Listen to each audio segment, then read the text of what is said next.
population and global consumption have grown exponentially. Man is having a negative impact on natural habitats and biodiversity. Our own survival depends on the preservation of existing ecosystems. Unsustainable fishing and agricultural practices could limit future availability of resources. We have a moral duty to protect biodiversity and natural habitats of planet Earth for future generations. This is the mission of the World Sustainability Organization, an industry-independent international NGO advocating environmental protection by means of international sustainability certifications, conservation projects, and campaigns. The World Sustainability Organization was founded in 2008 by environmentalist Paolo Bray, long-time Director of International Programs of the Dolphin Safe Tuna Project, a precursor of food sustainability certifications.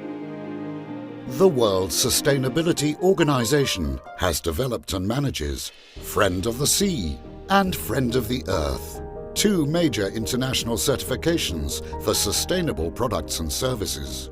Over 1,000 companies from more than 70 countries have products certified Friend of the Sea or Friend of the Earth. Among them are some major retail chains, artisanal small-scale producers and multinationals. According to a study commissioned by the United Nations Conference on Trade and Development, Friend of the Sea is the leading international sustainability certification for products from both fisheries and aquacultures. It is also the only certification which can, with the same seal of approval, potentially certify sustainable product from both fisheries and aquaculture. Friend of the Sea is the only certification program of this kind recognized by all national accreditation bodies. Friend of the Sea certified seafood products must originate from stocks which are not overexploited, fished with selective gears, with no bycatch of endangered species, and respecting strict social accountability requirements. Aquaculture cannot be developed with detriment to sensible habitats, such as wetlands and mangrove forests. It must minimize the use of antibiotics, feed, water and energy. Industrial vessels must have additional independent onboard observers or closed-circuit TVs. Friend of the Earth is an international certification program for products from sustainable agriculture and farming. Friend of the Earth certified products cannot originate from agricultural sites developed to the detriment of important natural habitats. Integrated pest management practices must be implemented and wild fauna and flora protected. Animal farming must consider animal welfare, and feed must originate from sustainable agriculture. Friend of the Earth standards include social accountability criteria to ensure respect of farmers and employees. Audits are carried out on-site by qualified inspectors. Frequent surveillances and DNA testing ensure continuous compliance. Friend of the Sea and Friend of the Earth seals of approval can certify, by means of specific standards, products and services which respect the marine environment and our planet. Friend of the Sea certifies fish and insect meal, fish oil, omega-3 supplements, sea salt, ornamental fish and aquaria, shipping, dolphin and whale watching operators and beaches. Friend of the Earth certifies sustainable agricultural and farming food products, as well as products from sustainable forests, textiles and many others.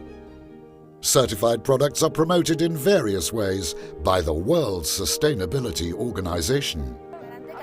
Friend of the Sea and Friend of the Earth have frequently gained the attention of international media. WSO certified products are promoted at major international trade shows.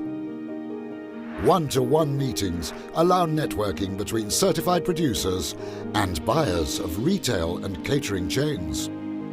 Point-of-sale awareness activities help consumers understand the value of the certification. Companies themselves often highlight the certified products on TV advertisements and other media outreach. Restaurants serving certified products are promoted by the Sustainable Restaurants Programme, rewarding those restaurants that embrace sustainability using Friend of the Sea or Friend of the Earth certified products. A dedicated app allows consumers to find the closest sustainable restaurant. The World Sustainability Organization supports and develops conservation projects and campaigns for the protection of endangered species, endangered butterflies, snails, sturgeons, dolphins, whales, albatross, monk seals. These are among the species protected by projects supported by WSO. Consumer and future generations awareness is also very important to WSO, and school projects have been carried out globally, as well as beach cleaning activities. A specific website area named Sustainable Friends helps networking between international conservation projects and provides immediate information regarding sustainability performance of products and services. The sustainable production movement has just started, and consumers have to untangle the jungle of self-claims and unverified certifications. WSO certifications are verified by international accreditation bodies and provide an easy-to-grab message for consumers, backed up by awareness programs and proactive conservation projects. Overfishing, unsustainable agricultural practices, and human pressure on resources can determine a negative environmental and social impact. The World Sustainability Organization, by means of Friend of the Sea and Friend of the Earth, help consumers to make sustainable choices. In turn, producers and retailers will respect workers and the environment. We can all contribute to the conservation of our beautiful planet. We can all be sustainable friends.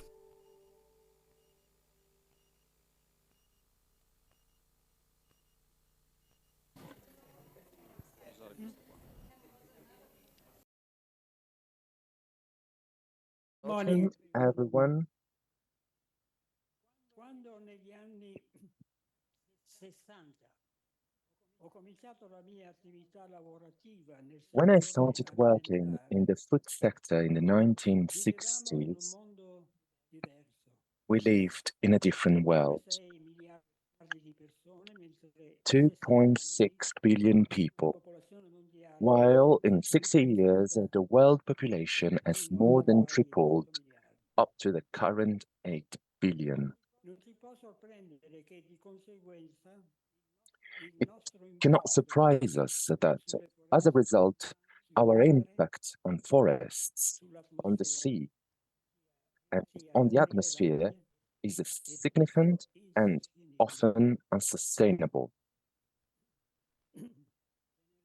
Ce ne rendiamo conto da qualche decennio a We questa have been parte. realizing this for a few decades now. Ed è per questo che And this is why tutti noi, nelle nostre all of us, abitudini di in our consumo, consumption habits, nei nostri ruoli aziendali in our corporate e roles, attraverso organizzazioni come and through organizations like ours, possiamo e dobbiamo can and invertire la must rotta reverse this e non course, solo and not minimizzare i only danni, minimize the ma damage, anche proattivamente but also proactively rigenerare, regenerate, supportando e promuovendo delle iniziative supporting di and promoting conservazione initiatives e of di conservation promozione and della increase biodiversità. of biodiversity.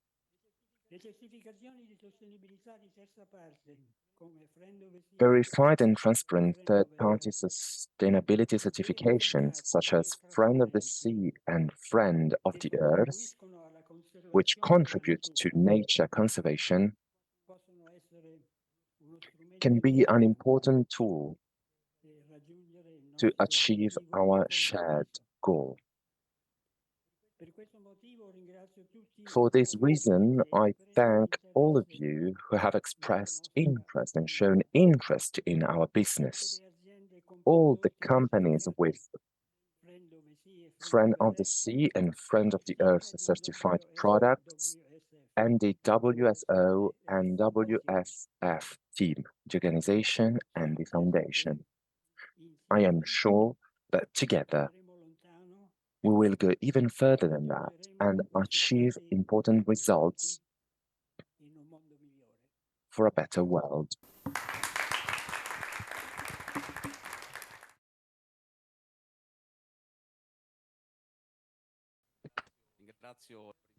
Perfect. Thank you very much, Mr. President. Thank you very much to all of you who are here with us today on a Saturday morning. And do know that it can be quite demanding, but I'm sure we really appreciate it. Also, those who are connected online and are viewing us via Zoom. It's really a pleasure and honor to have you here today on this WSO Day, which will prolong all the way to the evening with the hours dedicated to sustainable fashion and to the fashion show. So I'm just providing you some basic technical information in case you wish to pose some questions, to send us some questions. You can do that through this WhatsApp number, which is actually also my WhatsApp. So I will be checking this, in particular toward the end of the day. You can send the questions also via Zoom, so that time allowing, we'll be able to make these questions to the speakers and to anybody that is related. So when I started working on the Dolphin Safe Tuna project about 30 years ago, and telling companies that I was meeting that they were supposed to source from approved Dolphin Safe suppliers, they looked at me as if I was an alien coming from Mars. They were thinking, you know, why the hell is this guy, this young guy, telling us who to source from? Well, we reached several objectives in this way, and however, things have changed dramatically in these 30 years. Now, if you look at any website of seafood or agro company or any trade show or conference, everybody is making claims about being sustainable, about their products being sustainable. So that's really a great achievement. And it's also a consequence of the raising interest by consumers towards sustainability, towards the story behind the product, towards the impact that the product might have on specific endangered species, for example, like dolphins and turtles. And that's why we have seen a growth in the number of eco-labels out there, and Dolphin Safe has been the precursor of the sustainable seafood movement at a time when nobody was even mentioning the word sustainability in the seafood arena or in the agro arena itself. And so several eco-labels have been developed in the fishery and the aquaculture, but not only. This process has happened in all sectors, from electronics to energy, building, textiles, tourism, and so on. And we estimate that approximately 1,000 eco-labels are out there. I have, in a previous conference, tried to group some of the major food eco-labels. And here I estimated about 500 eco-labels, so about half of the total. Of course, there's a lot of interest towards food, no surprise. And here you see them grouped into the different groups that we can put them together. Organic, which is quite a big one. Imagine there were 500 and more organic certifications. Thanks to the harmonization by the EU, this number is reduced and is being more monitored and regulated, also by law. Then there are national claims. There are some generic sustainability, responsible practices labels.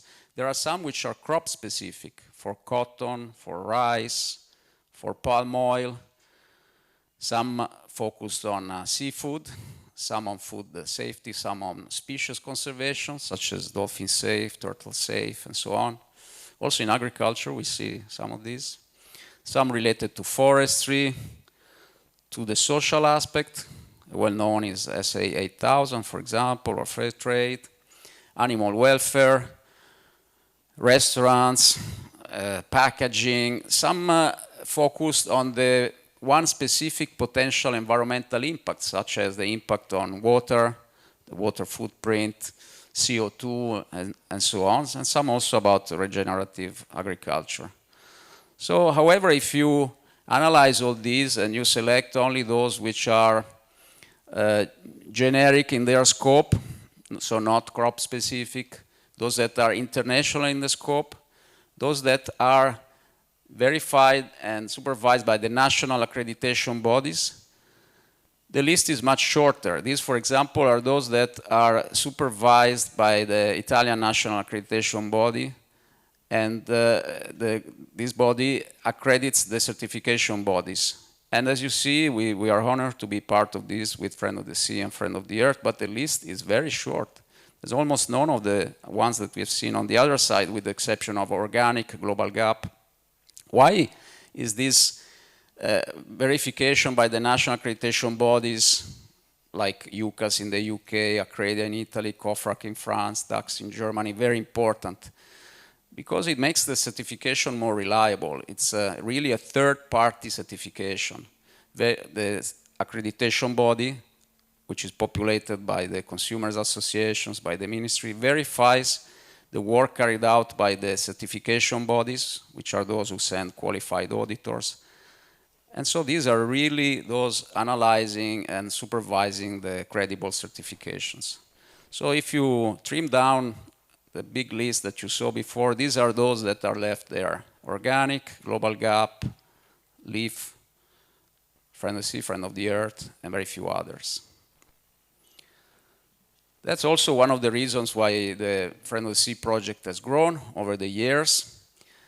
Friend of the Sea is also the only certification which can, with the same seal of approval, potentially certify both major seafood origins, fisheries and aquaculture. There's no other certification out there which does this. It's also the only one which is completely independent from the seafood industry. All the others have been created by the seafood industry itself. The project has grown. In the previous slide on the pie chart, you see the red part is in metric tons what has been certified by Friend of the Sea compared to the total. So as you see, we are a major player.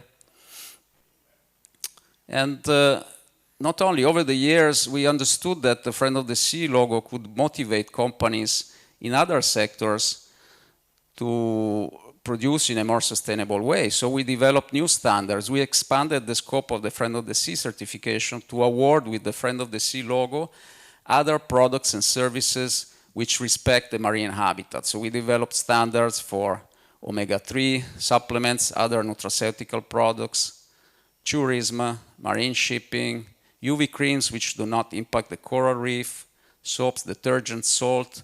And today you will hear some testimonials from some of the companies that we certified.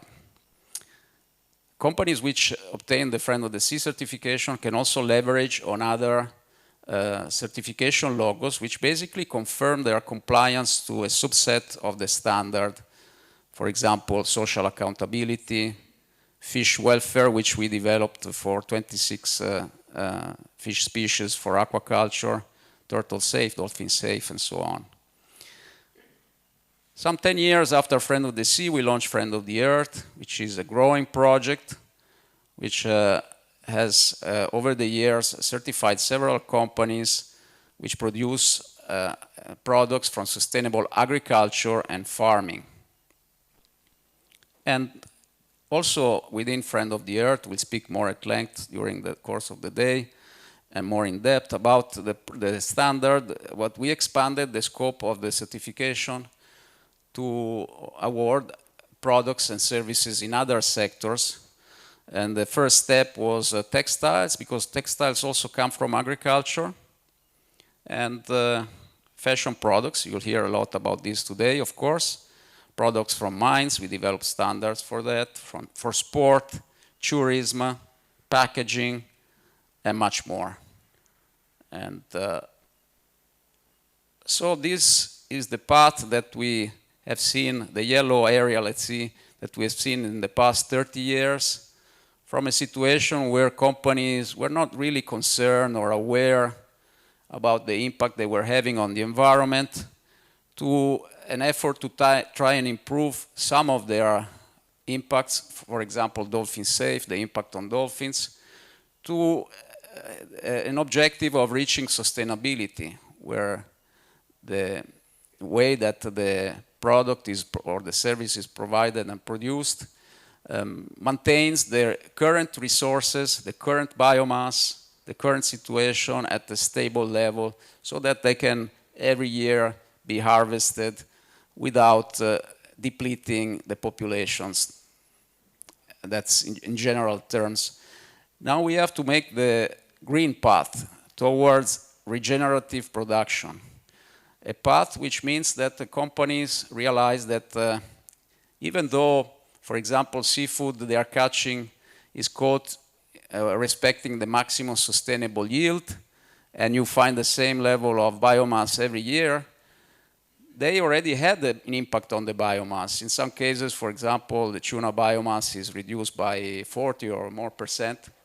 And so there's a need to restore, to give back to Earth. And that's true at sea and inland. And we have some cases here that we'll talk later of how they are increasing biodiversity in their fields, for example, and regenerate. So we contribute to this process as WSO and with the new World Sustainability Foundation by supporting projects in over 40 countries, conservation projects, awareness projects, which are detailed on our website, which have been mentioned also on BBC, CNBC, Euronews, and thousands of medias worldwide, and which represent a very important added value for those companies which obtain the certification, because they can immediately claim that by means of the royalties, they are contributing also to these projects.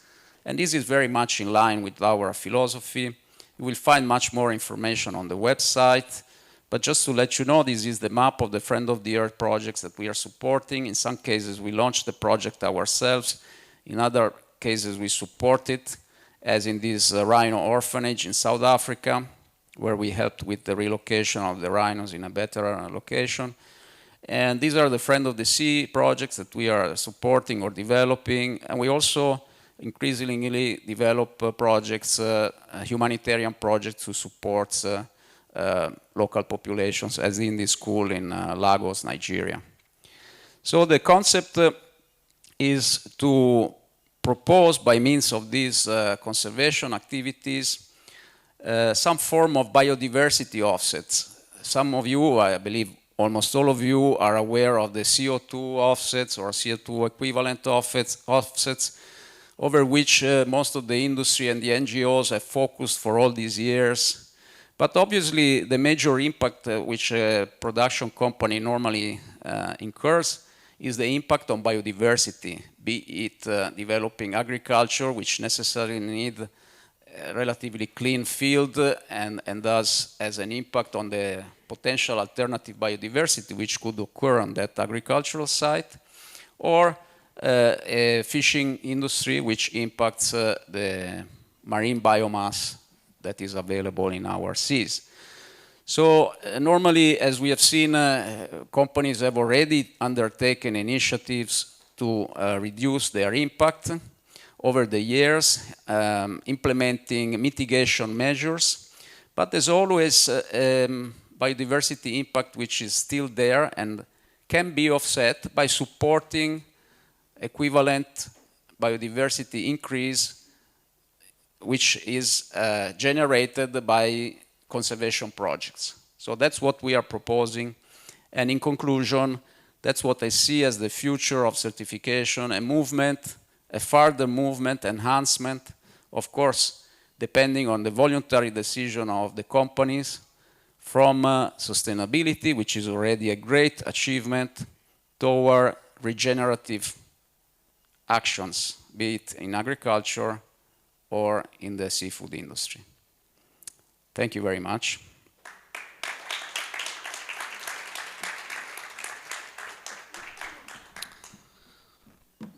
And with this, I would like to open the floor to the first speaker of this morning, Nada Bogus from FAO.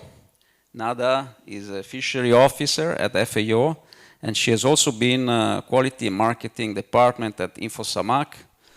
You will eventually correct me or add anything more, Nada. And InfoSamac is the FAO Fish Support and Consultancy branch. In other words, she has a proved experience in the fish and seafood and food sector at global level. Nada, welcome to Milano and welcome as a speaker. Thank you.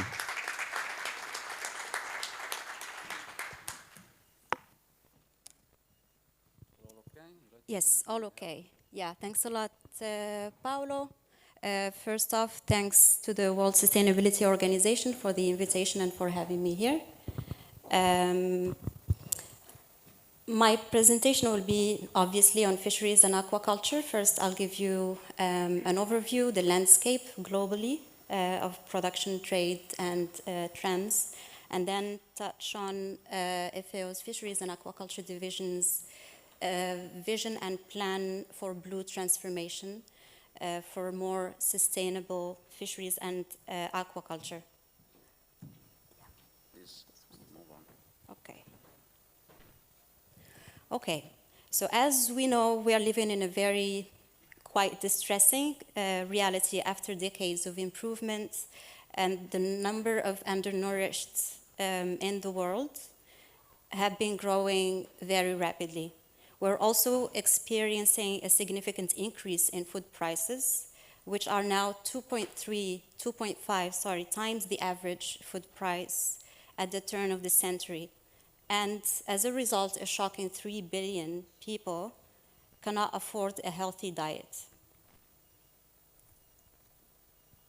Aquatic foods have been identified by the United Nations Nutrition and the United Nations Food Systems Summit and many other organizations and agencies as crucial to feed a growing population.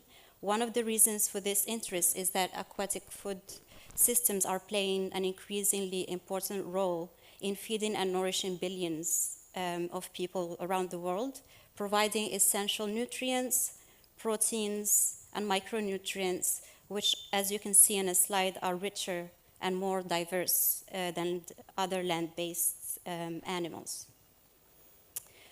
Their conversion efficiency is much better than other land-based animal production and release less greenhouse gases than equivalent animal production systems. Despite being average measurements, these indicators quite significantly show how aquatic food products can make a larger contribution to nutrition while keeping down the environmental footprint of our products and food production. Furthermore, according to our records, aquatic foods are already rising to the food security challenge. In 2020, a record of 214 million tons of aquatic foods were produced, of which 178 million were animals, 1 metric ton lower than the previous all-time record, and 36 million tons were algae.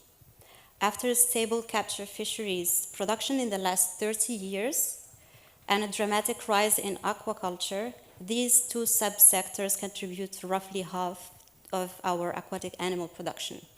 90 million metric tons of this production comes from capture fisheries, which represents a 2% drop from last year, and the rest, 87 of aquatic animal production comes from aquaculture, which represents in this case 2.7% growth from the previous years.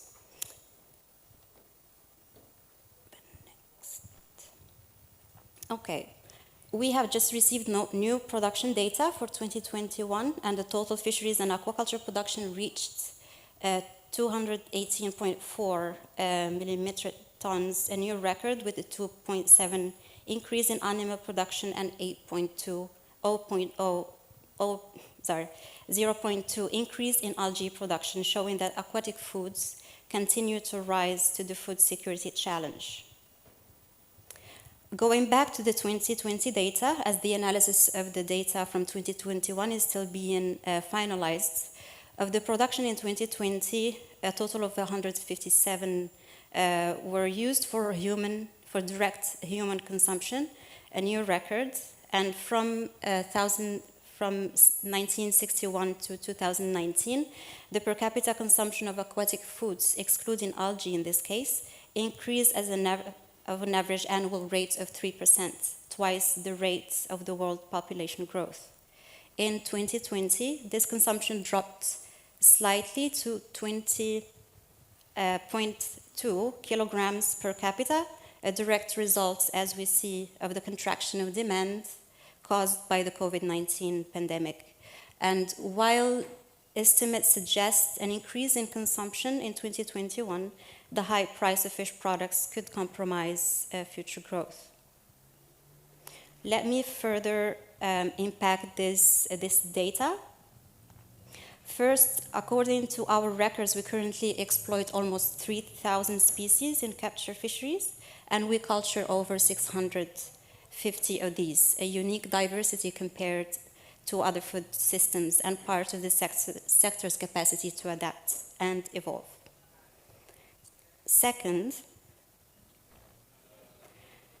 aquaculture continues to grow in all continents in leaps and bounds, albeit from different baselines, remains the fastest growing food production system in the world.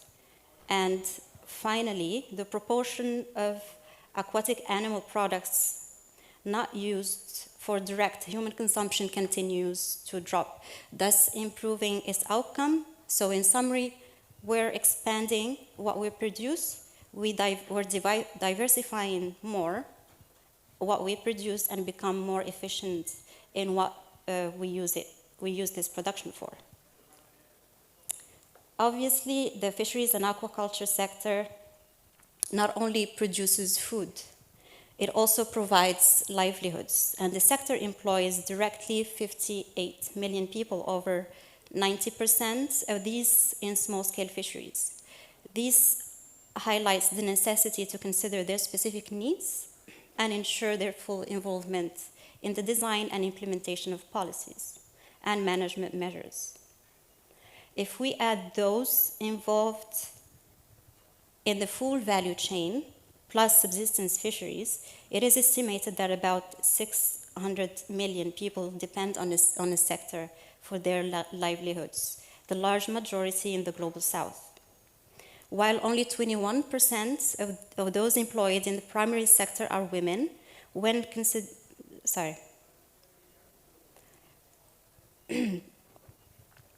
So we mentioned that 21% that are employed in the primary sector are women, and gender parity in the sector is one of the challenges that needs to be addressed. Gender-based constraints prevent still women from fully realizing the benefits from their roles, and applying a gender lens not only changes how fisheries and aquaculture can be understood, it will also change how we shape our institutions, policies, and actions and achieve equality and equity. Now going to some trade data. Fisheries and aquaculture continue to have a significant contribution to local economies, proportionally more significant in developing countries. The total sale value of the sector was estimated at $424 billion in 2020. 225 states and territories entered the international trade of aquatic products worth $155 billion. This reflects a 7% approximately decline in 2020 compared to previous years, again, partly due to the COVID-19 pandemic. The economic development and population growth will increase the expectations on aquatic food systems, but also other food systems. And we must ensure that further growth is sustainable, equitable, and targets food security and nutrition needs. FAO conducts annual model-based medium-term projections of the sector as well as longer-term scenario analysis. Based on our medium-term model assumptions in fisheries and aquaculture production in 2030, excluding algae, will reach 202 metric tons, a 14% increase compared to today. Wild capture fisheries is projected to increase slightly as a result of management improvements. Most of the growth obviously will come from aquaculture, which is expected to grow by 22% by 2030. This constitutes our baseline scenario.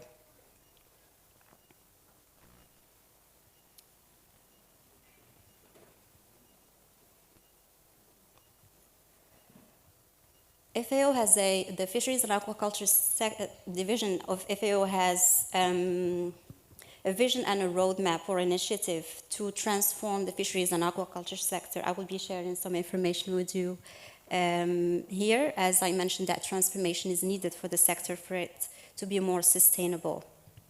The transformations that we have seen, some of them, and the trends are the result of economic opportunity. How much more can we achieve if we are more direct and targeted in our actions and interventions? What we need to do is to achieve a blue transformation, a vision for a world in search of solutions. But while recent transformations in the fisheries and aquaculture sector have been primarily driven by economic opportunity, FAO considers that more can be achieved if we are collectively more targeted in guiding future transformations of the sector and more productive, sustainable, and equitable, and contribute further to food security, nutritional outcomes, and livelihood support. This, again, is the blue transformation. And we have a video on the next slide, if the colleagues can play that. Thank you. Any change begins with an idea, a vision to achieve more, contribute effectively, make a difference. Today, we can imagine a different kind of world and take the action required to achieve it. Imagine a world where fisheries and aquaculture can transform nutrition and food security to feed the world's growing population. All aquatic resources are managed sustainably. Aquaculture supports economic development, poverty reduction, and nutrition in low-income countries. Inclusive and equitable value chains bring an end to food loss and waste, while ensuring all consumers can access safe aquatic food. The human rights, security and incomes of all fishers, fish farmers and fish workers are guaranteed and protected. Blue transformation is possible. A world where fisheries and aquaculture drive real change and create a meaningful difference to the lives and livelihoods of millions of people. FAO is ready to drive a blue transformation by harnessing science-based solutions, creating dialogue, and leveraging policies that can make it happen. But we cannot do it alone. We need meaningful collaboration. and invite national and local governments, the private sector and other partners to join us. Blue transformation is not only possible, blue transformation is needed if we are to nourish and sustain a growing population. But it must begin now. It must begin with us.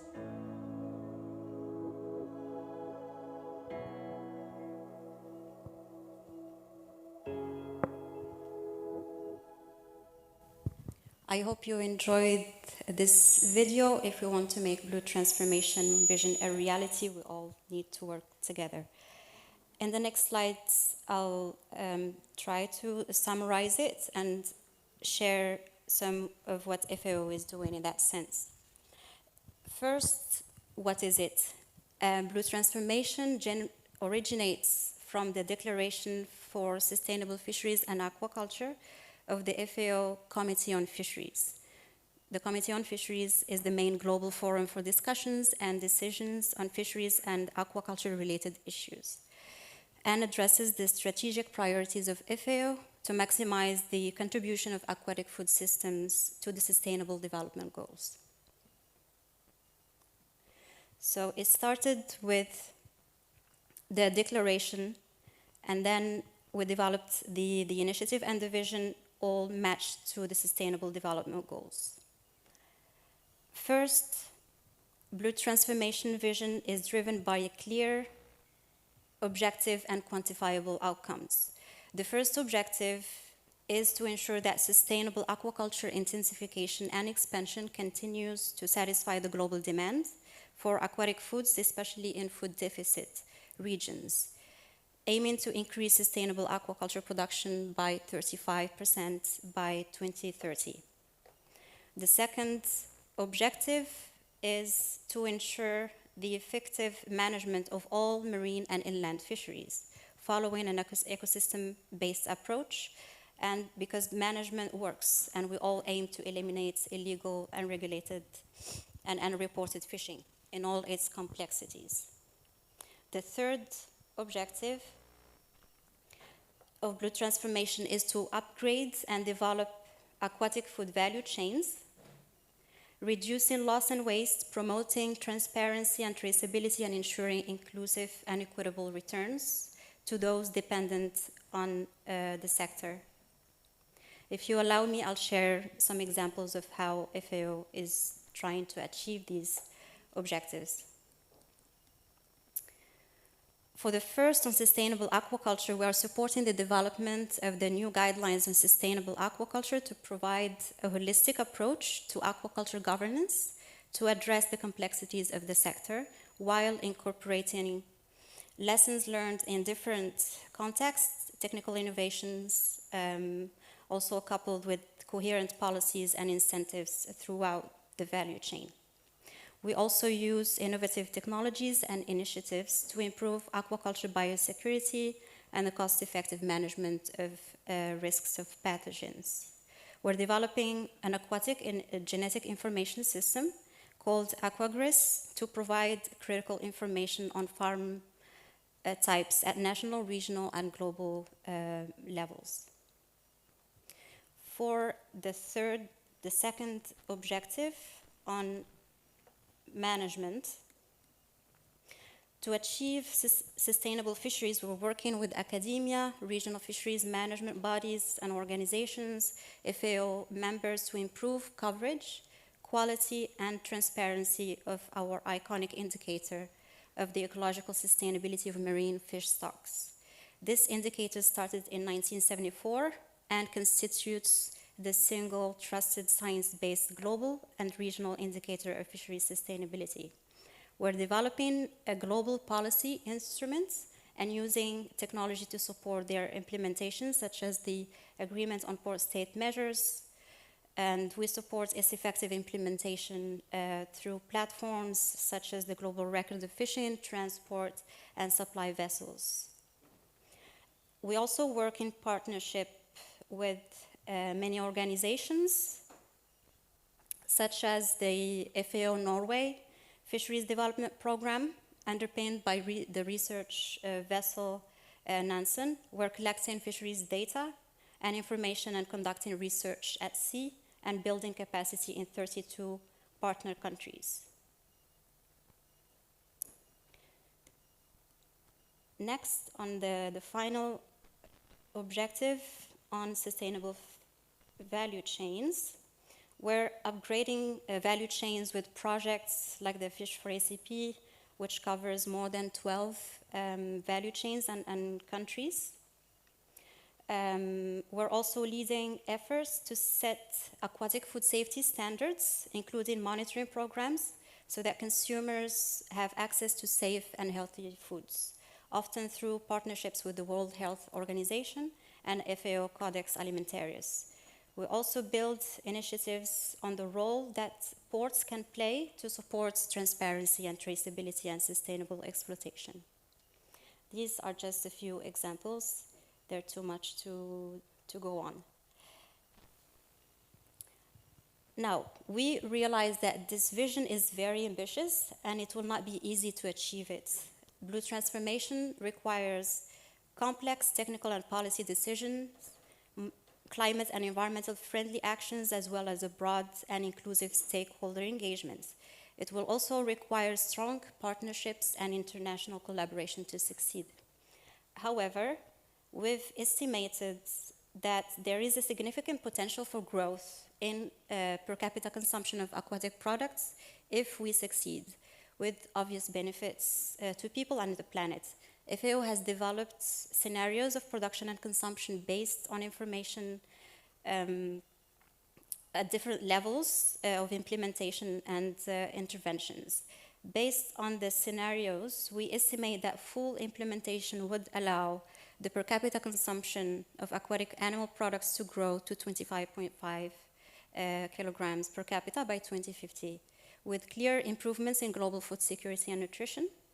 Failing to embrace this level of transformation will have significant negative impacts and implications, resulting in a deterioration in production and management of resources and a subsequent drop in the annual consumption to 18.5.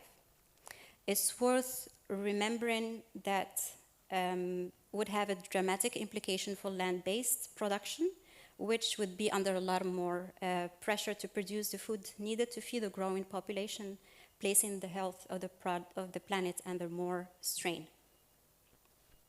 In conclusion, through blue transformation, aquatic food systems can support the provision of enough aquatic foods for a growing population, ensure the availability and accessibility of safe and nutritious aquatic foods, ensure that aquatic food systems contribute to improving rights and incomes of vulnerable communities to achieve equitable livelihoods, and finally support resilience in aquatic food systems that are highly influenced by dynamic anthropogenic processes, including climate change.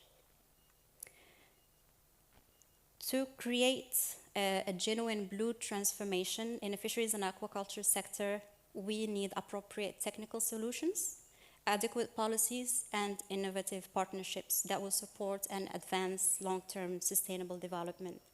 So we need all of you to be part of this for it to be achieved. And with this, let's harness today the possibility of tomorrow, and the world cannot wait any longer. Thank you very much.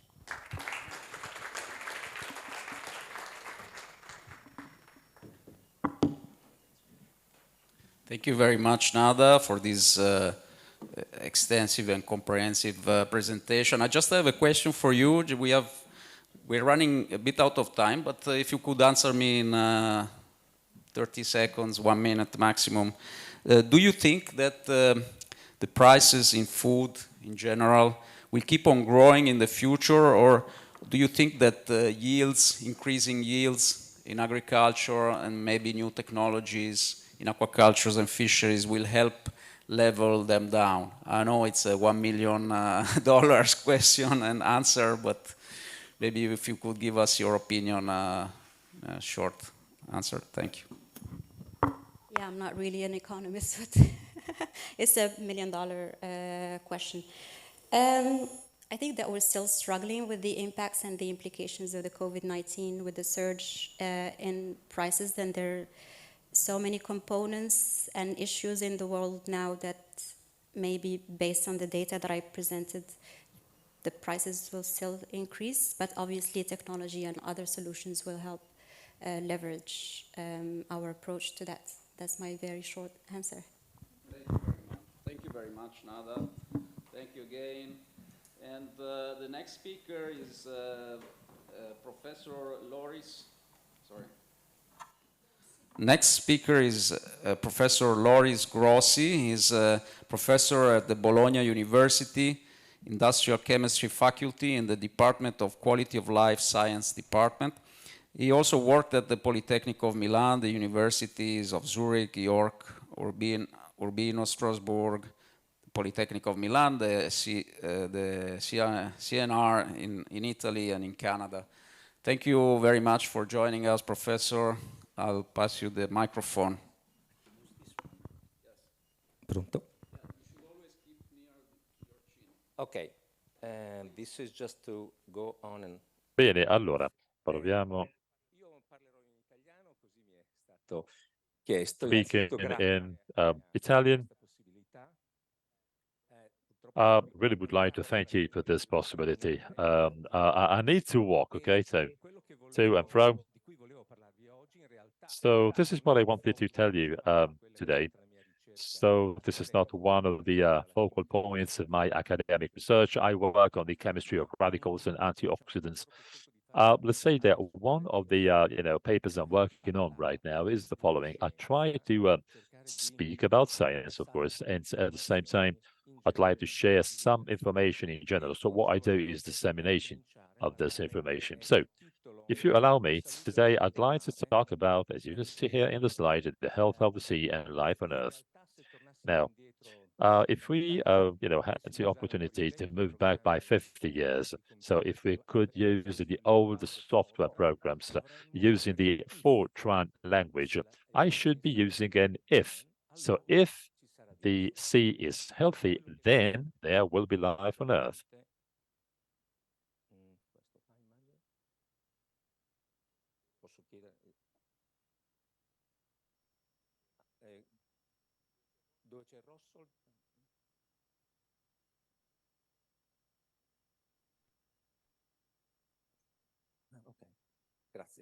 Okay, just checking how the remote control works.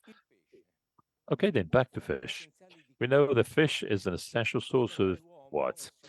Well, actually, human beings, since we came on Earth, well, we've always used fishing and hunting as systems in order to get food. Well, I have to say that fish was one of the staples and one of the consequences, if you will, on using fishing techniques. Now, fishing techniques haven't changed much in hundreds and hundreds of thousands of years. Now, of course, there have been improvements, but I don't think that we ever reached the word exploitation. Now, of course, we've been able to eat fish. We understood it was great to eat fish, and this is what we could understand thanks to the health status that was possible to see on ourselves. We need to fly to just 100 years ago, so at the beginning of the past century, when we started doing research in terms of new technologies, I mean. So we discovered that the most interesting molecules that it was possible to get from fish were and still are the fat polyunsaturated acids, PUFA or PUFAs, and in particular those that became omega-3. Now, all of these, polyunsaturated fatty acids have been identified as very important and essential, actually, because our body is not able to synthesize them enough. So this means that we have to find a solution. So we have to find a source of PUFAs, which is, of course, food and fish. If you consider all of the PUFAs, and especially all of the acids, those that have been identified as the most active ones, the most interesting ones, we have the S-ocapentanoic and the docosahexanoic. So E and D. Now, the eicosapentanoic and the cosaxanoic can be found in marine systems, algae, mollusks, and fish. Oh, by the way, just a small precision. When we say omega-3, this is what I've been hearing. People say that the omega-3 comes from Mars. Well, not at all, because I mean it's a terminology issue. Just check the second formula. I mean the EBAP. You have 20 atoms of carbon. Then starting from the last one at the very top, you can see the numbers 1, 2, 3. Now, this means that starting from the third atom of carbon, so at the end of the chain, there's a double link. Now, this means omega-6. It means that we start from number 6. So omega-9, we will start from carbon 9, starting from the ends of the chain. Okay, so it's just, if you will, a semantic issue. So once again, this doesn't come from Mars. Okay, sorry, too quick. Anyway, in the past centuries, well, actually even more than this, so thousands and thousands of years, I have to say habits have changed. So people are getting food in different ways. Well, actually, I have to say that man, considering, the evolution of the planet, well, man has always had a specific diet, including, fish. Of course, it depended on the food they ate. Basically, we always had the same quantity of omega-3 and omega-6. Around 160 years ago, so in the second half of the 19th century, which is during the second industrial revolution, something changed. Now, something changed because people started inventing machines, and the invention of machines produced some consequences and results. In particular, the possibility to extract oils from seeds. So, for example, sunflower, wheat, and soybeans. Now, this was a big change. So there was a big impact on the food habits that people have because, what people could count on at that time was bigger quantities first and the cheaper second. Now we have to move on 150 years again. So we go back to the 1960s, 1970s of the previous century. Some medical papers and studies identify the following. If you use more omega-6, well, that led to pathologies. Let's say that the human system was frail, fragile, weaker, and unfortunately, CVDs or cardiovascular diseases were on the rise. Now, this was exactly different versus the consequence of omega-3, because once again, basically they have this possibility, so they preserve us. Now, the example came from the study of some populations, Inuit or Eskimos. So some Japanese populations living in a very isolated way in small islands. So the main staple for them is fish. So in those populations, there's a very, very small number of people having cardiovascular diseases or CVDs. So let's make a sort of a list of the 10 key staples giving us omega-3. Out of 10 top food, only 3 comes from Earth. Flax seeds, walnuts, and dry soybeans. All the rest comes from the sea, as you can see here. Well, that's very, straightforward. So you may have some, flax seeds now or some soybeans. Well, this is not something we do every single day. So you can really depend on fish if you need omega-3. So this is one of the, foods that we enjoy.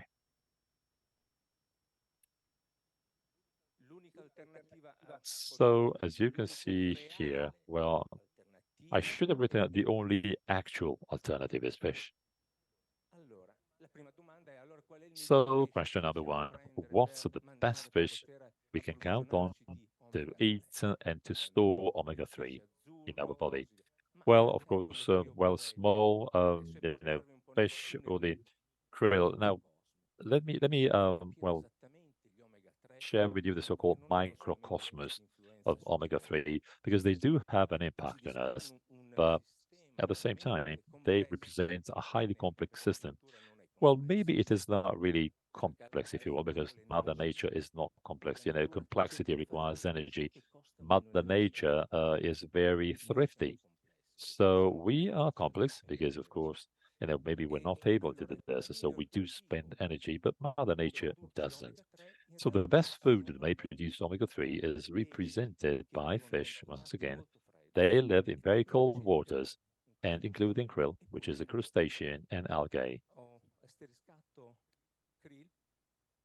So now I'm using krill just to make the point of the situation. Once again, it's a crustacean, herbivorous, and they eat phytoplankton.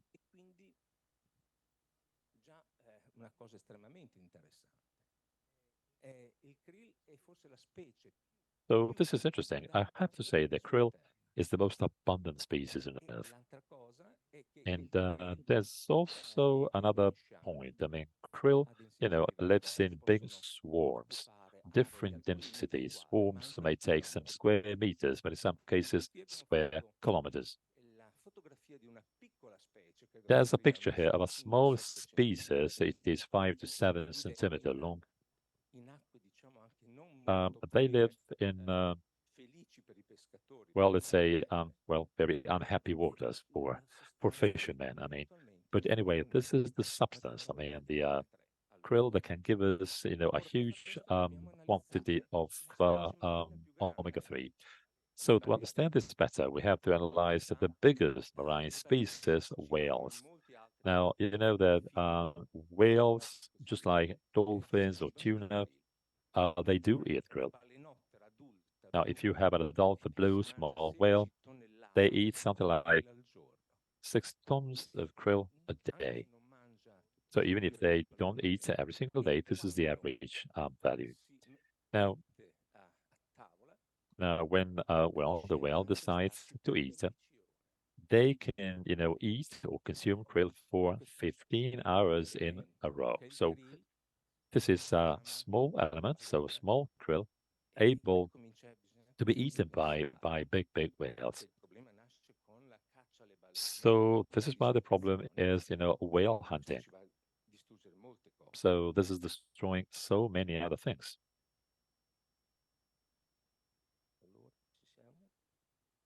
Ok.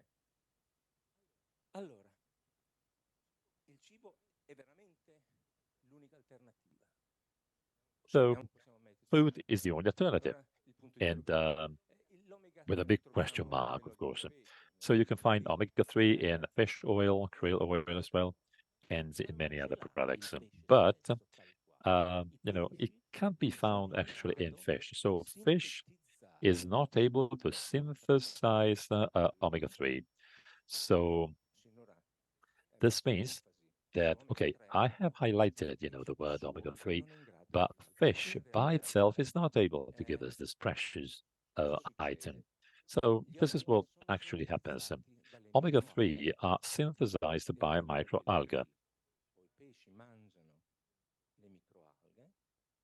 L'omega 3 si accumula nei tessuti di queste specie e così continua la catena alimentare sino ad arrivare all'uomo. Ora, in definitiva, Now, stiamo parlando di una cosa estremamente salutare per noi, gli omega 3, che passa we are saying that attraverso una piccola omega-3 specie is che sfama a very il interesting mondo marino, element for us, tutto derivando da una pianta marina. and everything derives from an aquatic plant. Allora bisognerebbe che cominciassimo a pensare che queste piccole specie So che we governano should start thinking that l'ecosistema all these small essere species fragili. might be even Noi fragile. possiamo anche incidere negativamente We could even have a negative impact on it. But actually, negli ultimi 50 anni siano venuti I do meno believe that in the 500 last milioni 50 di tonnellate years, di more or less 500 million tons of krill So let actually me tell you disappeared. why we need gluten-free flour as well, because unfortunately, in the world, there's a growing So that's why we say that food coming from fish is actually functional, as it has some substantial functions, substances that have actually an impact on our body, and our health is therefore improved, and they can also prevent diseases from appearing. So that's why fish is so important. So the focus of what I am saying right now is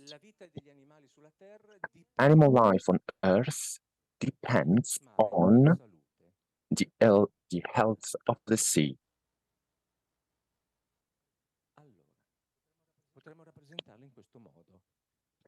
So we can depict something like this. Oceans, seas are an ecosystem. And an ecosystem can also be classified as a sum of very small balanced systems that are unbalanced at the same time. This is something that chemistry actually takes into account, a balanced reaction, and chaining all these reactions is essential. And if one of these elements has some troubles, well, the consequences have an impact on the other elements. What is the problem here? Fishing, of course. So, man, human beings,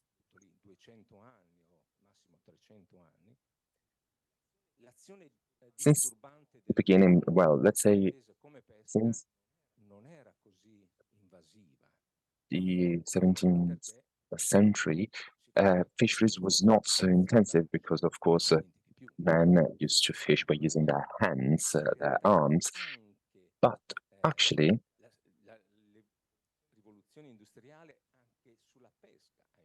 the Industrial Revolution had an impact on fishing because it created some mechanical systems that let man fish in a more intensive way.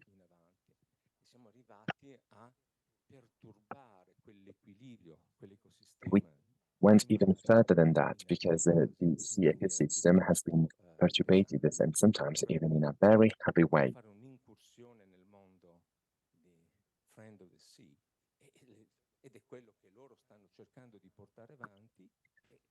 This is what Friends of the Sea is trying to do. If we do not have a sustainable fishing, and if we do not improve the quality of how we act, if we do not preserve natural resources and food for the future, if we do not protect biodiversity, ocean biodiversity, if we do not protect its health, well, what happens?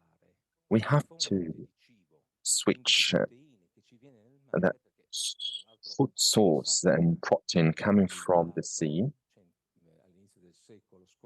We went from 1 million to 8 billion, from 1 billion to 8 billion people right now. Well, what happens? We have to go on our planet on land, and in that way, we will need to take and create some agricultural lands, which causes then deforestation. Deforestation entails weather catastrophes. So let me get back to the fishing problem, also humankind. We have to take into account its relationship with the sea. We try to understand its relationship. Man behaves like John B. Fronte, so it has a sort of double side. I've called it convitato di pietra, which would be stone guest, but probably it's not the right translation. I tried to look for it. But what is this stone guest, let's say? Guest is, of course, pollution. We can make a lot of efforts by providing a certification that says how to deal with fish, etc., and everything that Paolo Bray showed us before. But if we do not change our way of acting and behaving, well, what happens? The human role.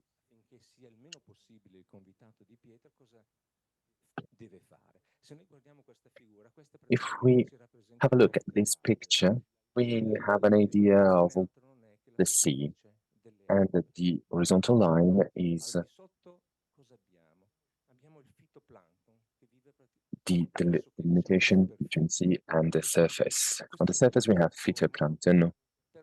It is formed thanks to an interaction between different elements reacting to lights.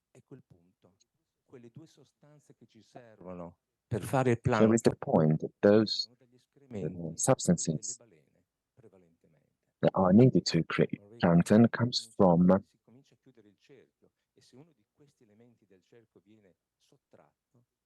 excrement from whales. Then the phytoplankton that is formed, that can also be created as it's like sort of chlorophyll or under the cover of light, might react to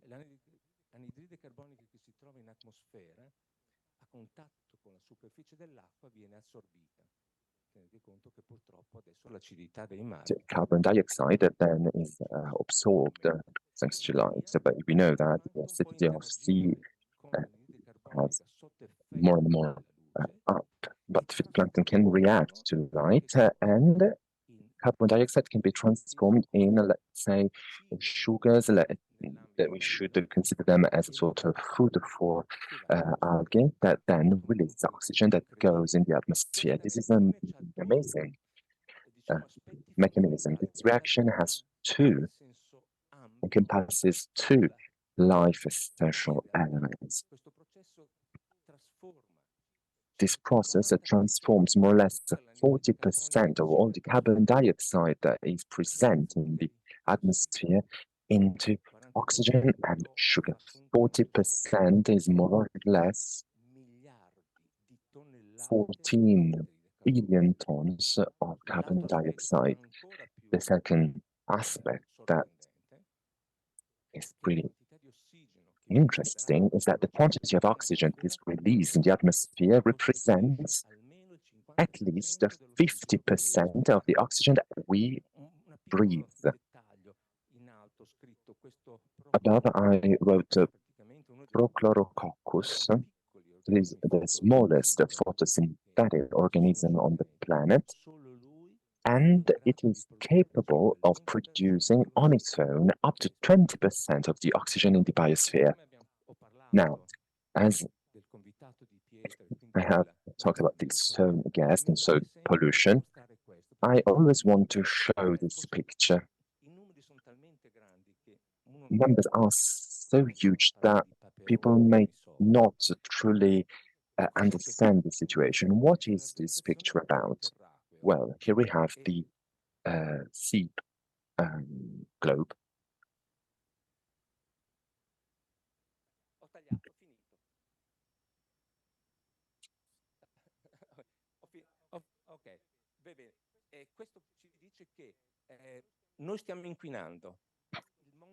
The terraqueous globe.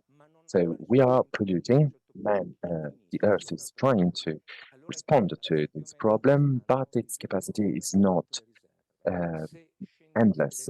On the 2nd of August, we consumed all the resources the Earth can provide to us.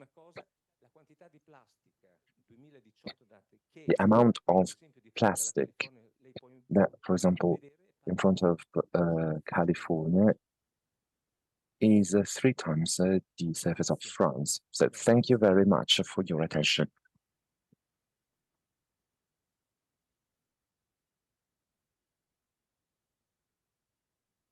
Grazie mille professore, tra l'altro poi c'è una domanda per lei. Prima però lasciamo parlare. Thank you very much, Professor, but before doing that, let's invite here Alice Cerruti. She's the owner, she's the director of Cascina Oskiena. Well, thank you very much, Alice, for being here with us. Cascina Oskiena has been the first company who enrolled in this project, so I think it's very important to let her talk, also because she has to catch a train later.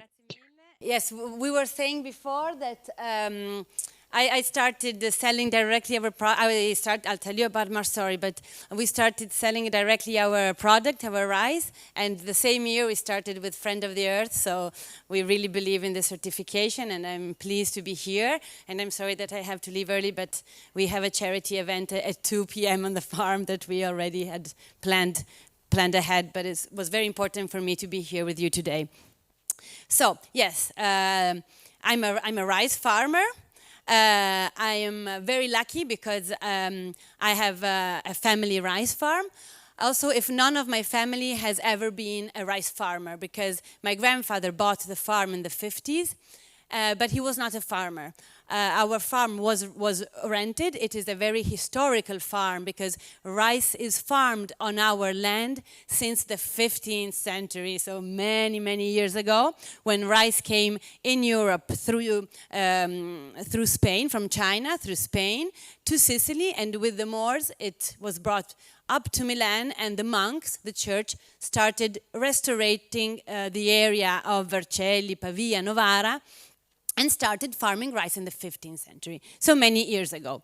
Anyway, my farm, so is a historical farm, but it was farmed by others. I decided to change totally my life. I'm a very city girl. I was a city girl. I studied economics in Turin. I lived in New York for 1 year, and I was working in Ferrero, the chocolate company. So also tasty chocolate. And one day I came home from Ferrero and from my job, and my mom told me, you know that your aunt and your uncle are actually thinking of selling the farm. And there I felt something wrong in my stomach, and I said, wait. I was 28 years old. I thought I was Wonder Woman, so I said, yes, I can do both. I can work in Ferrero in an office and go home and farm rice and do everything. And then, making a very long story short, I understood the potential of farming. I was very ignorant, so I went to a meeting of young farmers, and I thought, farmers are old with big straw hats. But no, I met a lot of young farmers that were just coming back from a trip in South America, learning how to farm more sustainably with new techniques and minimum tillage, etc., etc. So there I understood that I wanted to be a farmer. It wasn't very easy. Imagine a girl coming from the city with no family farming background, terrible cocktail. So everybody, I had at the beginning, my neighbors were stealing the water and they were making fun of me. Anyway, again, a long story short, I started thanks to this young farmers organization. I met a lot of young farmers. We traveled a lot. We went to Valencia, Texas, Arkansas, and Vietnam. We saw how you could farm more sustainably. I did an evening course in Vercelli, learning how to grow rice. And then from the very beginning, I thought, what do I want to do with our farm? Do I want to be a farmer that maximizes production? After going to Texas, especially, where there to be sustainable, you have to have 10,000 acres. And I said, no, this is not the way to go. It's not growing, buying land, and producing more. No, this is not what we want to do. So I started to grow sustainably and do something important for the environment. And there I met Friend of the Earth. So with this EU project, I met other farmers, and thanks to the project, with the Eco Rice project, I started planting trees. Today, we are over 8,000 trees planted. If you look at the little pond, there you see no trees. If you come right now, it's 7 hectares, so it's 20 acres of woods, of historical plants, oak trees, and that was our first environmental project. What happened there? Amazing. We saw how biodiversity responds right back. And so it was a step by step, At the beginning, we just started planting trees. Then we stopped using glyphosate on margins. We grow historical varieties. And we started developing direct selling and tourism and on the farm and schools on the farm. Why? Because, of course, producing more sustainably with integrated production, reducing inputs, of course, you produce less, and that's obvious. But you are more resilient. I know it's a very trendy word, but we diversify our income. We have different activities. And we really understood, as the professor was saying, I saw that you teach quality of life. Well, quality of life for us is very important. And as Paolo was saying before, at the beginning, everybody thought that I was an alien, but actually, like it happened to you. But actually, now the great thing is that we are seeing that other farmers are adopting more sustainable techniques. Maybe it's just a margin that is not sprayed. Maybe it's just 5 or 6 trees, 10 trees, 20 trees. But I think that it is a growing trend. I'm very optimistic. And I think that it is possible to grow sustainably and be also economically viable. So what do we do on our farm? We sow historical varieties of rice, because I know that it seems crazy, but Carnaroli, I don't know if you know the Carnaroli rice or the Arborio rice. Well, if you go to the supermarket and buy a Carnaroli rice, 99% it is not Carnaroli. It is similar modern varieties born for industrial agriculture that can be sold with the name Carnaroli.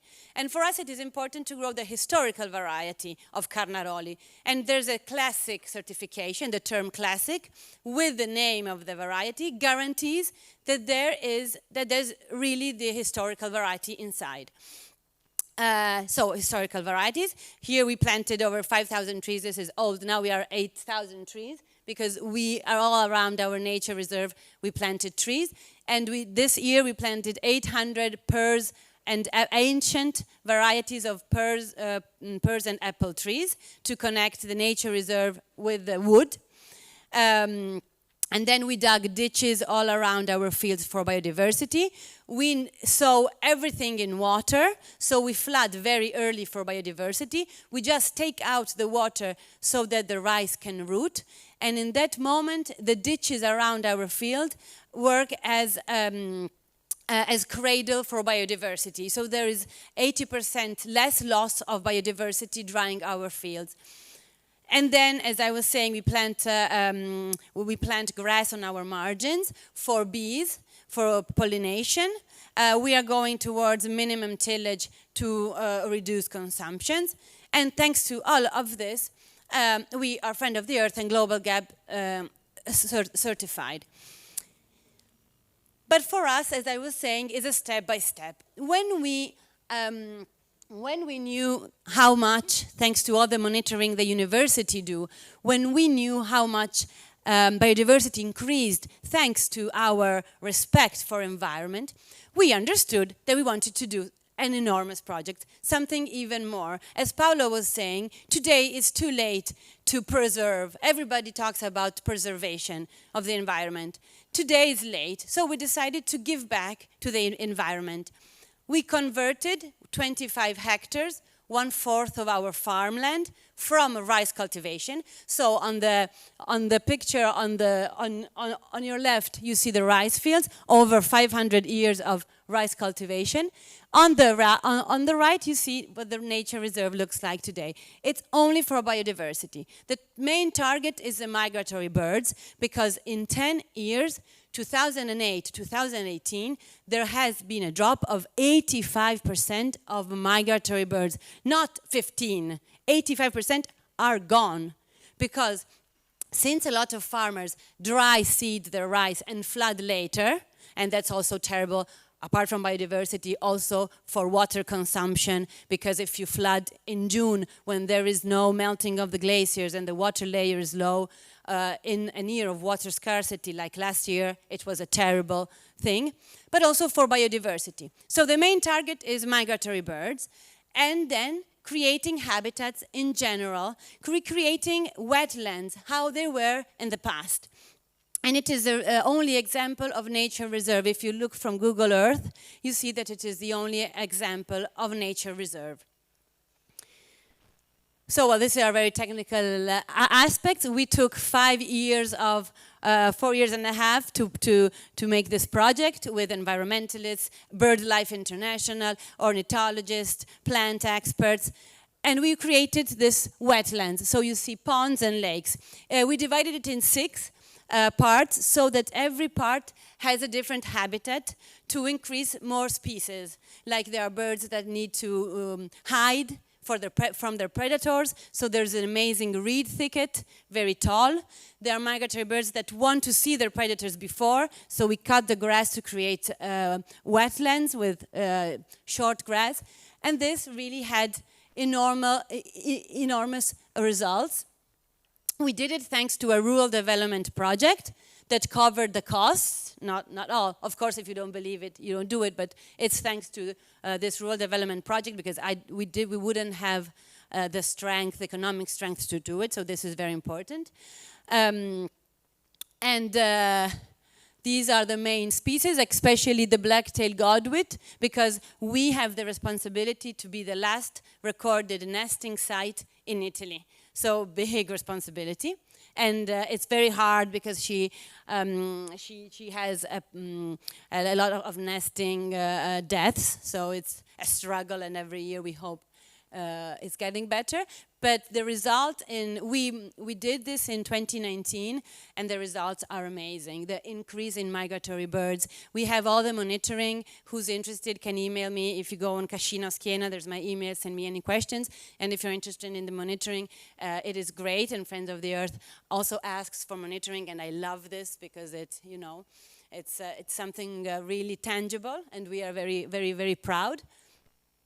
This is just when we finished it, but now it's the grass is tall. We have a horse that has a lot of bird friends with him, and if you come and visit us right now, you also see 2 donkeys, because it's not that you can only when I was saying we grow rice with integrated techniques. It's not just we reduce all the inputs, but we have a different vision of cultivating. To reduce fertilizing, it's not that we just reduce fertilizing. No, for us, the cultivation year starts not when we sow, but when we harvest. We then sow the next day after harvest, tomorrow morning. We'll sow cover crops, grass and nitrogen fixing crops for the quality of soil. Then we work in collaboration with a shepherd, a young and good-looking shepherd that comes with 1,200 sheep that come and eat our grass and leave the manure. And we are the only farmers that are carrying out this project, hoping that it can spread. And the sheep, of course, leave the manure, and this helps us a lot. So it's really not only saying, yes, we grow sustainably. We have a more holistic vision of how to grow rice in synergy with the environment. Thank you very much.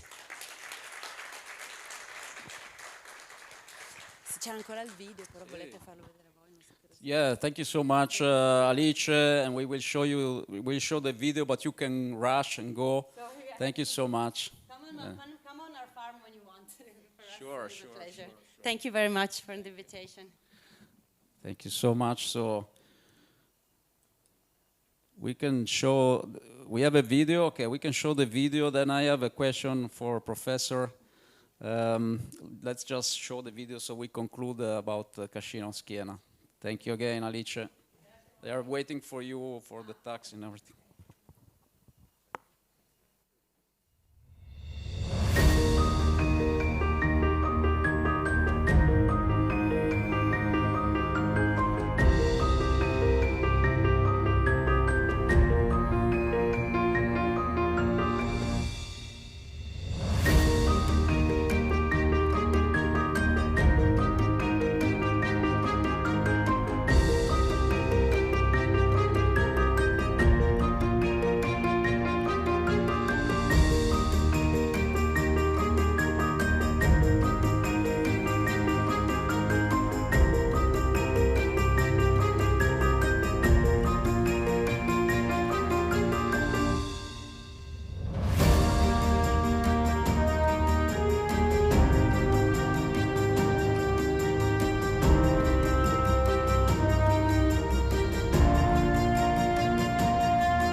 really, what can I say? I think Alice is really an enlightened entrepreneur.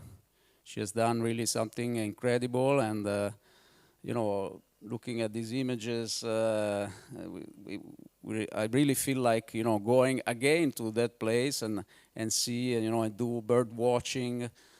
She's really amazing, and it's really an excellent example of an entrepreneur, a company that understood that you have to give back to Earth for what Earth has given to us.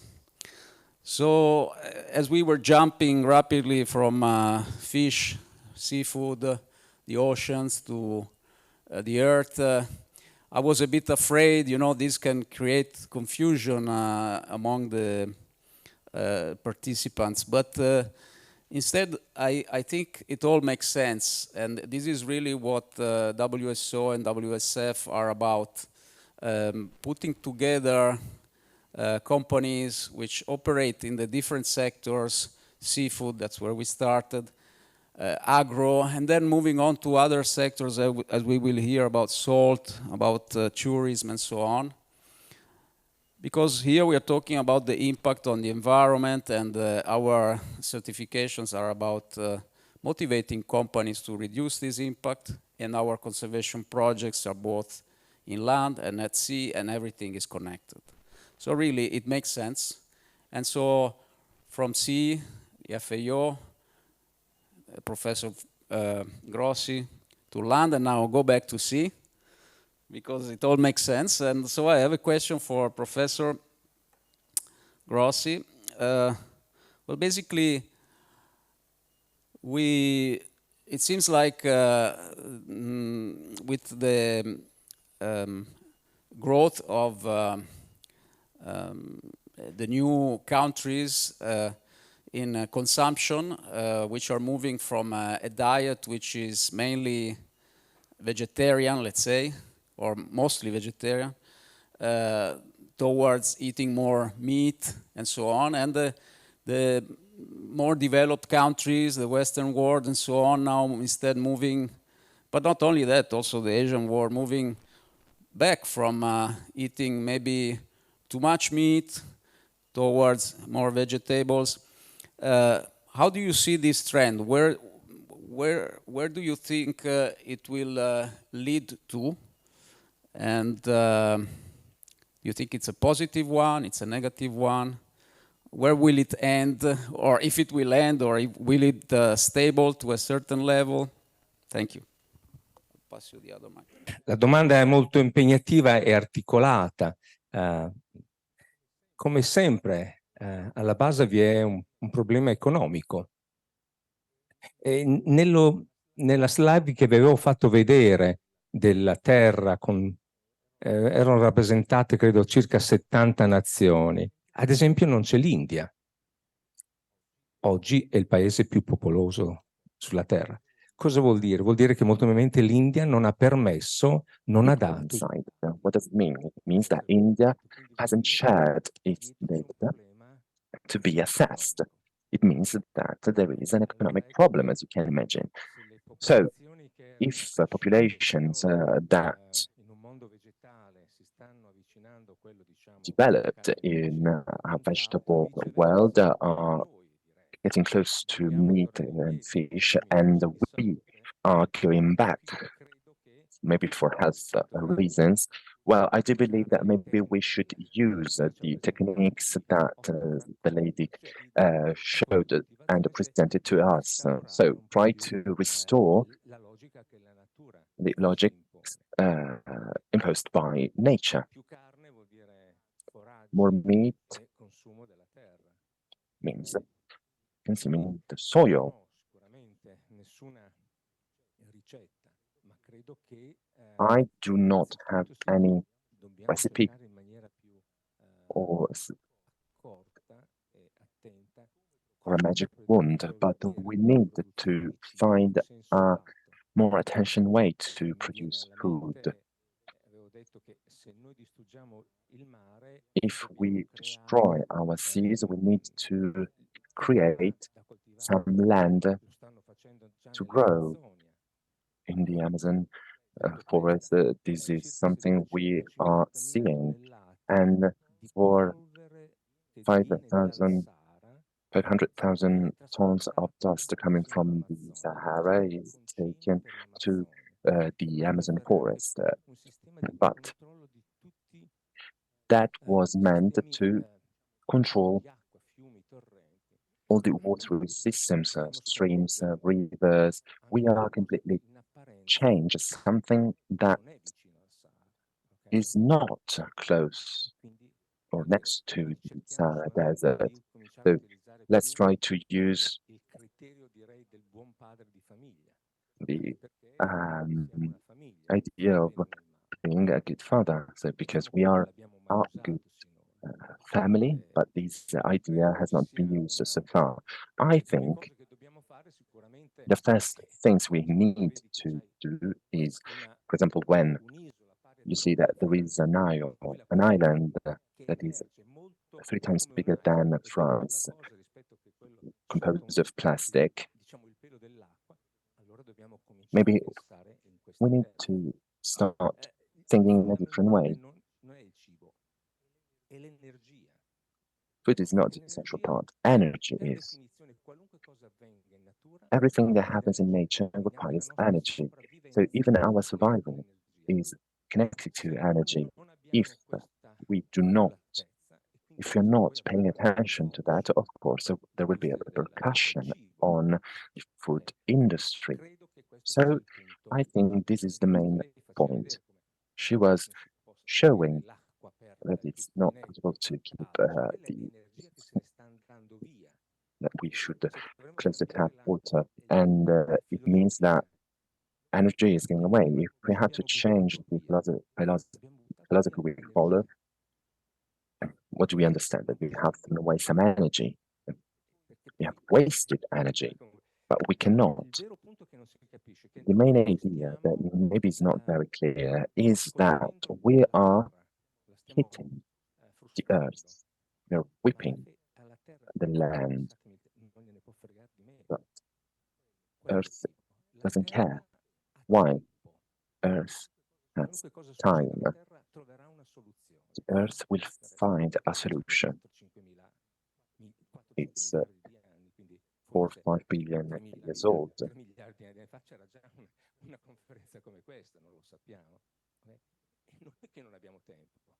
We do not have time.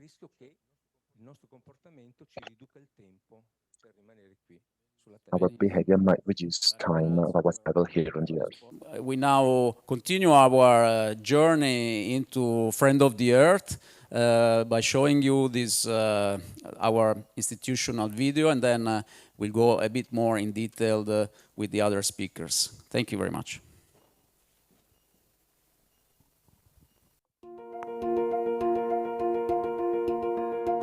The world population has grown exponentially. As a consequence, the agricultural and farming production has dramatically increased.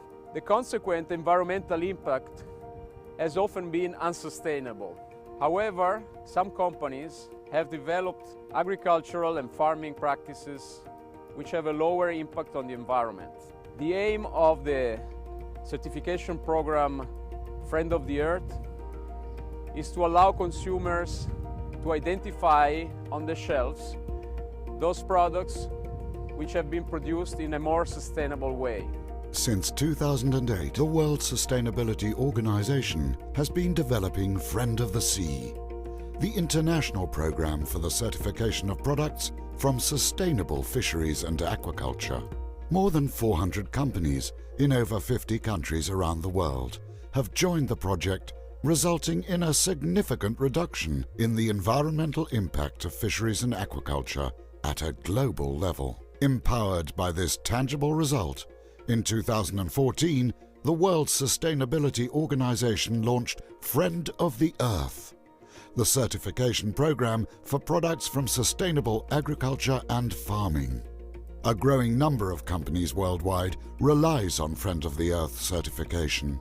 A widening range of Friend of the Earth certified products is available in stores. Environmentally aware consumers Recognize products bearing the Friend of the Earth logo as foods produced in accordance with sustainability criteria. Friend of the Earth uses third-party certification bodies to audit companies in order to maintain a high standard of professionalism and independence. Audits are carried out according to strict Friend of the Earth certification requirements. Friend of the Earth standards include the conservation of existing ecosystems, protection of flora and fauna, agricultural and farming practices with reduced environmental impact, energy efficiency and use of renewable sources, efficient management of resources, social accountability. The Friend of the Earth logo on the We instantly identified with the principles of Friend of the Earth because firms achieving this international certification are known to be strongly committed to conservation and environmental protection. Lucky Lanka believe it's a privilege to be part of the Friend of the Earth programme. It means we are officially recognised for our responsible practices. We're sure that the Friend of the Earth certification will give us greater visibility in foreign markets and large retailers. EcoWave is a non-profit social enterprise. All revenue from the community is reinvested to develop the agricultural sector. Our motto is doing good, doing green, because we believe in sustainable development both for production and consumption. In Sri Lanka, the number of consumers aware of environmental problems is also increasing. The Friend of the Earth certification gives our products added value, which is instrumental in helping our farmers and their communities. Friend of the Earth certified companies become part of a network whose aim is to increase the visibility of certified products. In fact, Friend of the Earth organises workshops and one-to-one meetings with the world's leading retailers and catering chains. It also takes part in international fairs to promote the certified products. I believe this type of certification can be important for promoting our products, but also it shows customers all the effort we put into creating a product that is not only good but also environmentally friendly. Sustainable agriculture is an agriculture that gives back to the soil what it takes away, and in our opinion, this kind of practice is very important. If everyone used such agricultural practices, there would be less waste, and that would be much better, not only for the Earth, but also us inhabitants of this planet. Our customers are paying more and more attention to products that aren't necessarily organic, but that don't exploit the land, that don't damage the land when grown and processed. It's a solid certification. A certification that gives the consumer a guarantee.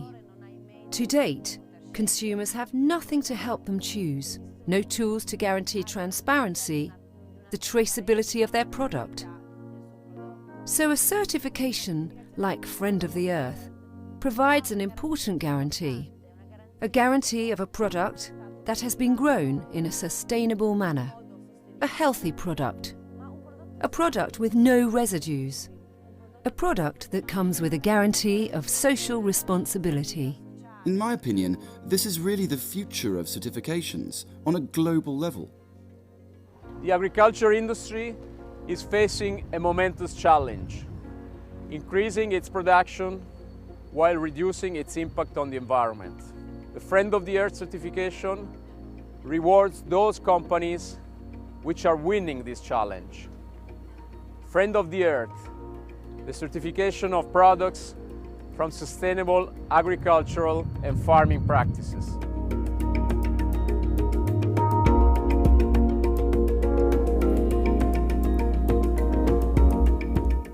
Next speaker is Reze Masha.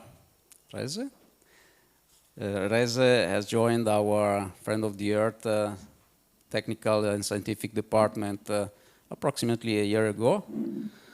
And she's coming directly from Albania, but with the with a very long history also of auditing in the agriculture sector. Reze, welcome to Milan. Thank you, Paolo. And thank you everyone for being here, and it's such a pleasure.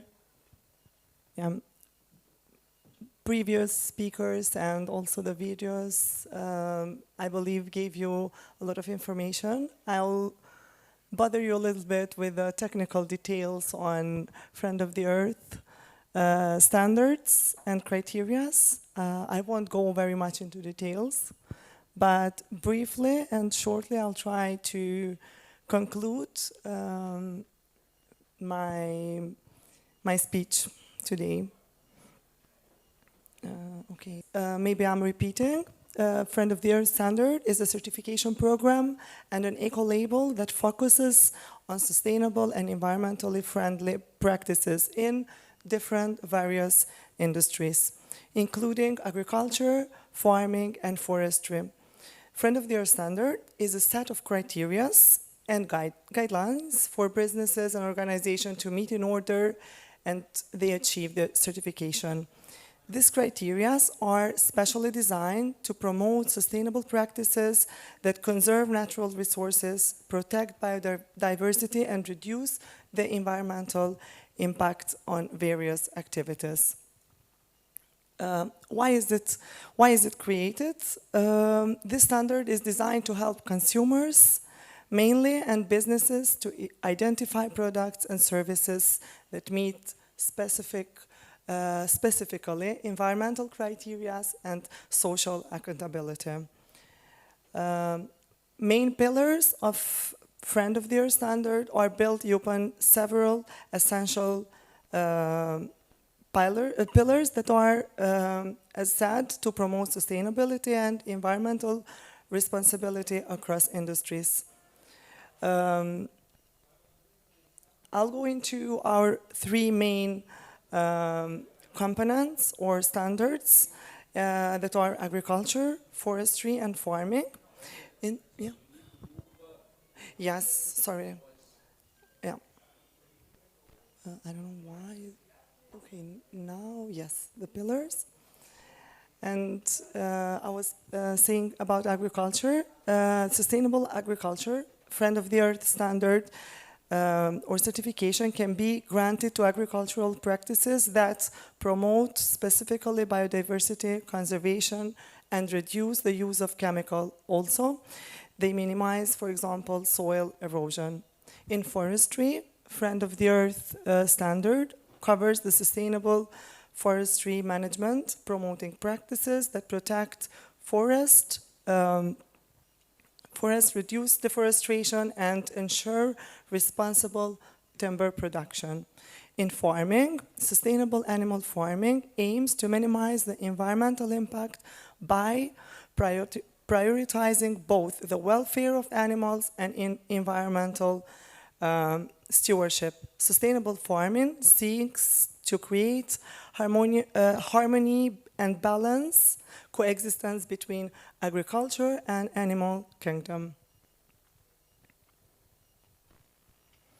I want to conclude all the main standards, set of standards that Friend of the Earth has developed during all these years, and it's in regarding of today, I will be focusing mostly in sustainable fashion standard, but there are also various standards in Friend of the Earth: sustainable furniture, sustainable mining, sustainable sport, traceability, alternative proteins, and so on. If anyone needs more information, of course, our website is there, and they can directly email me for detailed technical information. Okay, as I said before, I will be focusing more in sustainable fashion today, so as the fashion event will be following us after all this day. So why we should prefer clothes made from sustainable and eco-friendly materials such as sustainable cotton, hemp, tencel, or recycled material fibers. We recommend avoiding synthetic materials like polyester and opt for natural alternatives. choose sustainable farm wool or sustainable forestry rubber, and by adopting these sustainable fashion practices, we can contribute to reducing the fashion industry's negative impact on environment and society while promoting ethical and eco-friendly alternatives. As during all these years, certification numbers are let's say monitoring that the number of certification issues each year indicate that our organization has reached a high influence within various industries. Our global presence and our expanding has, in different regions and in different countries, is a big sign that our organization and our standard is in a great way of growth and increased in international recognition in all these last years.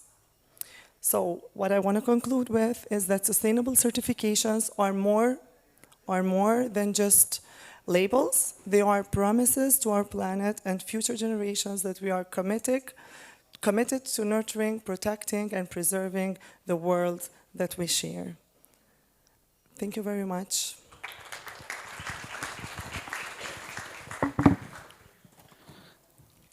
Thank you so much, Reze, and thank you also for making the presentation short. Now you know Reze. If you have any specific technical questions, she will be available in the course of the event. So the next speaker is Amos Chisse. Welcome. He's representing the company Olio Roy, which you have seen in part during the video. Thank you very much for coming over, and I'll give you the microphone here. This should be turned on, and on this you can. Thank you. Hi everyone. I'm representing this fabulous family that's come from Badalucco. Badalucco is a really small village. Actually counts like 1,000 people who live in there, nearby France in Liguria, so in the northwest of Italy. And actually, I really appreciate when the professor told about the family concept all around the world, because we are all from the same species. So growing up in a so small village, I grew up with the idea that everybody that is living a herd, it's part of my family, basically, because in a small village, when you grow up in a small village, you used to see always, every time, the same people, so you are very familiar with everybody. And those families started producing oil 5 generations before Paolo. So Paolo, the young guy that you see in the picture, is the 5th generation of olive crusher. So it's an historical family business. And they have those really familiar spirits also in the farm. This is my father, actually, that worked in the company for 20 years. So I grew up in the olive mill, literally, in Liguria. Now I live in Milan since 12 years, but I'm really strongly related to the company and also to the territory in which I grew up. And basically, the territory, it's a bit complicated to harvest because it's basically a hill, and the territory, it's not easy to harvest and it's not easy to live in that, because during the last years we have lots of rain, lots of water, so we are basically at the end of the valley. So if in the mountain it rains too much, we basically be washed on the ocean. So we need to take care about the mountain. And on those mountains, it's called Valle Argentina because in Italian, Argentina means like silver, because the olive tree in the valley, when the valley is windy, it becomes completely silver valley. So it's called Argentina Valley. And those plants are all olives, all olive tree.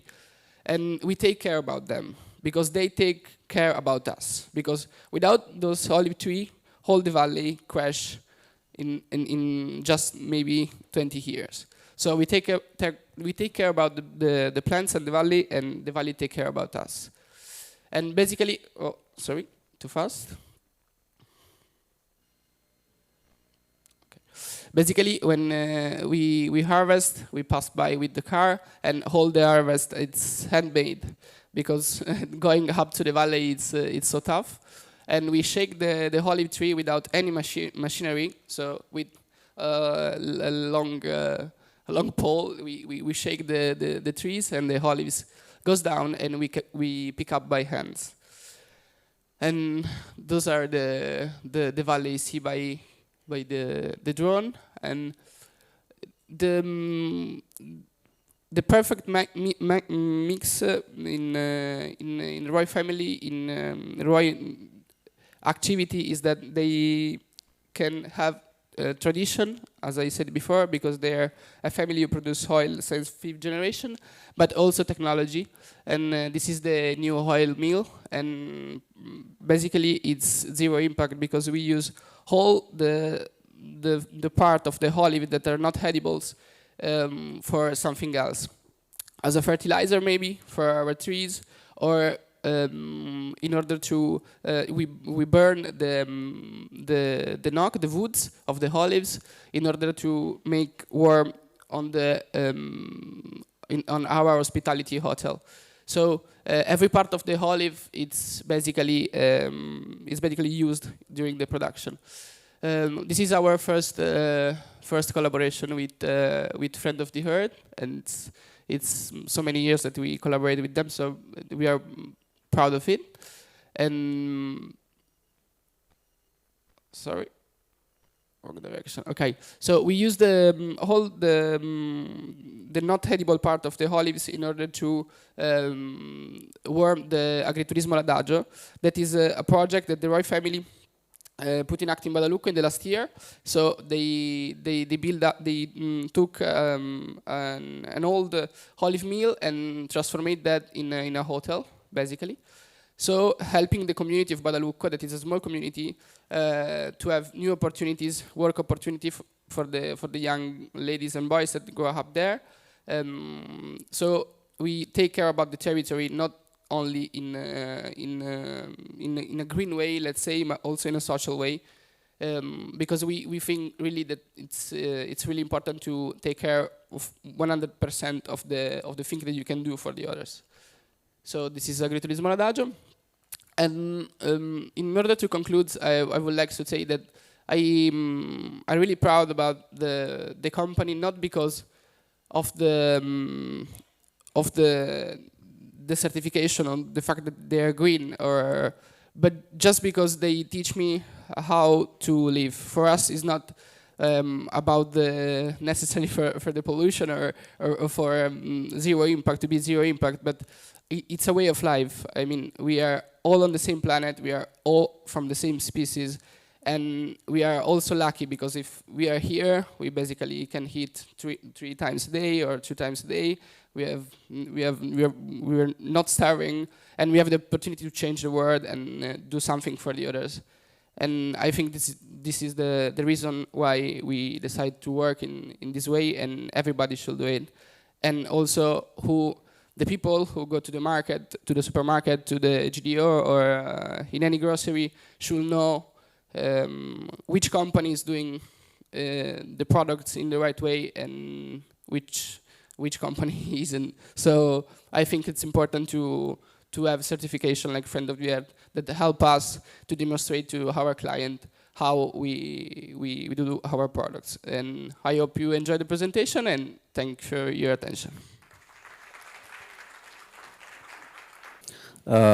Is your oil also organic certified? Yes or no? And how do you feel the difference between the two concepts, organic and sustainability? I don't know if within your role in the company you are able to answer to this. Thanks. Basically, we for some products we are both organic, DOP, and Friend of the Earth. But in our system of production, basically, the organic production take care in only for a small part of the process.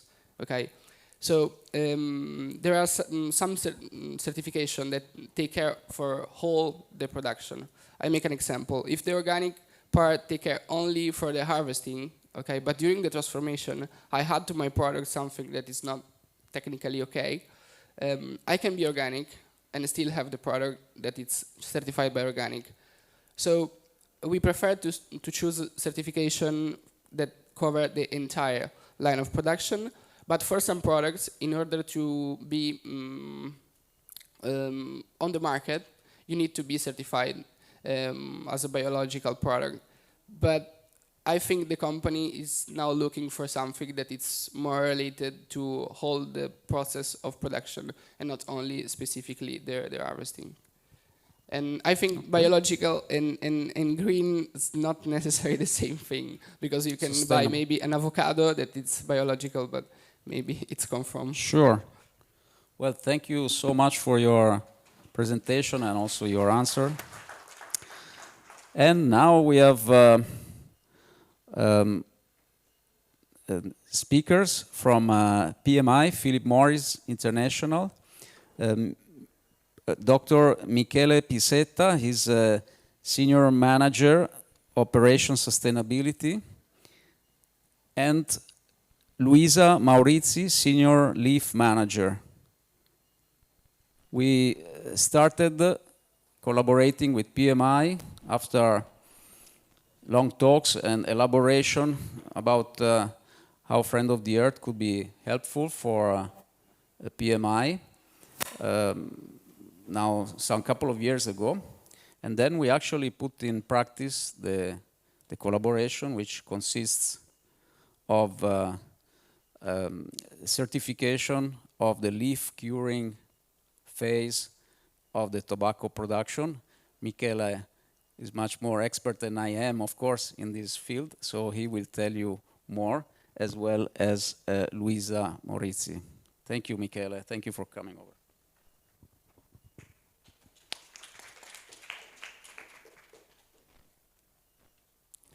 Okay, well, thank you very much, Paolo, for the introduction, for the warm welcoming today, and for this beautiful event that WSO is organizing. There's a lot of value. I'm taking away very important messages. And I would actually like to give a special thanks to WSO President, Franco Bray, for the opening speech and the inspiring words that you have donated to us this morning. They really touched my heart, and thank you very much for that. Today we're here to share with you our story, the story of the collaboration that we're having with WSO, and especially on the Friend of the Earth standard approach. And it's the story of a journey. Paolo was stressing the word long when he said discussions, because we have been engaging about 2 years ago. And indeed, it has been a long discussion. It takes time to understand how we want to implement sustainability and how to do it in a perfect partnership with a trustable and reliable partner, as WSO and Friend of the Earth is. So the story that we're going to share today with Luisa, with you, it's a little bit about the genesis, how we have come to collaborate together on this very important project. And then Luisa will dive deep a little bit on how we are implementing this certification in Italy, what we started last year with a pilot project. So it all starts from sustainability. It all starts from having very strong principles and considering sustainability as a value. When you have a value, you do not accept compromises. And when you add passion to a value, then you become obsessed with it, and you do it on top of everything else. And that is the approach that we have on sustainability. Today, we are 6 of us from Philip Morris, coming from different offices from Italy and also from outside of Italy, because this event is important and because we want to share a message together with Friend of the Earth. To understand what we have done together, we need to dive deep a bit on how we intend sustainability at Philip Morris. We do operate on the ESG, environment, social, and governance model, and we make a distinction between product sustainability and operational sustainability. The project that we have developed with Friend of the Earth is about operational sustainability, is in our supply chain, and it covers the sustainable production of tobacco, and especially the tobacco that is flue cured, so the tobacco that needs energy to be cured and to be prepared for its use. A little bit close, yeah, the chin rule. All right. So when you look into imprinting sustainability into your supply chain, you need to have North Stars to be following. And you need to have clear targets, plans, and objectives for when it comes to understanding the impact that you want to generate. And in our case, we are defining sustainability on the environmental side into our climate action, and we will see then also how we preserve nature. When it comes to climate, it's important for us first and foremost to reduce our carbon footprint. We know that CO2, together with other greenhouse gases, are responsible for global warming and the runaway climate change. The best way that we have to support activities or the energy fluxes that Professor Grossi was mentioning before is to work on the sources of carbon emissions. And that is what we do with very clear targets. We are aiming at reducing our emissions by 50% at 2030 and to achieve a 2040 net zero, meaning that the overall net emissions will be zero for PMI at 2040. And when it comes to preserve nature, we put a specific focus on natural ecosystems, especially forest. The tobacco supply chain is very much linked to forest because of the use of biomass to cure tobacco. And that is where we focus, having a very clear target on avoiding deforestation in our supply chain, and not just the one that might happen on natural forest, but also prescribing how working forests should be managed to achieve sustainability criteria and therefore impact. All of this sets the scene of the collaboration that we have had with Paolo and his team in the last 2 years. It all started from discussions, indeed. You need to align, you need to understand how to create synergies while implementing a sustainability program. At the very beginning, we came with our own internal standard. We do have a standard that we manage from almost 10 years on how to protect natural ecosystems, the agriculture as such, in the production of tobacco. And WSO came with a Friend of the Earth standard that was the basis of our discussion and the point of contact between the expertise that we both carry. Out of that, we have generated a new module for the Friend of the Earth standard, a module that can be applied on the sustainable use of biomass in curing tobacco. It's a module that is effective for tobacco and that we are piloting, but it's a module that could be used also for other supply chain. It took endless hours of discussion, of testing, of piloting. We have 2 sustainability rock stars that actually made it possible. One is Reza and the other one is Erika in the first row here. I think they went really ballistic on the phone and on video meetings to make sure that this could happen. And then last year, we started to pilot it on the ground, starting from Italy. It's where we have a vertically integrated supply chain. Luisa will tell you more about it. And we expanded it further. We went to the Philippines, and this year we will be bringing it to other country origins as well. So that is in a nutshell the story of the genesis. And now we see a little bit the implementation of the standard on the ground. Thank you, Michele. Can you hear me well? Yeah? So before starting and telling you about the experience that we did with FOE last year in Italy, we would like just first to give you a background of what the supply chain in Italy, tobacco supply chain looks like. First of all, Michele just said, our supply chain, tobacco supply chain, is a vertically integrated. What does it mean? It's a short supply chain. We buy tobacco directly from our farmers through ONT in Italia, which is Coldiretti branch for tobacco. And the basis for such supply chain, short supply chain, is the memorandum of understanding that we signed with the Minister of Agriculture. Why is that? Why is that important? Because we've been talking about sustainability, we've been talking about long-term vision, we have been talking about looking at long-term results.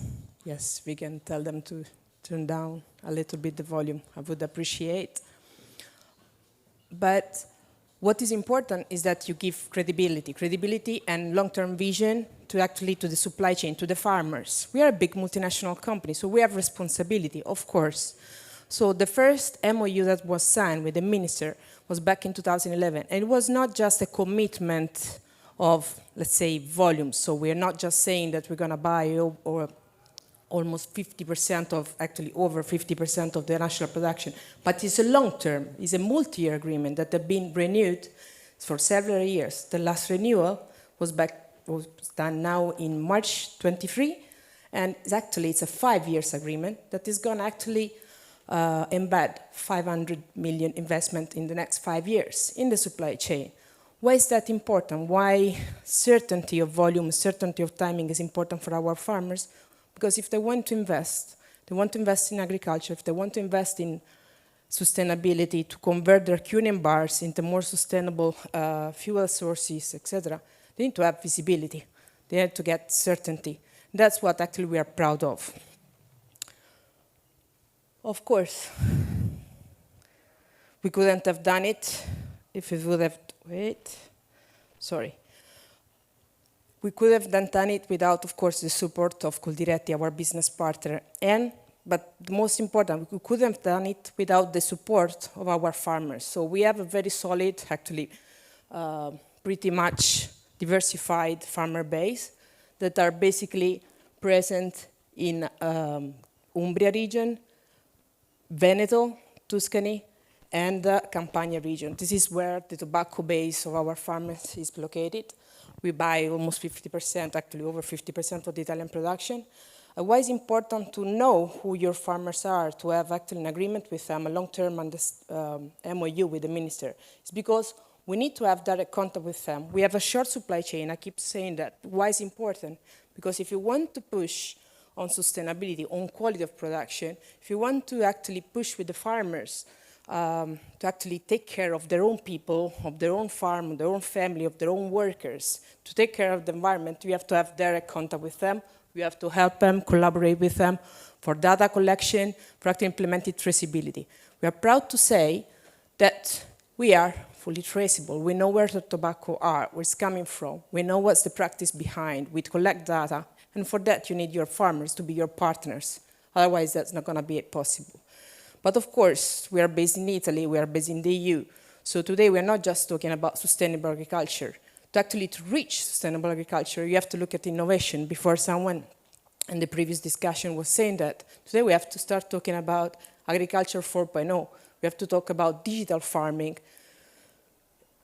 And to do so, I give you just 2 examples, and that's possible, again, through the partnership with the farms. We launched last year a program that I'm really proud of, which is called Digital Farmer. What does it mean? It's about people. It's about developing the capabilities of our farmer base. A lot of farmers today, they are big farm, they might have technology, there could be smaller farm, they still have technology, they still have data, but they're not capable to manage it, or to manage it properly to be more sustainable, economically and environmentally wise.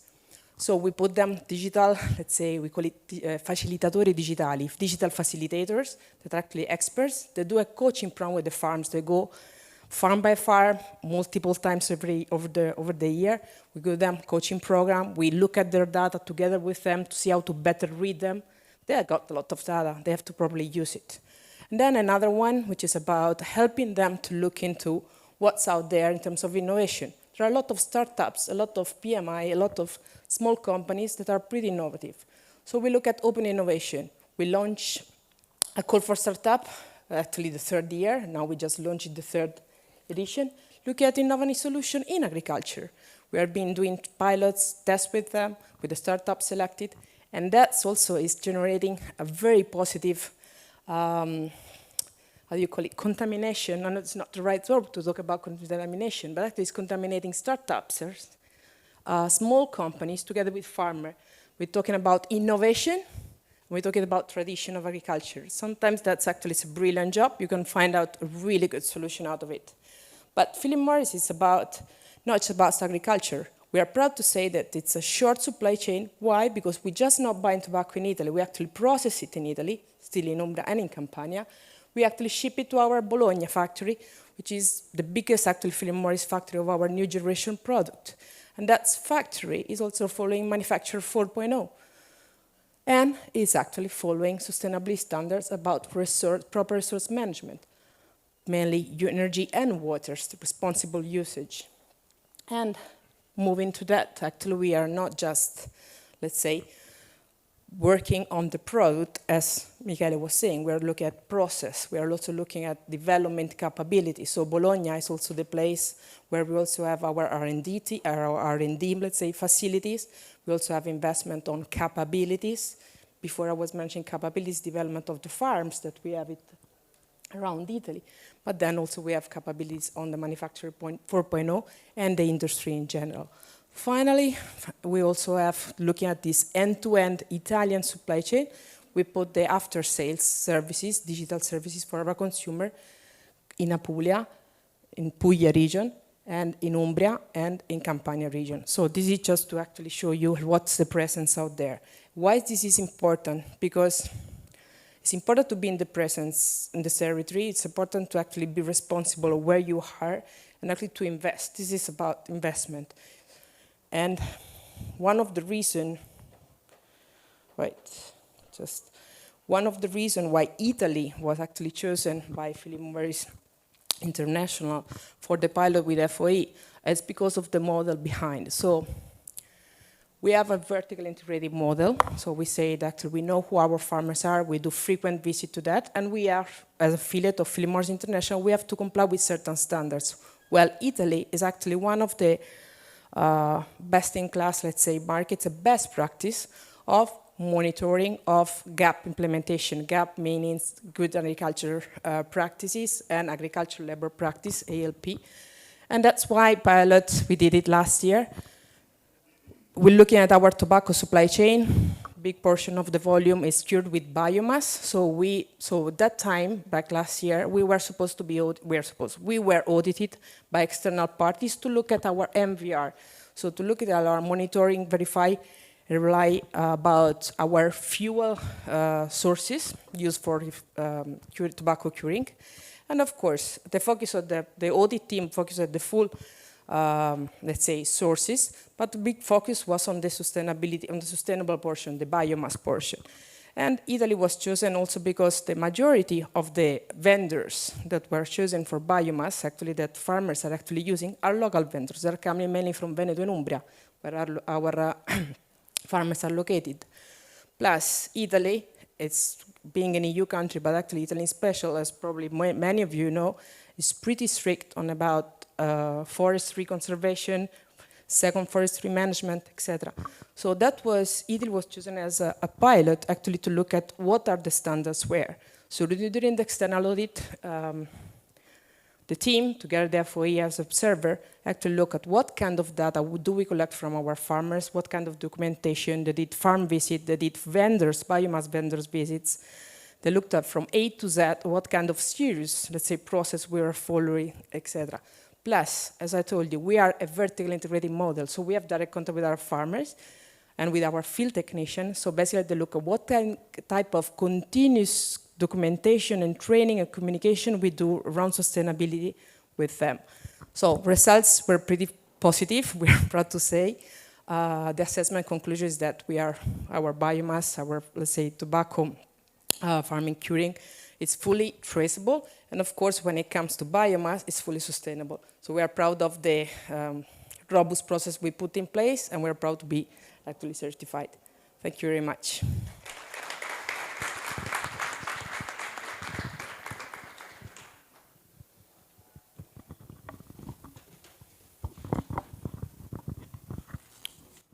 Thank you very much, Michele and Luisa. I have a fast question for you. As I mentioned, we are running a bit out of time, but your presentation was very interesting, and we're really pleased to have been selected as a certification standard for the curing of the leaves. Italy is really a major tobacco producer, but you're obviously sourcing from many other places. So it's important to keep this production under control, reducing its impact, making it sustainable. The question is, do you feel, to both of you, or which one of you would like to answer, do you feel that this experience in developing a standard for curing of the leaves, in this case, can be somehow be helpful and replicable on other industrial productions where curing or smoking, etc., so using biomass to warming up something basically can be replicated and used in other sector? Thank you for the question, Paolo. And since we stand between this question and lunch, I'll try to be brief. Well, the short answer would be yes. All the work that has been put up by Friend of the Earth and PMI in developing the standard, it has resulted into a platform. It has resulted into a technical document that indeed we are using for tobacco leaves, but it's focusing on sustainable biomass. It's focusing on the sustainable management of natural ecosystems, and therefore can be used in other sectors, in other supply chains as well. When you mentioned smoking, I was about to jump and say, well, it could be a standard for salmon smoking. Right, we use biomass there as well. Or since we have been speaking about textile, and there will be a lot of fashion discussions later on, the dyeing process that in many countries is still done with biomass. And therefore, I think what we have created is a modular.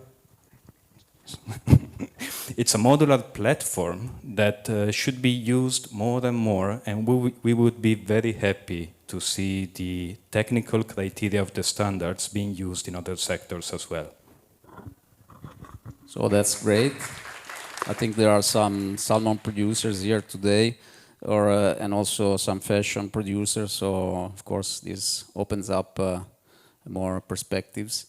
And now to wrap up with Friend of the Earth, we have a last video from one of the certified companies, Guidi, which is a major producer of fruit production leader, I think apricots in particular, but others, and also a meat producer. So this video will tell us a bit more about the company and the certification, and then we move on into Friend of the Sea.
Okay, and with Guidi, we closed at least momentarily the chapter about Friend of the Earth, and we will now go more in detail about Friend of the Sea with several testimonials, and thank you very much all of you for your patience.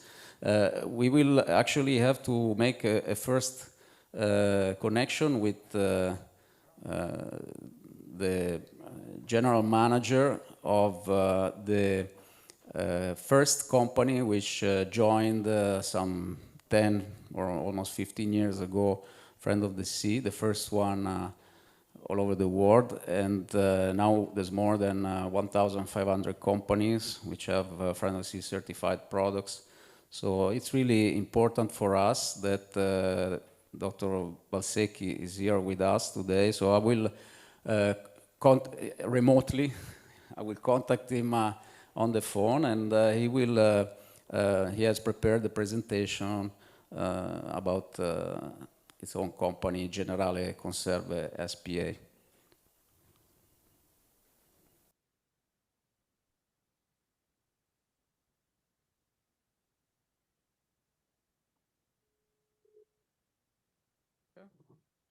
Eccomi Paolo. Sì, buongiorno, come sta dottor Valsecchi? Tutto bene? Tutto bene. È già dal vivo nella conferenza. Quindi abbiamo pronte le sue presentazioni. Io ho già introdotto Generale Conserve, quale prima Generale Conserve SPA, Serve SPA. It produces tuna, Asdomar tuna, as the first company belonging to the Friends of the Sea project more than 10 years ago. And so for this moment, for this reason, thank you very much for being here with us, even if you are connected remotely. It's a great pleasure for us to have you here. And thank you very much for giving your contribution in the fishing sector. Sì, certo, può parlare in italiano, no? Avevamo previsto, sì, sì, prego, come lei preferisce. Tanto ci sono i traduttori. Come volete, o in italiano o in inglese, come preferite voi. Italiano, direi. Ok, allora, velocemente, grazie. So very quickly, thank you very much. Mi sentite? Can you hear me? Yes. Bene. Allora, un sentito grazie Friend of the Sea e a Paolo Bray che ci ha dato. Thank you, Friends of the Sea, and thank you to Paolo Bray for inviting me here. Le aziende che io ho sempre gestito in tutta la vita, dedicata sempre allo stesso settore. The companies I have been running throughout the sector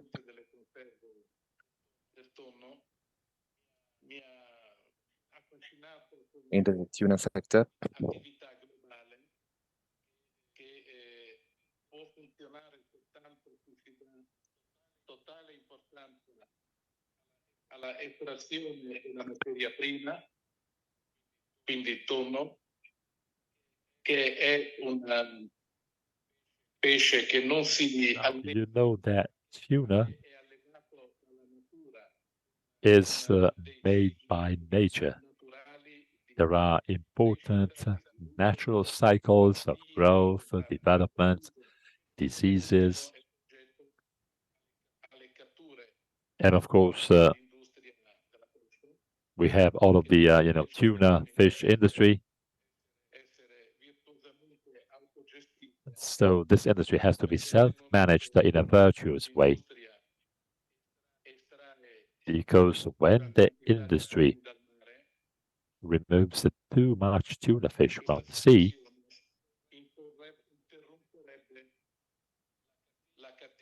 this situation would discontinue the tuna fish production chain.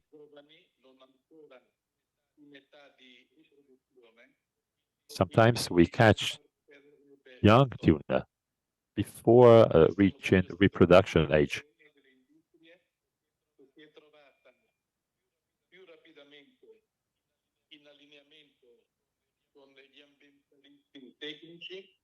We have to talk to technicians, environmentalists, marine biologists, university, with the entire industry.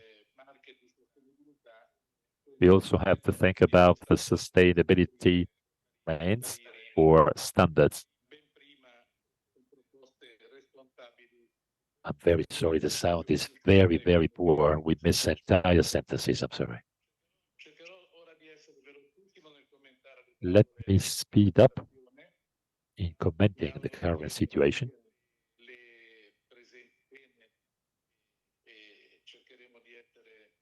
So I hope you can follow my speech, reading the slides.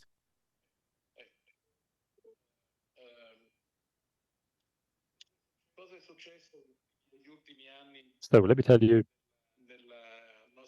what happened in our industry recently. The global tuna catches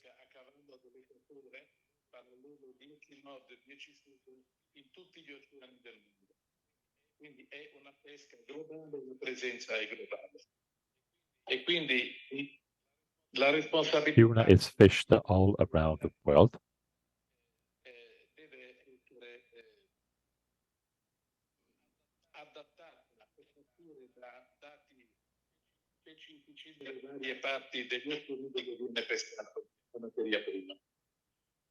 Ora, tutte le organizzazioni di biologia marina, le università qualificate e i movimenti di sostenibilità, if you consider all of these sustainability movements, we've been able to identify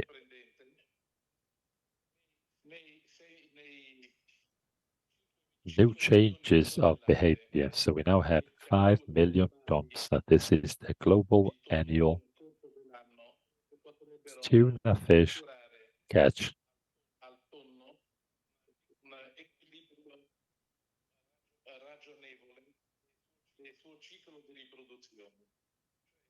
This has an impact on the reproduction cycle.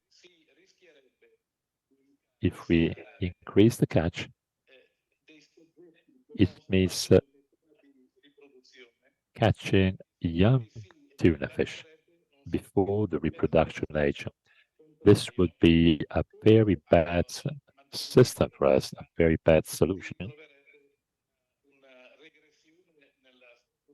There would be a regression in the stock available.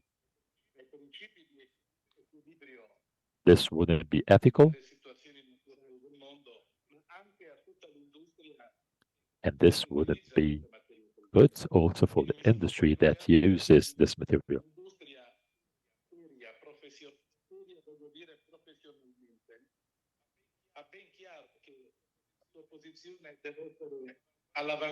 The industry knows that we have to look for the right situation to make everyone happy, not only the environmentalists, in order to protect, the raw material we have in the oceans.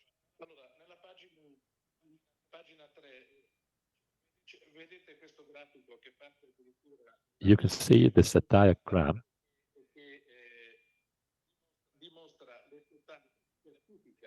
It shows all the quantities fished in the ocean.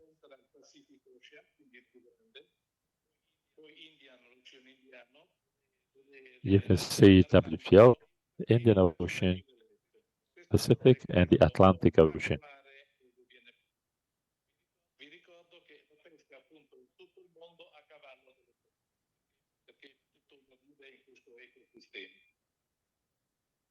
You can see that in the recent years, scientists have become very worried. So I'm not talking about environmentalists. So it is not a matter of the quality of the statistics or interpretation.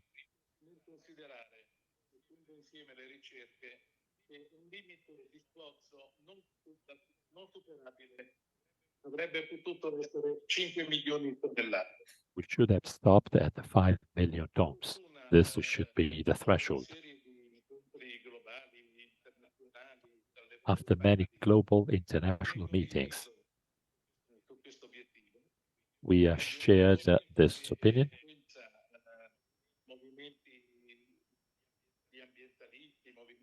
Again, we talked to environmentalists.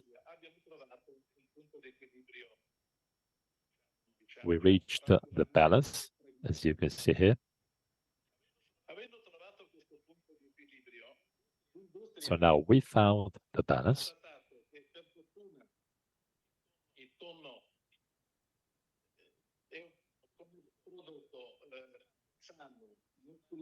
We know that tuna fish is good for our health, highly nutritious. The taste is highly appreciated by many consumers. It's easy to use.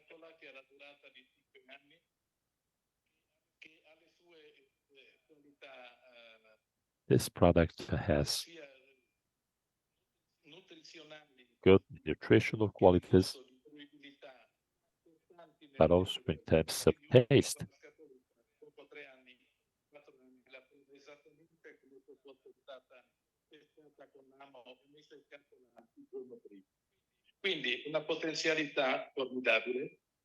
So the potential is huge. We understood that the global industry is now more and more often represented by poorer countries or developing countries.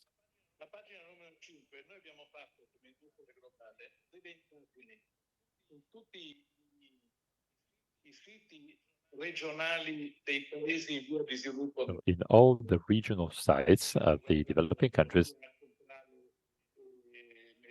there have been statistics that we have collected. Sub-Saharan Africa, Europe, North America. So in developing countries, the consumption pattern is going up.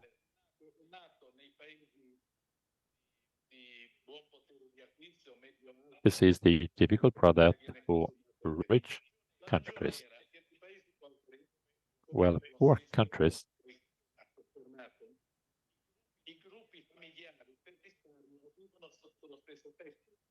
there are large families living under the same roof.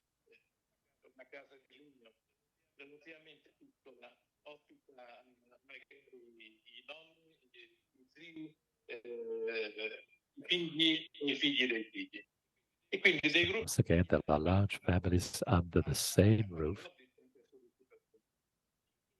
10, 15 people.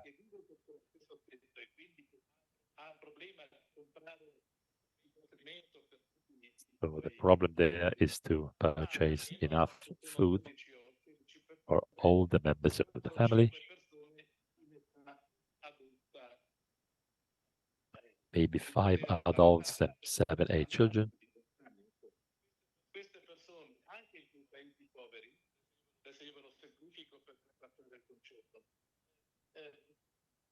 Abbiamo visto che guadagnavano dai 3 ai 4 mila dollari all'anno. On average, between $3,000 and $4,000 a year.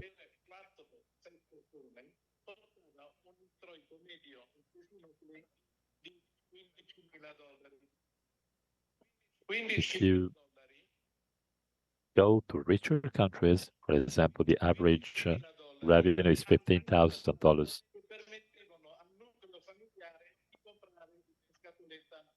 This means that the families can buy tinned tuna fish.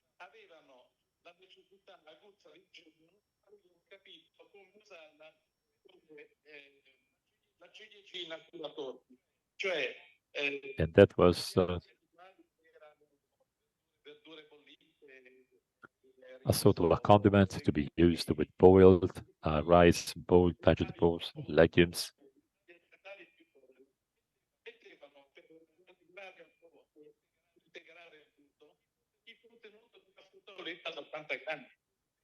So we saw that this product, usually 80 grams, was used more and more often.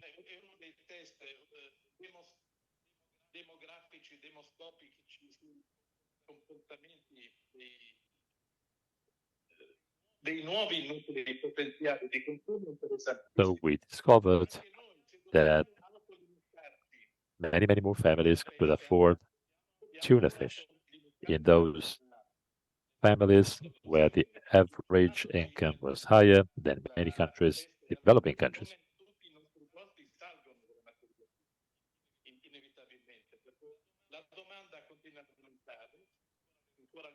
So demand is going up.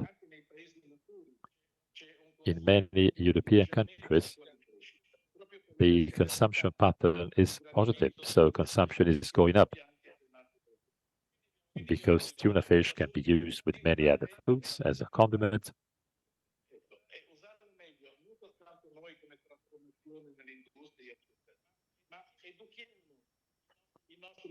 So I think that in this slide you can see the winning mix.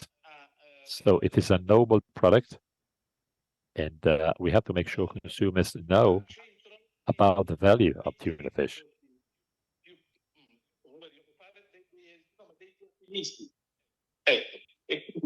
This is good for mixed dishes. So also in developed countries, we are launching new educational campaigns on how to better use tuna fish. It doesn't have to be considered a sort of a raw material, just like bread.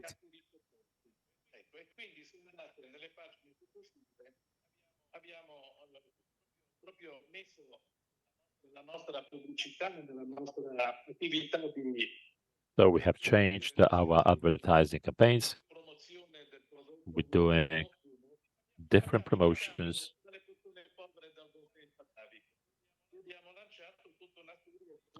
We have launched many new uses of this product for many different categories of people.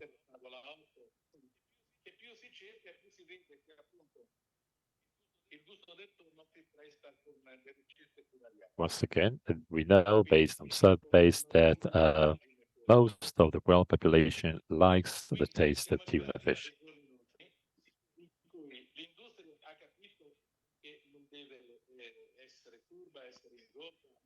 Now, of course, the industry has understood we have to comply with the regulations, respecting the quantities, maximum quantities that can be fished every single year. We have to talk to environmentalist associations.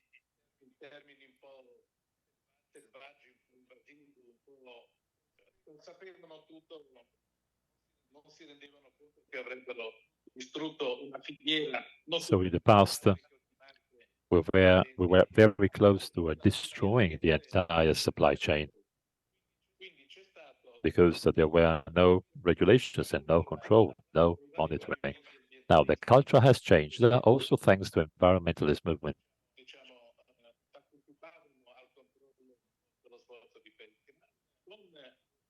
This has to be a joint effort.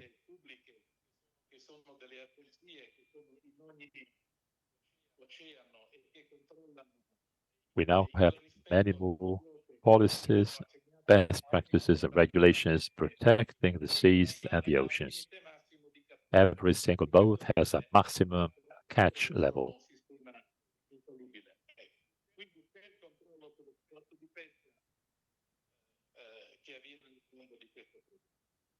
Ed è stato un esempio, io direi, molto virtuoso di That was a virtuous, good example from which we have to learn lessons.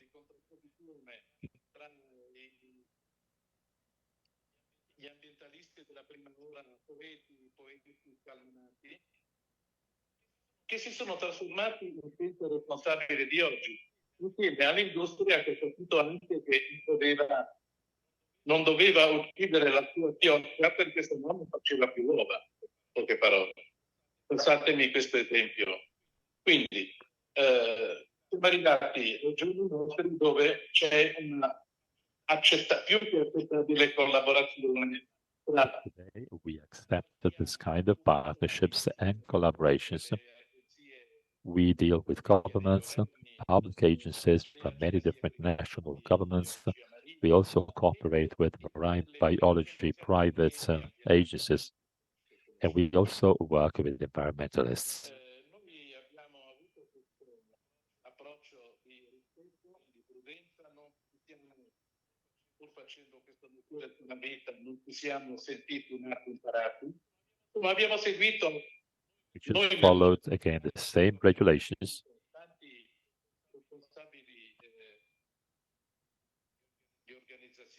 We work with environmentalist organizations, managers, including Friends of the Sea. We do cooperate with those organizations. There's a mutual respect.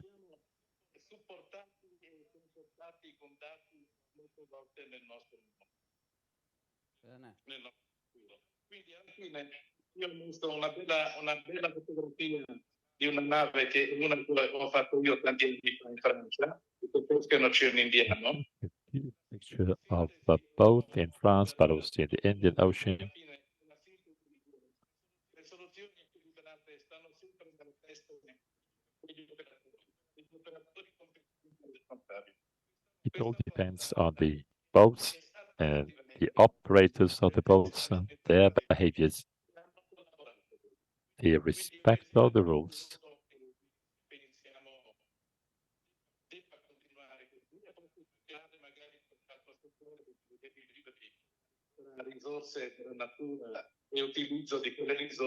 We need to respect the resources of nature.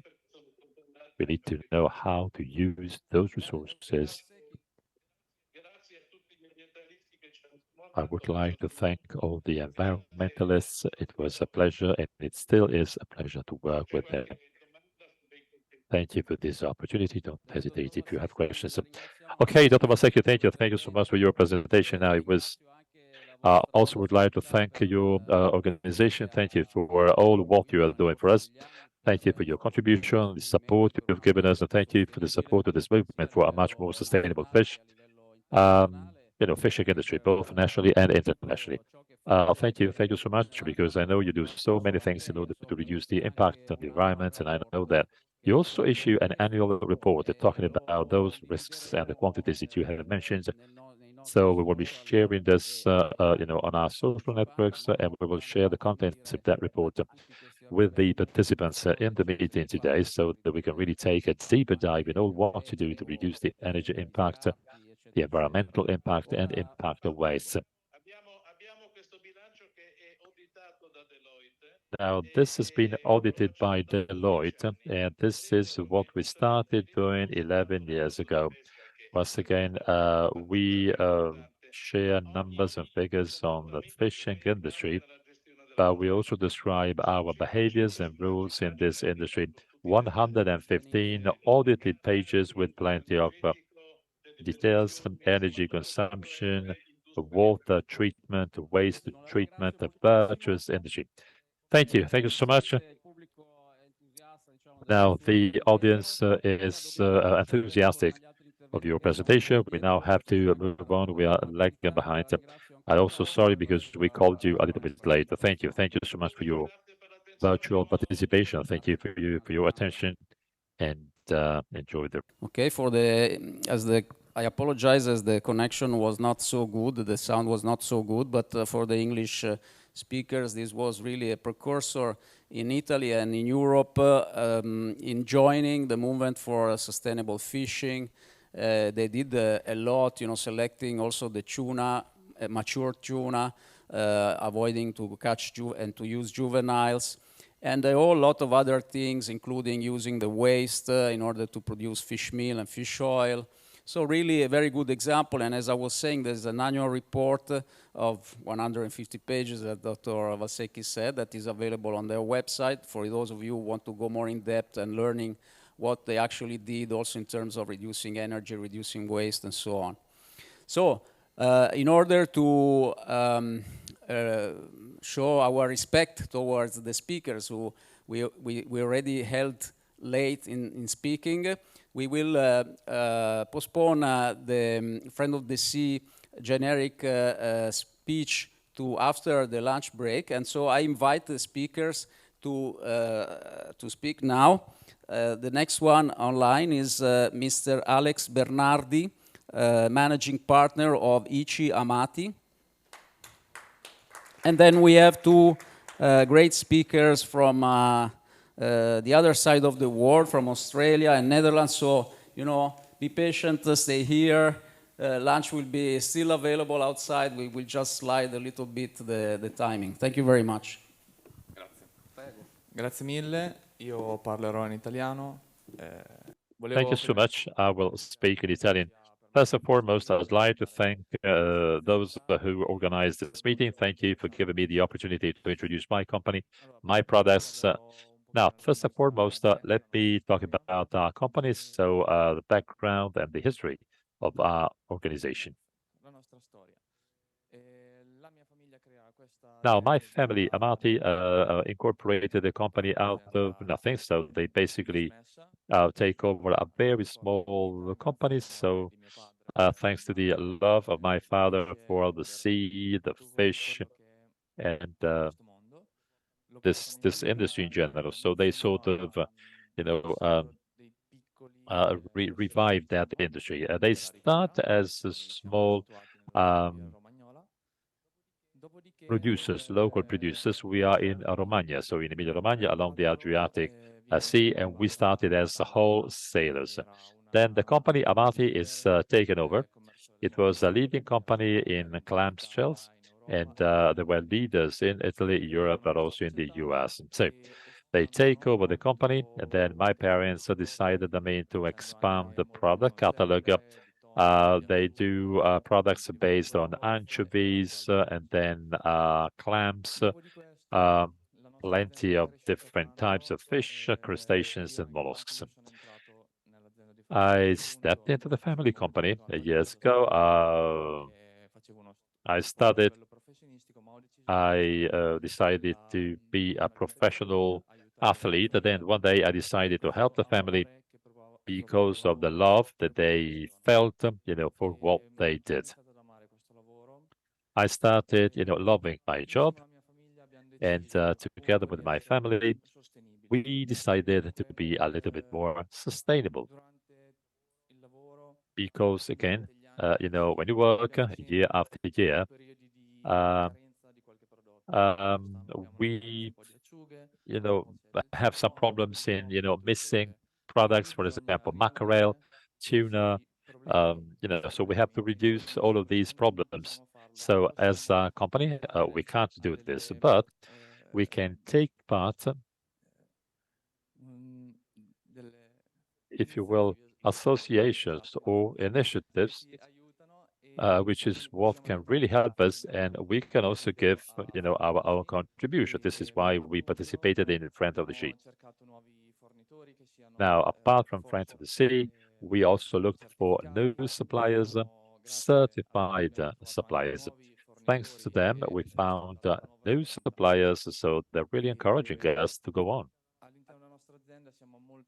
Now, in our company, we are now much more eco-friendly or eco-sustainable. We have installed the solar panels. We recycle our wastewater, and then we also treat wastewater.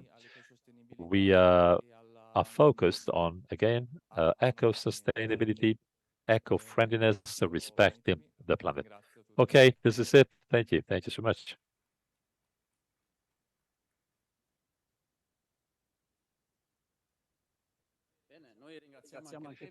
Well, thank you. Just one question, Alex. Don't go away. Just one quick question. What products are you producing? And some of them are certified, right? Quali prodotti producete? Il blu sono le bongole? Sì, siamo. Oh, clams. I think that, we are one of the leading companies in Italy for, the production of clams that we put in jars or bags. Of course, they are certified. We also produce mackerel, sardines, tuna, many products. So all of them have been certified. So you only have certified products? Exactly. This is what we started doing 10 years ago. We exclusively look for certified products. We believe in this, and this is why we are working on the certification process. Thank you so much. Congratulations, Martin. Thank you so much, Alex Bernardi. The next speaker comes, how do you say, from down under, from the other side of the world, exactly the other side, or even more maybe, from Tasmania. He's a long-time certified friend of the sea producer, perhaps before with a different formula, but always been loyal, and I have the pleasure to welcome Phil Lamb of Meaty Blue, directly from Tasmania, Oceania. And again, I apologize for keeping you waiting. Thank you, Paolo. Yes. You have to press this one, which is... Okay, it's moving on. Thank you. Thank you and good afternoon, Paolo, and Franco Bray, who I haven't met yet, but it is my pleasure to be here, and ladies and gentlemen also. In Australia, it is also tradition in your opening remarks to acknowledge the traditional owners of this land.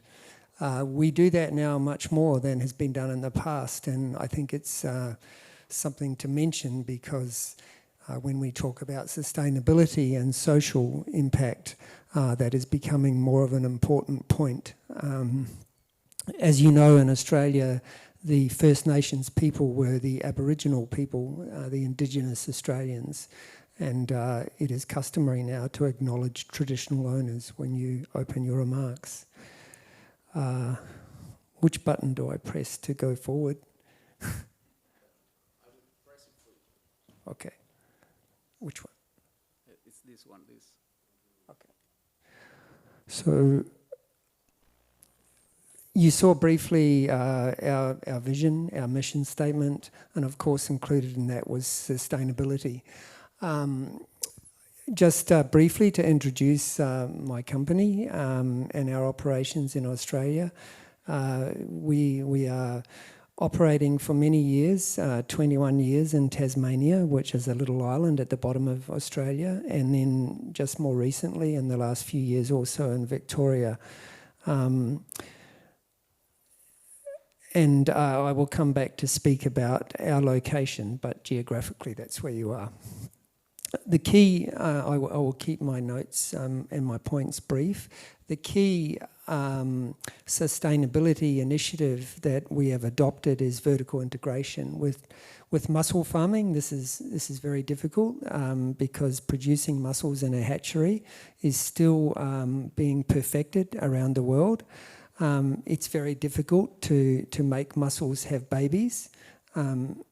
Traditionally, people catch wild mussel juveniles, or spat as we call them, by hanging ropes in the water and hoping the mussels swim along and attach to the ropes. For many years, we have been developing and perfecting the technique of producing mussel juveniles in a hatchery, just like you do for oysters, and this is a key to our sustainable production model. We take them right through, of course, through to serving them on the plate. So our business is mainly mussel farming, koze, and we do also produce a little bit of oyster spat in the hatchery. And as I mentioned, the hatchery production is a key part of our sustainability model. Thank you.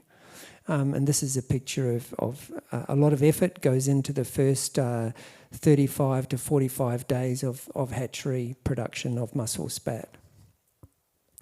We use traditional rope culture of mussels in Australia. This is a very sustainable activity because, of course, mussels are filter feeders. You're not adding anything into the natural environment. You are growing them on ropes. They consume microalgae and they grow as filter feeders of the microalgae on the farm. So this is a slight difference to some of the dredging of mussels in Europe. Thank you.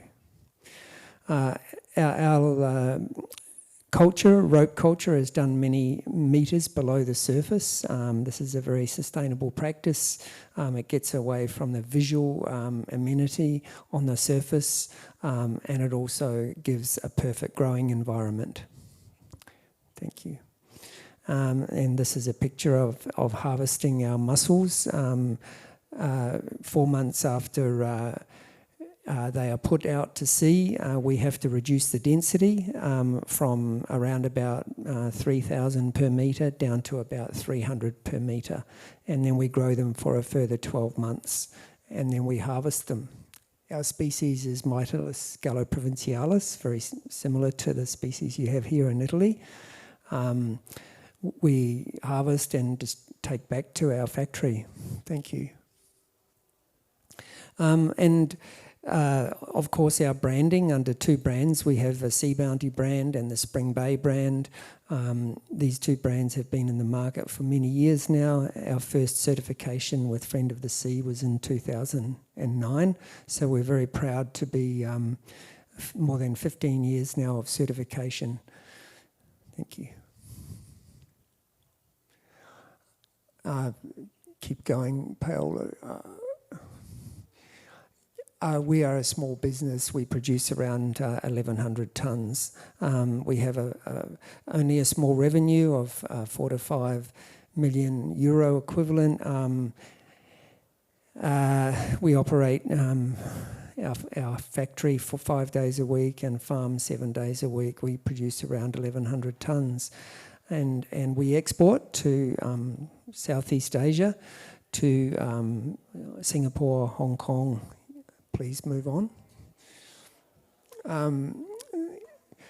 We are also certified organic. We see a difference between the certification for organic and for Friend of the Sea. To keep it summarised, the organic perception in Australia is very much around natural, without genetic modification, without pesticides, without other inputs.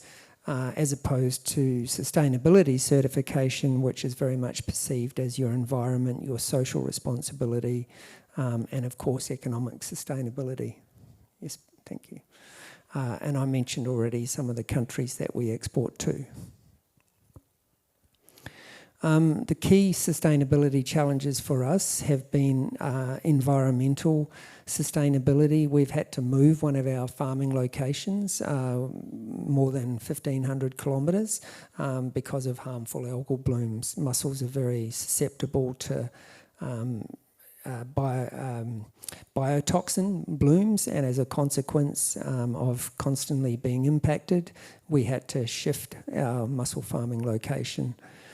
The second thing that's a key sustainability challenge for us in Australia is the social licence that we have. And just recently we took the initiative to start agri-tourism. So we now have a boat, we conduct mussel tours, we show people how to farm mussels, and of course how to eat, and always when you eat you need something to drink. So it's a social occasion, but it very much connects the public with our activities.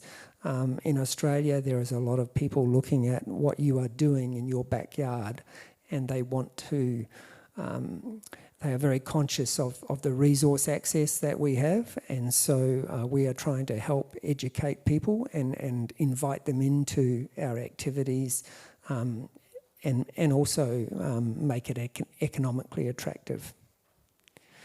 So thank you very much. I'm here for lunch. I've come a long way. Would love to talk to anyone afterwards. And even though I'm in Australia now for 23 7 years more. Originally, I was born in New Zealand, and of course, I look forward to the All Blacks playing Italy on Friday this week. Thank you so much, Phil. I have a couple of questions for you. What about, I didn't see plastic in the ropes, or is there, and how are you eventually reducing the potential waste at sea? Because that's a big problem in Italy, for example, in some places that's trying to be solved. Yeah, so we use a cotton material which is naturally biodegradable in some of the roping that we use, but we have tried to adapt traditional ropes to be more reusable. That's great. So they last longer, yeah. What about the shells? Or you're actually selling the product Yeah. with the shells, right? So Yeah, or yeah. you have also like a product line which takes the shells off? There is a market also in the vineyards, actually. We have developed some alternative uses for shells. So some of the vineyards in Australia are purchasing the shells to lay underneath the vines, and then the sun shines and reflects off the shells and back up onto the grapes, and it helps the ripening. So that's just one example. Wonderful, Phil. Thank you so much. I really hope you can stay also for the fashion show and enjoy. Maybe we should have brought some Tasmanian wine or something like that. But we have good wine here too, I think. So you will enjoy. And of course, I always invite anyone in Australia to come and visit a Friend of the Sea partner, who we are very proud to be. We will. Thank you very much.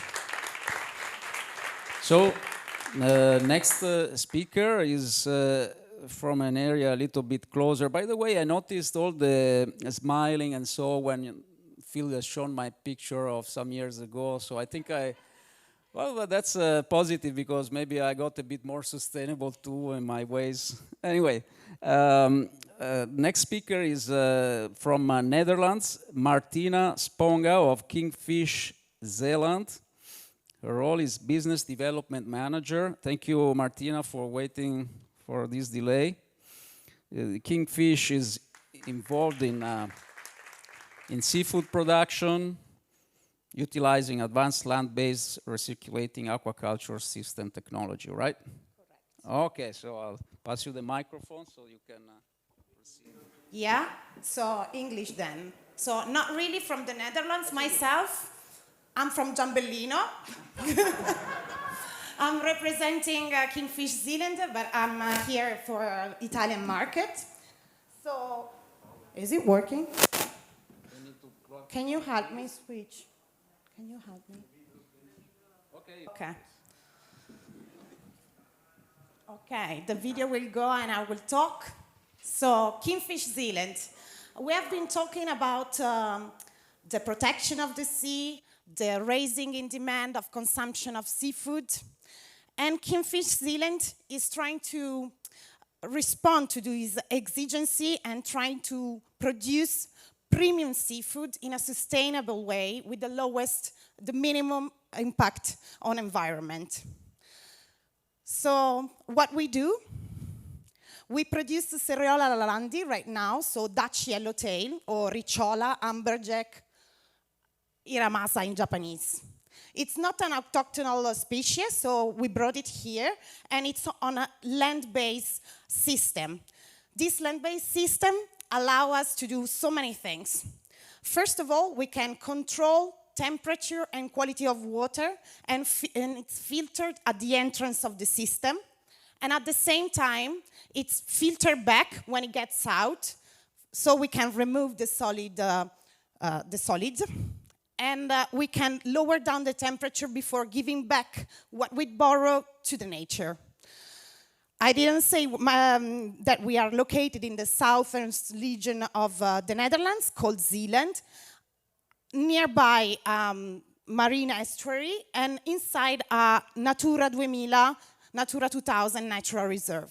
So the water is already clean, but we improve it, we use it, we reclean it, and we give it back to the nature. This system also allows us not to use any antibiotics, vaccines, or whatsoever medicines. Our parent fish, they work for limited period of time, and then they're put back to rest. We create the natural environment for them so that we don't need to use any hormones for them. So yeah, what's the result? The result, you will tell me in a bit, because, oh, I didn't go on with the presentation, but it's mostly pictures, because what I wanted to show you, it's what we do. And this is, for example, the central picture you see now is that to do what we do, we only use renewable energy, aeolic and solar. Sounds like a joke, solar in the Netherlands, but sometimes they do have.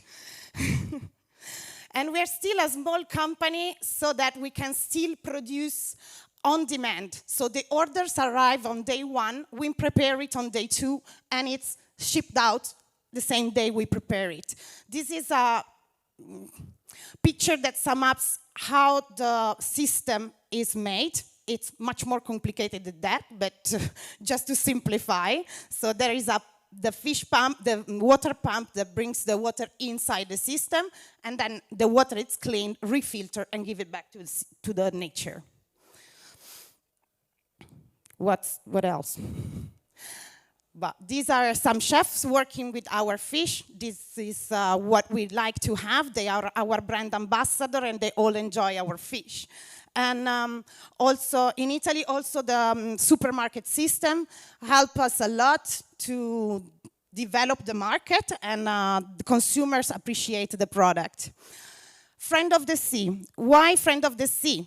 We do what we do because we think that's the way to go. The future of fish, we say. But we don't like you to believe on our words. We want people, third parties, to come in, look what we do, how we do it, and certify that we are moved from the desire of producing a more sustainable fish. And it's also important for us to have in this certification, because not only they are focusing on protecting the oceans, but they also do verify some standards on social integrity and commercial integrity, and this is very important for us as well. And then in terms of taste, you will tell me soon, because we're going to enjoy our ricciola in a while. And that's it. I'm done. I don't know if I left behind, yeah. This is just our do's and our don'ts, so no antibiotics, renewable energy, no medicines whatsoever. Ecco. Well, thank you so much, Martina. And I understand so that there is going to be some ricciola for lunch. Oh, wonderful. So that's why they placed you at the last one, and we did it on purpose to delay so that you are even more hungry. But I won't let you go without a question. Do consumers understand the concept of recirculating system? Is in your intention to try to explain to them with also the environmental benefits that are a consequence of this new technology? We are on an initial stage. We are a kind of pioneer on land-based aquaculture. It's not totally understood yet, but what it's more easy to communicate is the part where if you have a controlled system, you do not need to use products that probably are elsewhere. So that's probably what is going to click with the general consumer. Yeah. So thank you very much. Thank you all for waiting. In the end, we are just like 15 minutes late, but the idea is we have the buffet lunch and be back in half an hour so that we can move on with the other speakers, which are very, very interesting. We have some speakers from a major retail chain in Italy, speakers for sustainable salt production, so something very innovative, and many others. So, you know, feel free. The buffet, I think, is just outside. we have the Ricciola, and if you would be so kind to come back in approximately half an hour, we will appreciate. Thank you.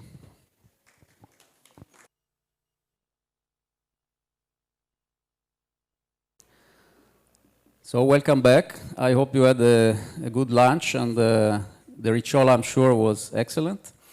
And so in the first part, we have spoken about Friend of the Earth. We have heard a lot of Friend of the Sea testimonials. And in order, to respect the forecasted speakers and to allow them the time needed to present their activity and their engagement to the environment, we are changing slightly the program, and we are now introducing some of the companies which have obtained the certification, either Friend of the Sea or Friend of the Earth, according to the other standards, the new standards which have been developed and which are different from the seafood and the agro-food standards. One of the new, very interesting and promising standard is the standard for sustainable salt certification. As you might know, might be aware of, salt can come from the sea and can come also from the underground salt deposits from mining. And both practices have their pros and cons, as usual. And we have developed standards under Friend of the Sea for the sustainable sea salt production, and under Friend of the Earth for the sustainable mined salt production.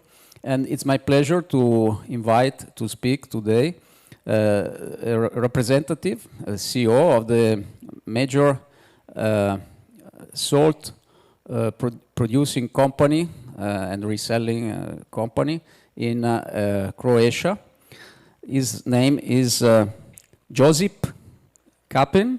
Josip, I was told, is Giuseppe, the equivalent of Giuseppe in Croatian. And the company is Solana Pag. Thank you for coming over. Thank you. After the lunch, because everybody's sleepy and nobody will.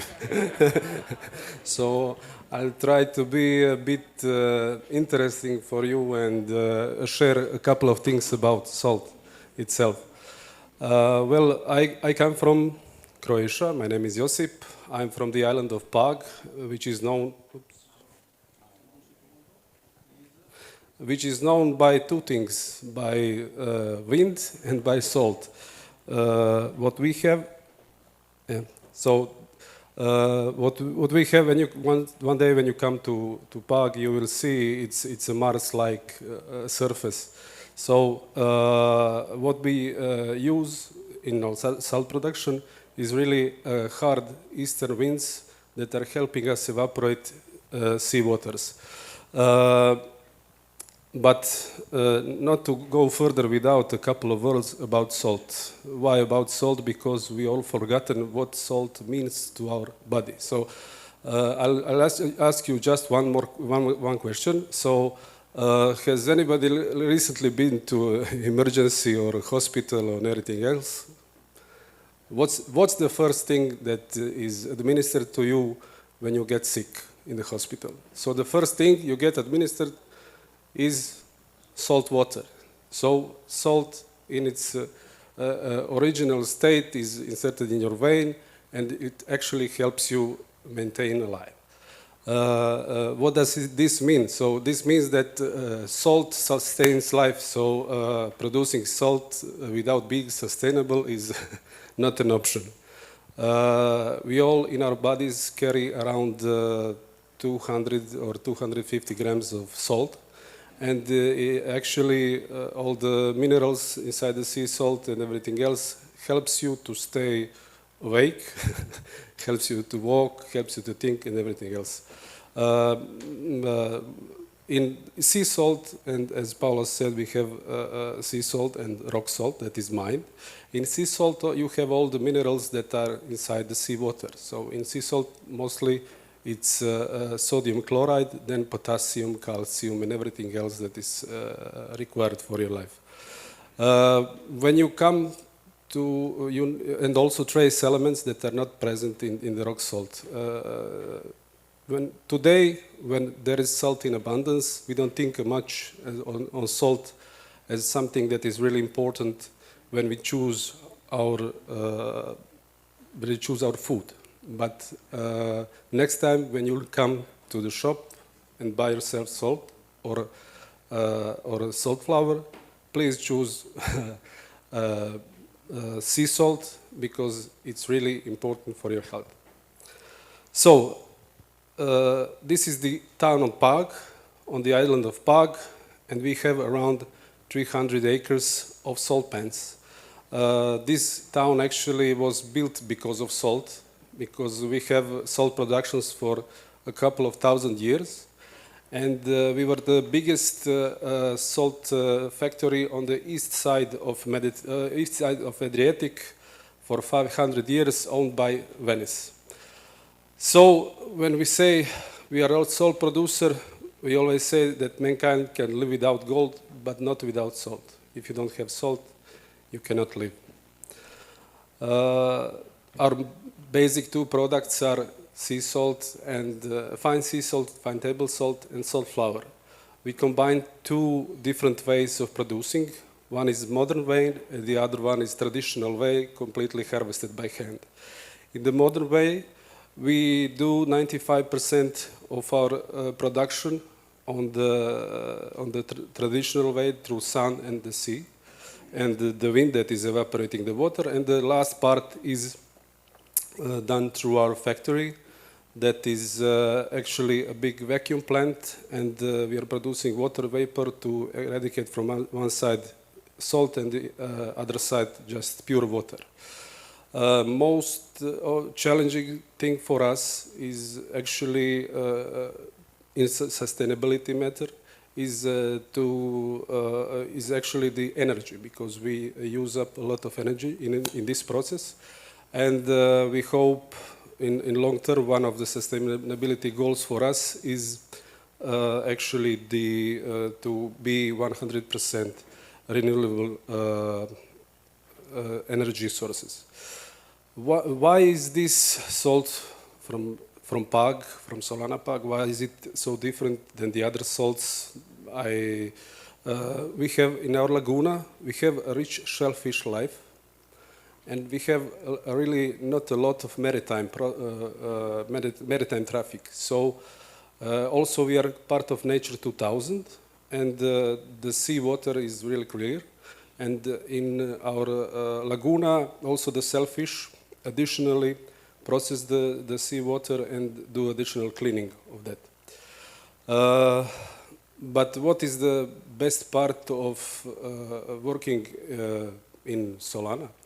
The best part is you have a wonderful view, and the second best part is when you're sustainable, you can enjoy every day after your working day, you go out, look at the nature, the birds and everything else. It was really a pleasure looking at all the previous presenters and recognizing a small part of our work in their presentations, from sea life to birds to biomass and everything else.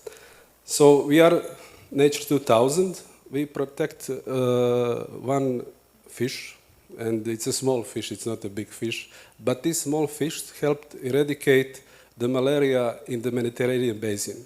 Now it is endangered, and it only lives in saline water. It's around a couple of centimeters. And also we protect two habitat types of the Habitats Directive. Those are the types of habitat that helps birds migrate to develop and everything else.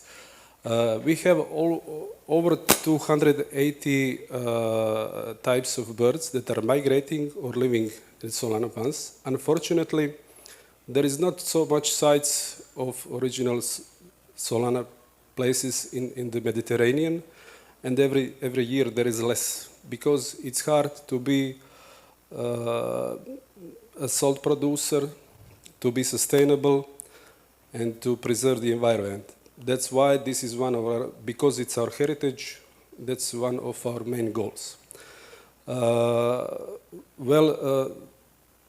As for the, I will just present you a couple of pictures of what we see when we end our daily work. And I'll just pick up a couple of birds. Maybe they are more interesting than this one, but if you ever come work to us, just that you see what after work is all about. So during all periods of the year, we have migratory birds going from Africa to Eastern Europe. And Solana is actually the place where they rest, they procreate, and where they help us do our business better. We do yearly two times the bird counting number, and when we do our regular maintenance job, we do everything we can to conserve and not to endanger this ecosystem that the salt pans are. So this is actually our kulik. It's a small bird that feeds on that small fish, and he is part of our social integration, because what is even maybe more challenging for us is to bring the story about salt pans, preserve it with the existing habitants of the Pug city, and retrieve it for the future generations. So these are, when I get tired from work, I go here, look at the sky or the sea, and you'll see when you come. So traditional part of production, we kept the hand picking. So this is salt flour. Salt flour is a different kind of salt. It is salt before the final phase of crystallization. It is difference between salt flour and salt is because salt flour has a lot of more magnesium and a lot less sodium chloride. And we all know sodium chloride it increases your blood pressure, magnesium lowers it. This is the place where we dry out our salt flour. It's all done by hand. It's placed on the tables. It's only sun and handwork. And this is, of course, the collecting of salt on the traditional way. When we try to, we want to give back to the society the things that Solana is receiving from the nature. So from the earliest stage, we go with kids, we have workshops. We have also this one playbook that is called Kulik and Solinarka. Those are the fish and the bird. And we try to bring them up to the life in salt so that they can carry out through the next generations. They also come to us work to help when they are in high school. And we also do a lot of sponsorship for the events that are taking place, cultural and everything else. This was this year. It was one of the. This was a play drama in our old salt magazines. We also, since Pag is place of UNESCO heritage, what is protected is lace. We in Pag we produce lace for 600 years. It's also a good fashion detail. We organized also the since rock and salt is everything that Pag is. We organized also the championship in dry walling. So every year we have this setup and people come and do something as it was done years before. So not to widen my story, I have a lot to say, but for us, sustainability is the way that we can preserve heritage that we received from our forefathers and bring it up to the future to the kids that stay. Why this is my last picture is because sustainability, as you all know, is hard work. And to be sustainable, it's not easy, especially in the place in the world where the energy prices are high, where there is less and less people willing to pay more for additional value. But that's why we entered World Sustainability Organization. I like to thank you. We are new, but we'll try to, yeah. And maybe we are the smallest child here, but wait and see us next year.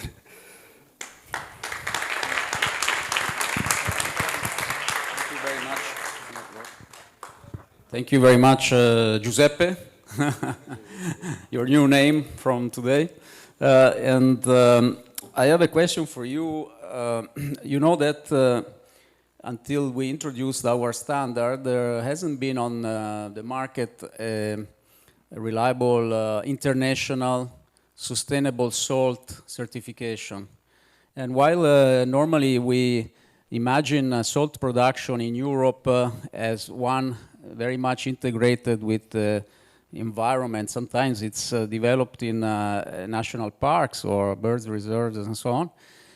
It is true that in some other countries, in some other regions, industrial salt production, be it sea salt or others, can be very unsustainable, can impact entire wetlands and so on.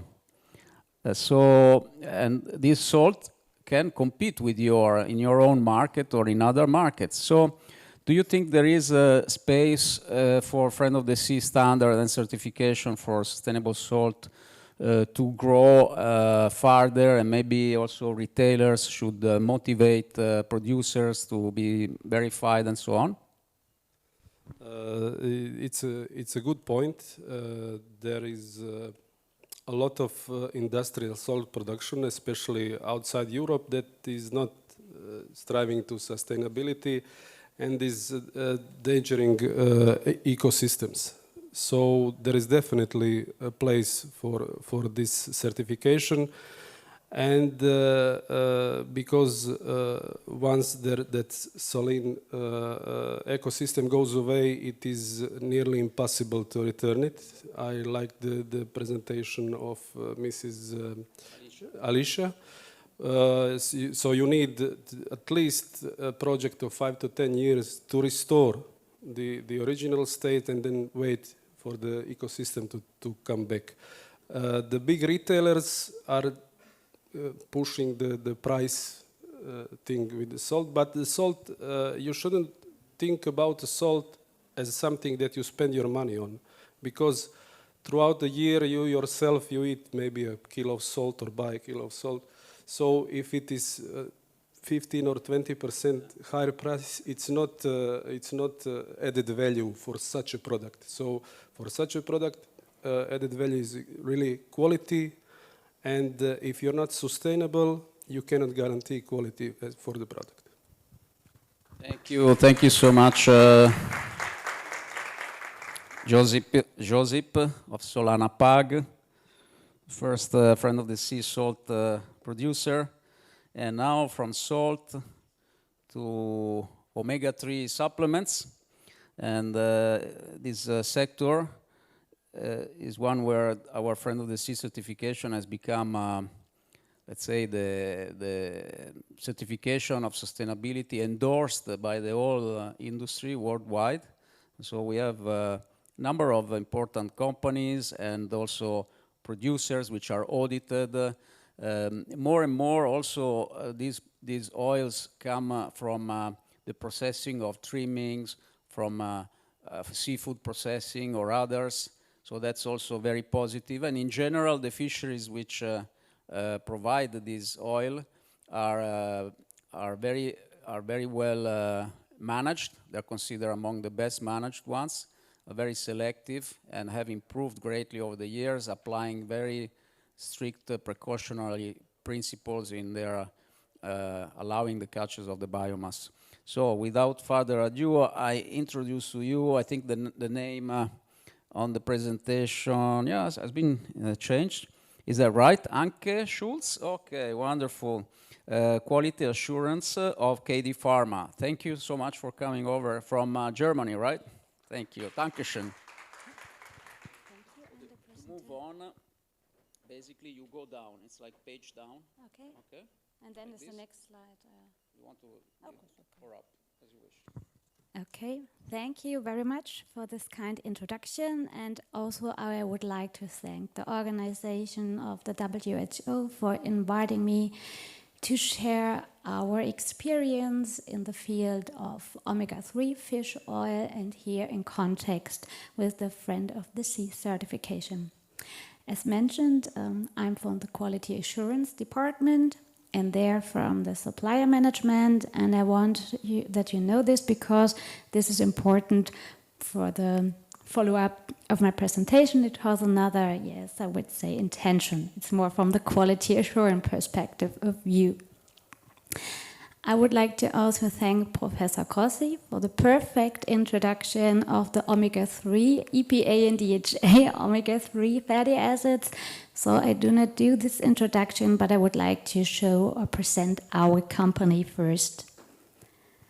So KD Pharma Group is a worldwide acting company with our headquarters in Switzerland, but we have production sites all around the world, for example, in Miami, in Norway, in Great Britain, but also we have offices in Korea and China. So, no, I did it wrong. It's You have to go down. Sorry. Okay. These are the pictures of our different production sites. As I mentioned, we had one in Norway. This is where the fish oil is arriving, I say, from the fishery producers. It's an oil already, but as you see below, it has a quite orange color. That meaning we do a lot of refining, reprocessing step to get it in a high concentrated, very pure quality, like it's at the left side, more like the slightly yellow liquid. That is then our high concentrated, high quality omega-3 oil. In Norway, we have also a bottling line. It's a neutral product with a lower concentration, but it can be bottled and sold to the customer. In UK, for increasing the capacity, there are new building and new technology established. The basic technology is distillation technology to have this concentration and purification. But in UK, we also have another business. It's a CDMO business for small molecular synthesis.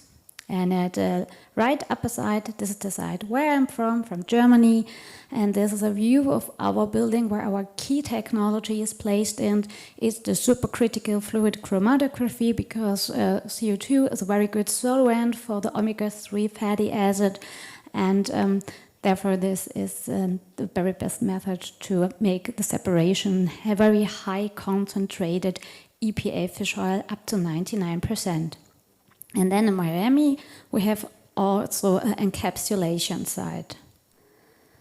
So what is the benefit of this complete development process? The customer has the choice to choose the lipid, could be from fish oil or other sources like algae or plant extract. The EPA DHA concentration can be chosen, and other additives like vitamins or flavors can be added and then can be packaged, encapsulated, or in an emulsion. So why is this different EPA and DHA content so important? Because we have different beneficial impact on your health. With a higher DHA content, you see at the left, this is for normal eye function and cognition, but also during child development and pregnancy important. And at the right side, the higher EPA content is for joint health, has anti-inflammatory effect, but the most important point is here for the heart health. And if you have an equal EPA and DHA concentration in your product, this helps to support the immune system, but also for the mood. So KD Pharma Group has also a vertical supply chain integration. That means we receive our oil, our crude fish oil, from the producers in the EU, or for example from Chile. Then the EPA and DHA content is processed. We have two different lines. For example, at the upper part, it's the KD Nutra part, where we are generating food supplement, EPA food supplement. It's in Norway, UK, and Bexbach. And we also have a pharma line, a pharma part. We are producing EPA in high concentrations as API for drugs. So you have then your bulk oil, and the customer can choose how it should be packaged, emulsion or capsules, and then you have your brand.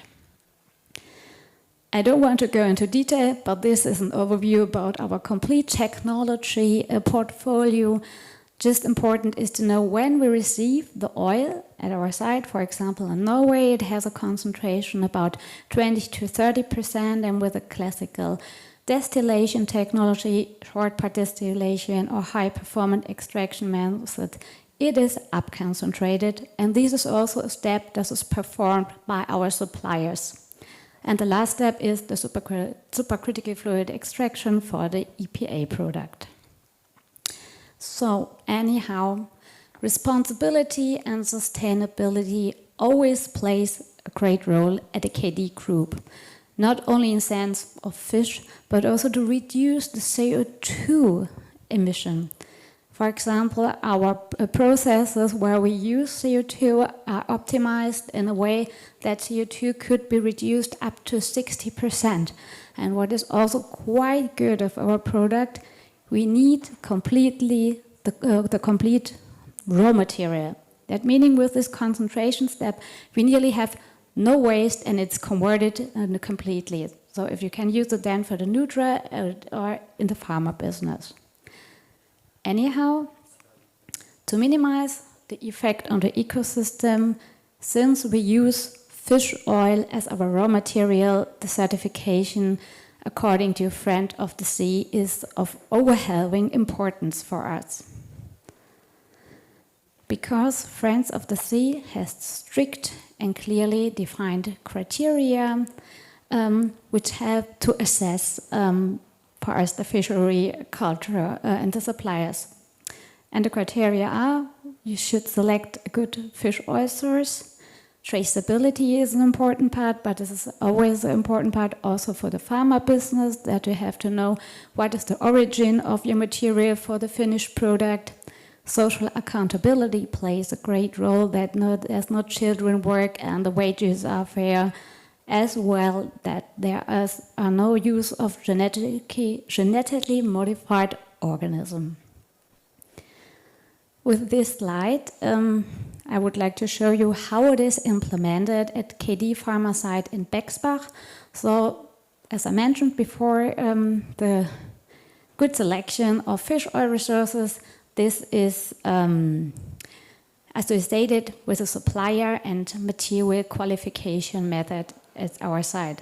For each new supplier, we check that there are FOS certified, and this really make a big decision if it will be a new supplier or not. If the supplier are qualified, we're also checking each new material if this is FOS certified, and we also ask for a special fish species statement, also checking the plausibility if the fish species on the certificates correspond to the one in the questionnaire. Yes, also endangered species should not be used, and the catching areas. Traceability, as I mentioned, is an important topic for Friend of the Sea certification, and this is established in our ERP system. We have lot numbering system from the incoming good to intermediates and the finished product, enabling the upstream and downstream follow-up of the product, and this is additionally documented in our batch records. For non-GMO, we are asking about non-GMO statements and wild-caught statements, because for this fish oil we're using wild-caught material. And social accountability, we're also asking this via an ethical statement or a questionnaire, and it is checked via and confirmed via our HR department that we are also working according to this. So if you're talking about standards, everyone who's working in the quality assuring is getting excited because we would like to fulfill all these requirements, and KD Pharma follows the FOS, Chain of Custody Fish Oil Standard, because this guarantees the complete traceability of the fish oil supply on every stage of the product, and it prevents any mixing of the product. So I would like not to go into much into detail of the procedure, because you can find this at the FOS homepage, but a central qualification tool is a certification audit. That is also carried out according to a standard. It's the ISO standard 1911, and it's executed by certification bodies, and we had experience until today with SGS and Control Union that are carrying out these audits.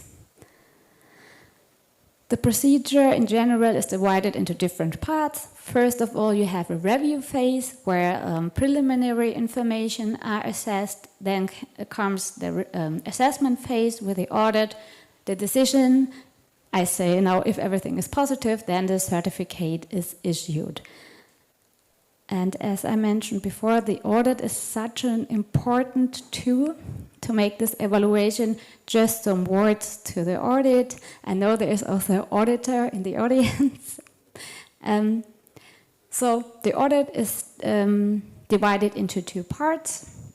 First, we have the S1 phase, that meaning it's more paper-based review. We as supplier must provide several information by completing a questionnaire and providing all the information we collected during the complete qualification phase, meaning all the fish species all our suppliers use, our suppliers' name and address, also the FOS certificates of the suppliers, as well as non-GMO statements, but also other documents like a batch record. How is our supplier qualification procedure, and an example of it. So there are several documents that has to be performed. And in the next phase, after the paper desk review, is then the phase of the audit, where everything is checked and verified again. It's the S2 phase, so it follows the general points of an audit with the agenda, with opening meeting. And I just would like to focus on some documents that were reviewed, because this is of overwhelming importance, is the traceability test, that you know from which supplier, which raw material is going to which product, and there was a traceability test as well. Further, we implemented a training program. That means every employee of our company is trained on the FOS COC FO standard, and this is repeated once a year. But also, the recall procedure has to be checked, because we have to be sure where our product and which raw material is in which product, as well as the social accountability is checked on site with our HR department. So after this, an audit peer report is graded, and based on the found non-conformities and on the grade of these conformities, then there is a decision if the certificate can be issued, and this information, the report and any other certificates, is provided to the FOS, Friend of the Sea organization, and then we as omega-3 oil supplier receive our certificate. So, and to conclude this, KD Pharma, as omega-3 producer, must comply to these very strict regulations to reduce any impact of any endangered species or habitats. Of course, nor GMOs should be used, as well as the traceability of transparency, and we respect the human rights and labor infants. But this provides also a lot of advantages for the omega-3 products. It ensures that we use sustainable fish oil resources, the reputation and credibility for omega-3 oil producers is improved, and if you have environmental aware consumers, this is also an important aspect for them. But the last point is more or less the most important one. With the FRS certification, this helps to conserve this unique marine unique environment, marine environment, as well as preserving the biodiversity in our oceans. And with this, I would like to thank you for your attention. Thank you so much. I'm impressed. I think this, if somebody had some doubts about the strength of our requirements and the audit process, you really proved with enthusiasm how, let's say, thorough is the verification process, and you provided so many details. You know, I really appreciate that your company is in the project. It's a very important company, and this is really an honor for us. I have a tricky question for you, not so easy. Eh? What about the gelatin around the omega-3? Are you working also on that, on the origin? I know that there are different origins. Maybe that's also related to the packaging and so on. Maybe in the future it can be friend of the earth or something.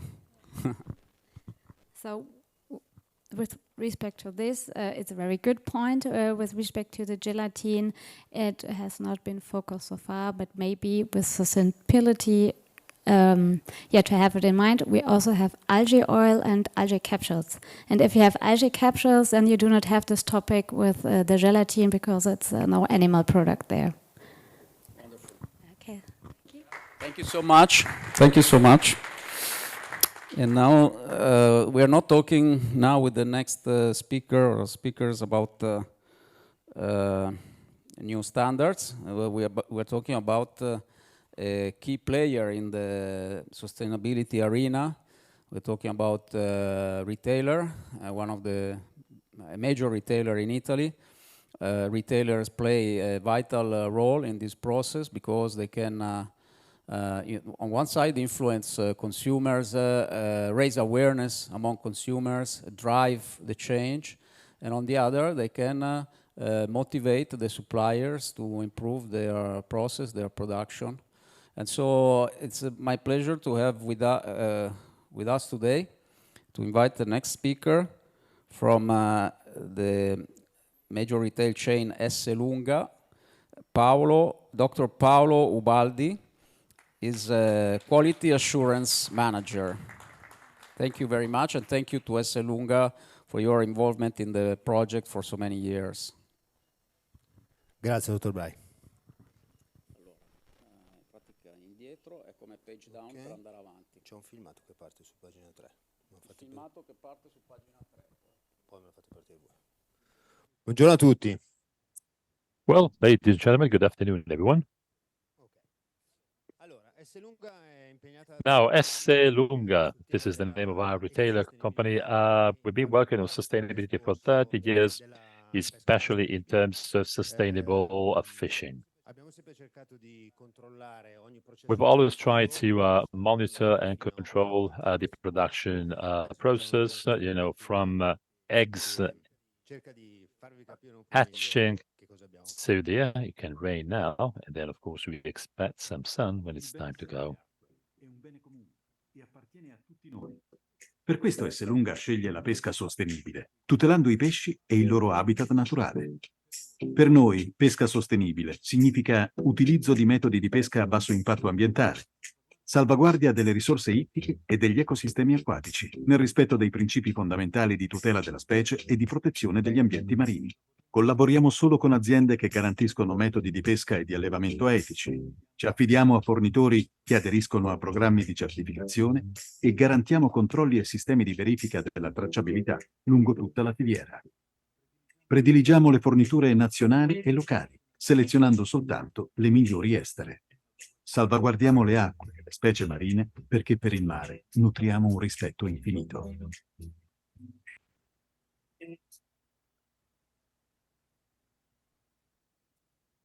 Bene.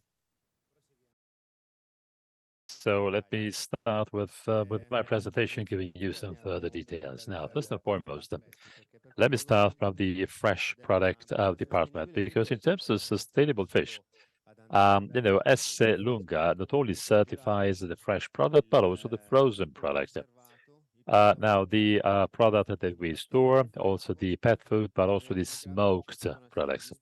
As you can see here, we have so many different species. Now, salmon is species number one, because as you know, salmon is the probably the most popular fish sold in Italy, probably because it has a nice color. It doesn't smell or taste fish, which unfortunately is a plus today. It can be cooked or prepared in many different ways.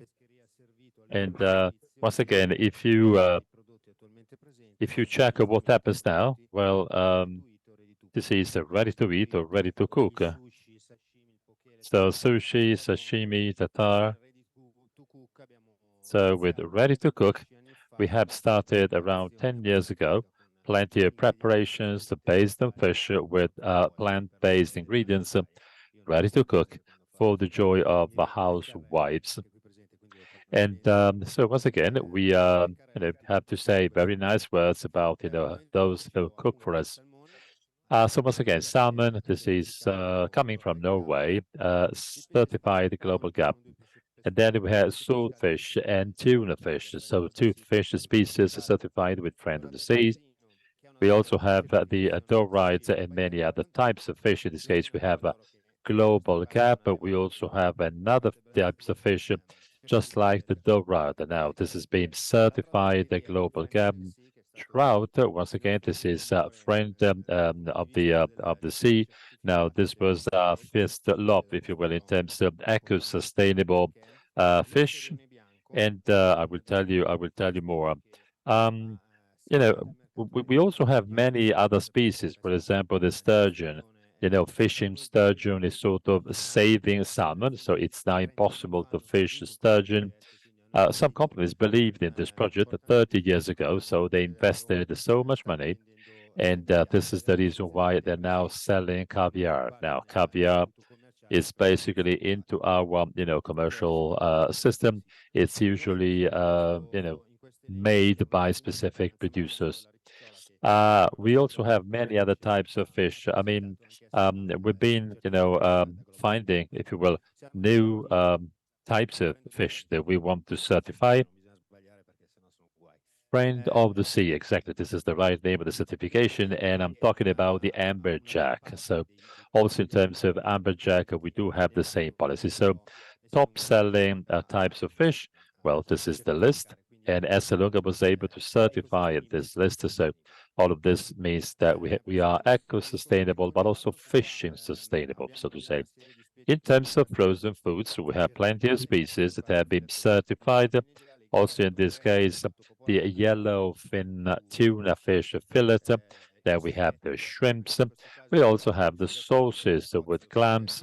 So this can be sort of, different types of shells.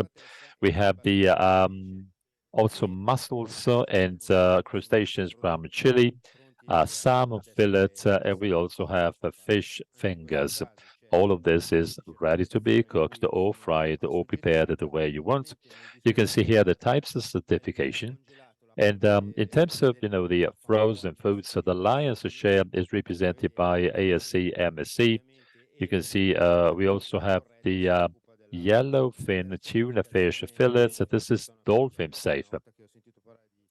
The first time I heard about Dolphin Safe when I met Mr. Bray, because he met us in our company 25 years ago when we still had hair on our heads.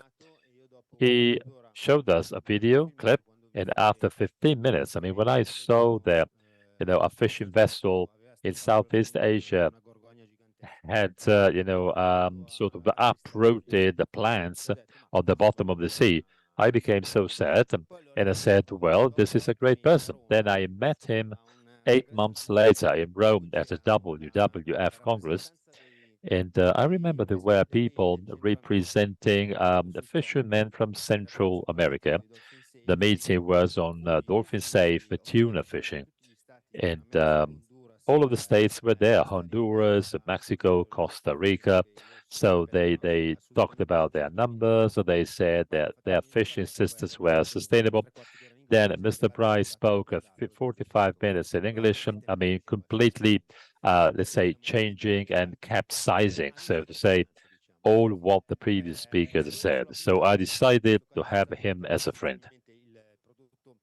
So back to salmon. Salmon is the most popular smoked fish product. Of course, we do have with our brand. And also in this case, it is certified with Global Gap.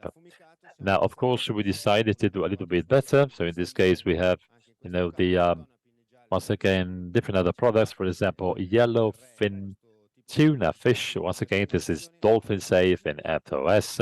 We also have anchovies, mackerel, and sardines. So also in this case, FOS, friend of the sea, can be found in 3 different products. Now, these products are being sold very well. For example, as for mackerel, this is included into the top line, which is the excellence line that we have in terms of fresh food. You know, we also have the slightly smoked salmon. And people say it's an excellent product, so I'm inviting you to taste it.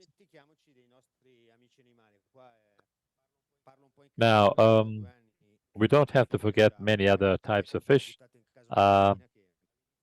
My son has purchased a little cat 2 years ago. She's now the queen of the home. So animals are important for us. Pets are important for us. So also in this case, we have a long list of animals. This is for pet food. Once again, all of these products are certified. Once again, across the board, we decided to certify them and to make all of these products fish sustainable. Let me now talk about the bestseller in the retail refrigerators. This is the Norwegian salmon. Now, we selected different suppliers. So the objective we have for 2025, well, what we want is that suppliers have to be fish sustainable certified. What do we do to make sure this is really happening? Well, we talk with them, we go through the documentations, and you know, I know sometimes I'm a troublemaker. Sometimes I call people and suppliers at 7 p.m. or maybe very, very early in the morning. So I always have questions. For example, I need this certificate. Maybe I wake up at 4 a.m. I don't have the certificate, and then she tells me, I sent it to you 2 weeks ago. And I have to say that on paper, everything seems to be perfect, okay? It's easy. I mean, you just have to write something. Then you have to demonstrate it to show that this is really happening. So we do inspections. Of course, so we tell suppliers that we go there. Sometimes it's a surprise. We just knock at the door. This means, for example, we go to Norway, or maybe we go to the fishing market in Valencia, Spain, 5:30. Saying, hello, here we are. We want to step in within 15 minutes. Otherwise, we need to renegotiate the contract. So we see what happens with our own eyes. We check the documentation. Now, in the previous speeches, by the way, I heard that, the focus is on, traceability. I'm really, really sure that this is one of the key foundations of food safety, but also of eco-sustainability, so to say. We do a traceability test, so we get a tin or a jar or some small salmon or a whole salmon, and we ask the supplier, please tell me where this product comes from.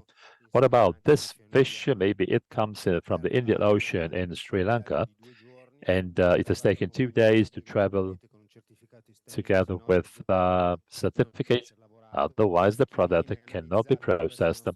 The tuna, the fish, has to be analyzed in our analysis lab in the city of Biandarate. And if the analysis says that stamina is more than 50 ppm and the level is 100, it is not produced. There's temperature control for the fish, to be transported to the stores. So we also do in-store checks. This means there's a big focus on this product. Of course, we are a commercial profit-making company, but 70% of our business, maybe more than 70% of our of our turnover. The Spinelli is here, so you can also improve my information. We sell food once again, but we have to sell safe food. I mean, we really, really believe in this. Now, we are troublemakers, as I. Some people tell me exactly that we are troublemakers, and I may use much worse words. And suppliers believe in us. I really believe in what they do. So once again, we have a very high level of commitment. Now, the inspection in Norway, now this means that either me or my colleagues, can you see the picture? I mean, from outside, everything seems to be perfect. But then I want to go there on the ring, and I want to see how salmon is being fed and how it swims.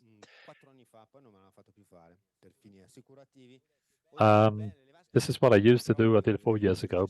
I said, okay, I mean, pools seems to be perfect, but I also wanted to do some snorkeling, so to say. I went all the way down, 10 meters deep, and it was a great feeling. I mean, seeing all the fish around me.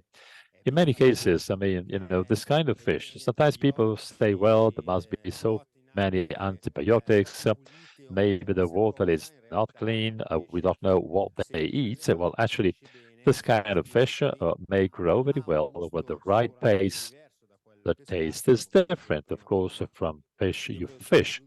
But once again, I think I am the only salmon. I mean, I keep, you know, swimming against the stream. You know, I usually go upstream instead of, you know, swimming downstream. So the this kind of product, so all of the you know, the centers that I was able to visit, thanks to Esselunga, they are safe, eco-sustainable. Now, I'm not here to sell anything. I can also answer all the questions you want.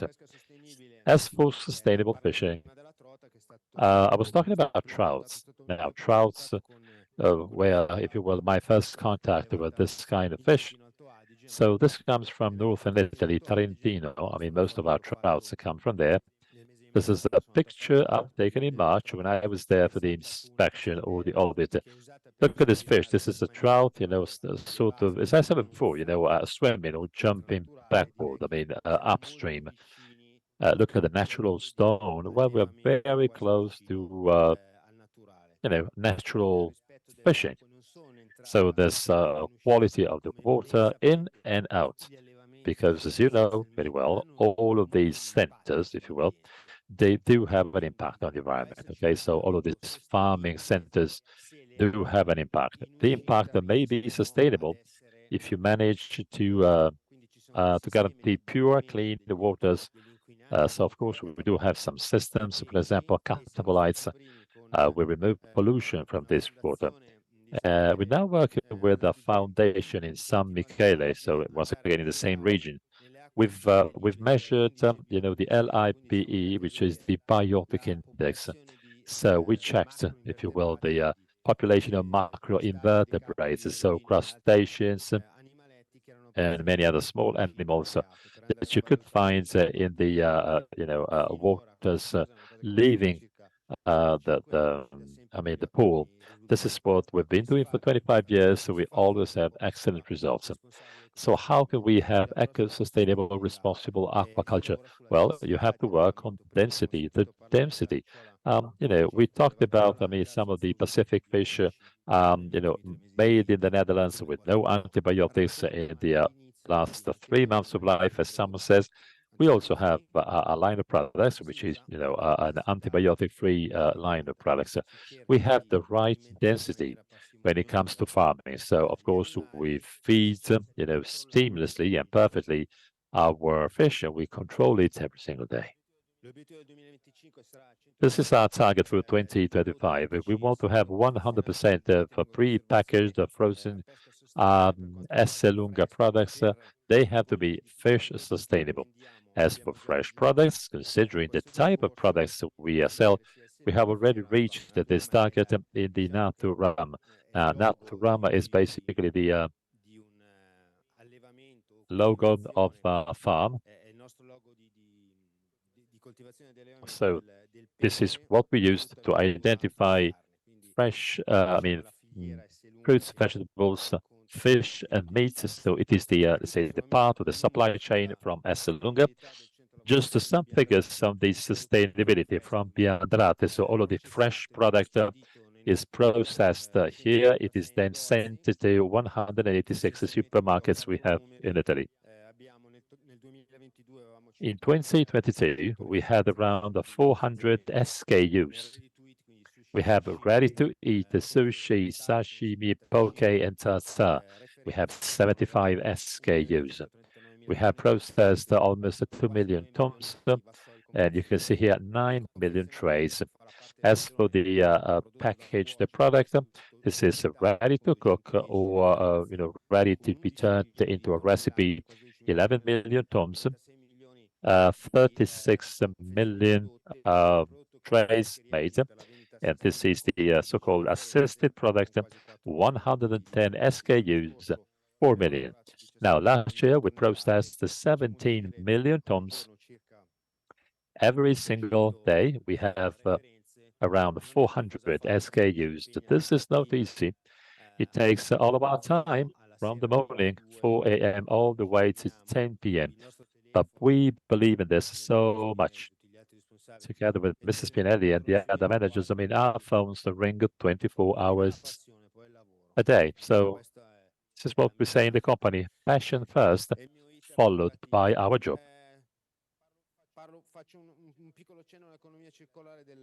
Just a couple of words on the circular economy of our fish processing centers. This is the number of polyethylene reusable crates, 15.7 million. So once again, the product is put in polyethylene crates, so we lower the environmental impact. So no polystyrene, we just use recyclable polyethylene. Last year, we recovered 484 tons of product coming or based on oil. 2.2 million tons of byproducts, category 3. So this is feed and pet food. There's not just the pet food, but also feeds. So some of this goes to aquaculture. And this is why aquaculture is sustainable. Then we have category number 2. So far, 101,000 tons of product that cannot be used by the aquaculture system. But we have just signed a commercial partnership with the company. So thanks to a specific thermal or heat treatment, all of this may be turned into category 3. So this is a further step forward to remove waste. Now, as for clam shells, you can see here all the shells. So this is basically ready. It doesn't leak water, so it doesn't make, once again, don't forget the animal is alive. So once again, this is alive animals, okay? You don't have to freeze it. So first you cook it, then you freeze it. Now, of course, what I recommend is to eat it fresh, because this is what Mr. Spinelli does every single day. So once again, this product is always, fresh and alive and kicking. So once again, recyclable packaging. I was saying, our hub uses renewable energy. Last year, out of, let's say, 100, well, 34 out of 100, so 34% was obtained by renewable sources. It's basically photovoltaic panels. We also have waste to energy center, so WTS, recovering energy. As for our transport means, they are electric, recharged by photovoltaic panels. So once again, as I said before, this is the hub we have where we recover polystyrene. Now, the fish processing center is 30,000 square meters, one of the largest ones in Europe, with just one species. So we saw something bigger in Norway, but here we processed 350 species with hundreds of specialists working with us, with plenty of integration efforts, because we have many, many different ethnic groups. We do believe in eco-sustainability. We believe in the sustainability of fishing products. I know that you understand the problem here. So please give us a helping hand. This is our 2025 commitment to reduce the environmental impact with more sustainable packaging, using renewable energy, and having a more efficient management of wastes. Look at this picture. Now, this is incredible, and I'm suffering here because, you know, we do believe in sustainability. This is what we do as retailers. Please do help us as consumers. Look at this seahorse. We have used masks, but then, of course, the masks should have been recovered, maybe recycled. One of my favorite fish, the seahorse, and I know that Friend of the Sea also has a program for the protection of seahorses. Chinese medicine keeps telling us that you should be using seahorses. So, well, these rules have to be complied with. This is it. And I know, sorry, I'm a big talker. So this is what motivates us, especially when we have to wake up very early for an inspection. Together with Mr. Spinelli, we drive to southern Italy. There's a beautiful sentence from our founder. You have to be able to imagine, to evolve, and to look further. So today we talked about sustainability. Well, of course, plenty of other challenges will have to be taken up in the future. We are ready. We will strive to do this. I really would like to thank Mrs. Alpini and Mr. Bray for inviting me and you for your attention and time. Thank you.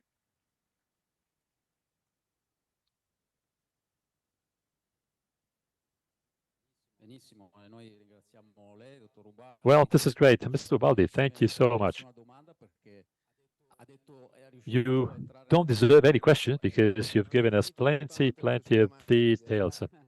Oh, no. I've been waiting for your questions, so I need one. Do you have questions? It's a pleasure for me to answer. Okay, if you don't have questions, it was a pleasure anyway. I do have one. It's sort of cross-industry. I don't know if you know about salt, but what do you think about sustainable salt and salt certification? Yes, I mean, the presentation on salt was extremely interesting, and what has really surprised me, and so you have worked on a specific, technical specification, once again, or regulation. It's interesting. I mean, salt certification, this is great. I mean, starting from fishing products, but then also involving many other similar products. I think that we need to have a circular sustainability approach. We're also working on fruits, vegetables, and meat, because once again, we do believe in this. In my opinion, well, this is something that consumers, it will take a while, but then consumers understand. I mean, I meet people for the first time, and of course, they always ask me questions on sustainability. It's okay then, so we will meet your sustainability manager, I'm sure. So we can start talking about this. I mean, just like 25 years ago when we first met.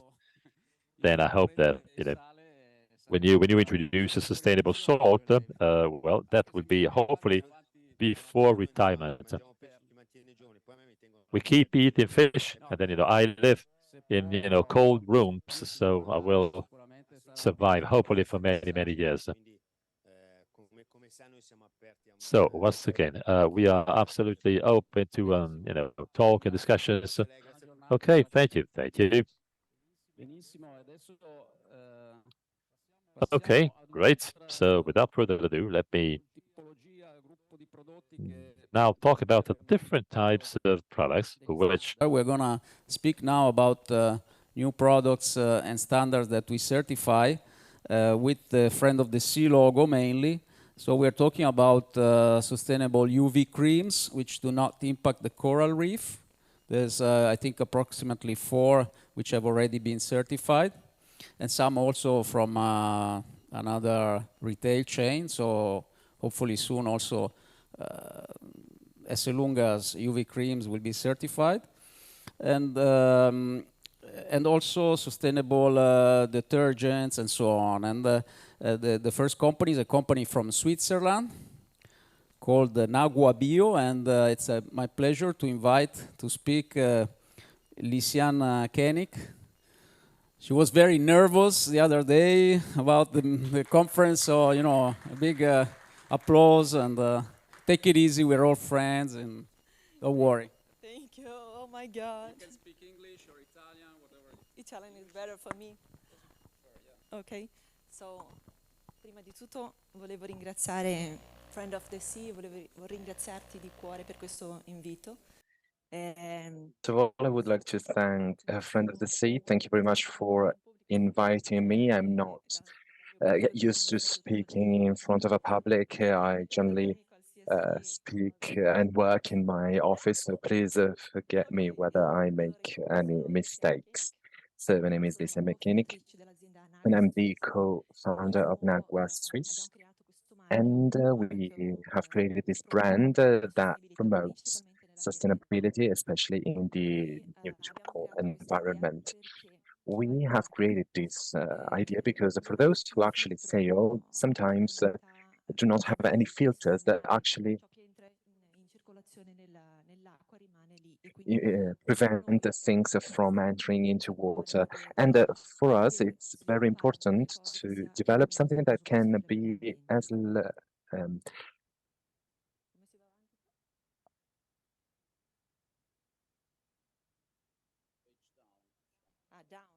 can be as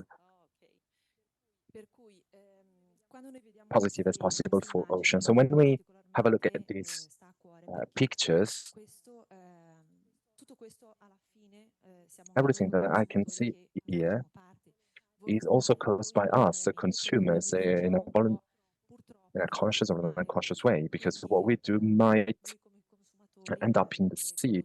And as consumers and producers, we want a correct disposal of these products and being more aware of the packaging we produce, the product that we choose in order to prevent these situations from happening. But our work is to raise awareness on it. This is a boat that is pouring in the sea what is being used on the boat. So I wonder, what can we find inside this water, this kind of water? Well, here we can directly see that water is polluting the environment. We are aware of it, but what happens hidden from our eyes is another big problem. It seems that it doesn't exist, but actually it does. And it is caused by the product that we use, that we choose, and everything that we do has a direct or indirect impact on our oceans and seas. So please, let's try to reduce the use of chemical products, and let's try and find some certification that back our ideas and products. As a producer, but also as a consumer, I want to find reliable products. So what have we done in our company? Well, actually, we created some labels as clear as possible. If you are curious to look at it and you look for some cleansing products, and sometimes almost always, you won't find any ingredients composing that product. So as a consumer, I wonder, do I really know what I am buying? Am I buying a bio product or not? Well, simply because it's written bio, is it really bio? So for us, it's important to be transparent and being able to tell the consumer what that person can find in that product. I say it's a nickel product, but it is also possible to read it in a very patent way. So search for more information, especially on those products that claim to be bio. And then, of course, certifications are essential. We are like Paolo, and this certification was the first one that we wanted to have because it's the closest to our philosophy. We want to imply the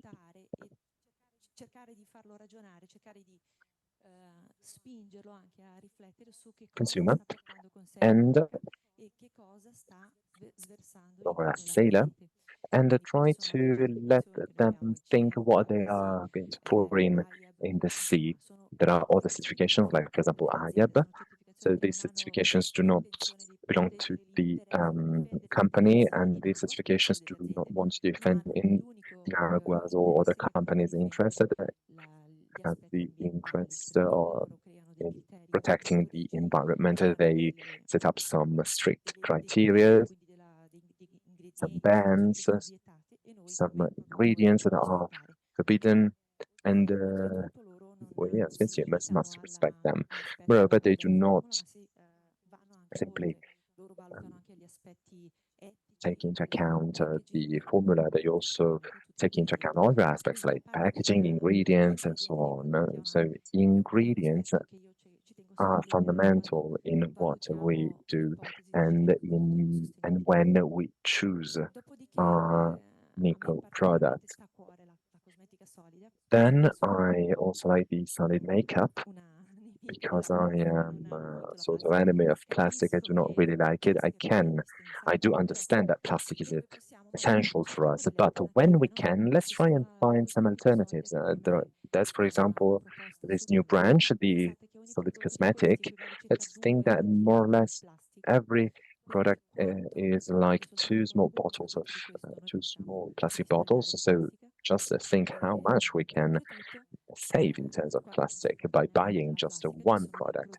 And then when, of course, we cannot renounce to plastic, there are some projects we have adhered that is certified plastic neutral. That is actually an amazing initiative. We as a company, we compensate all the plastic that we sell is then picked up. So we try to help Friends of the Sea, but also citizens can take part in this initiative. Even the final user might take part in this activity, as I said before, and protect the environment.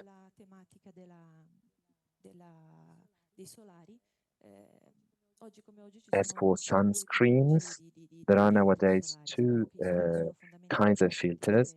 We know that sunscreens are essential to protect our health, aging, and also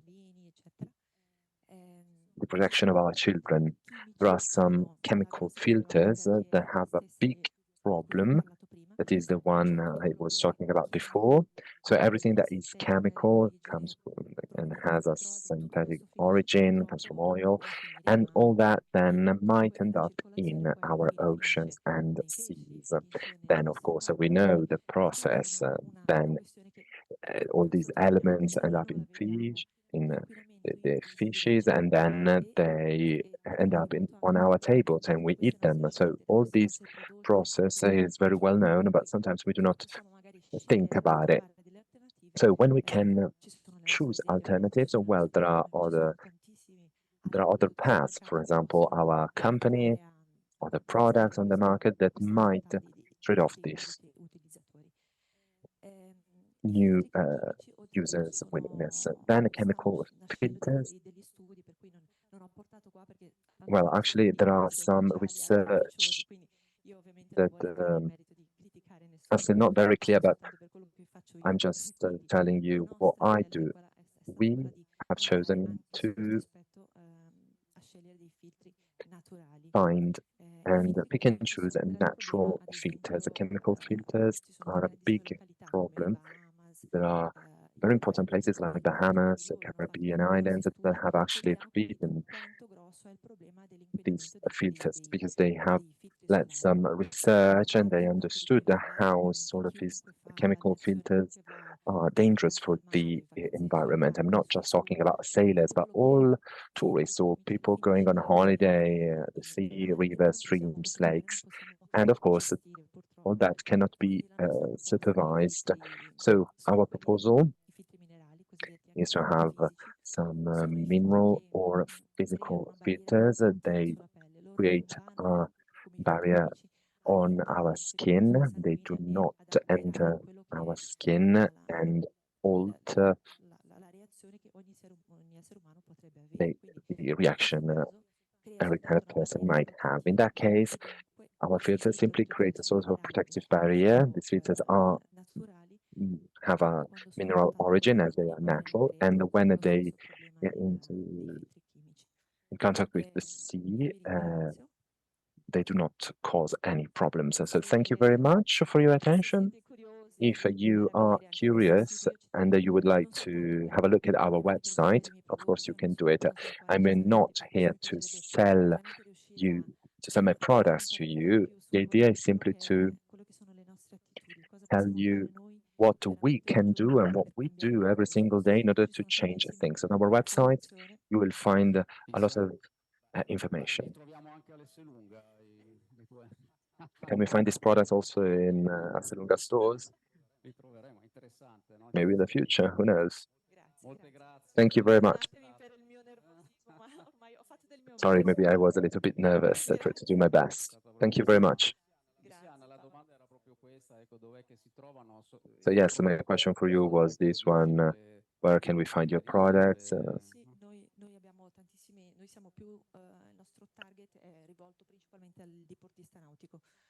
Yes, our product, the target of our products are traders, but of course they can be used by everyone.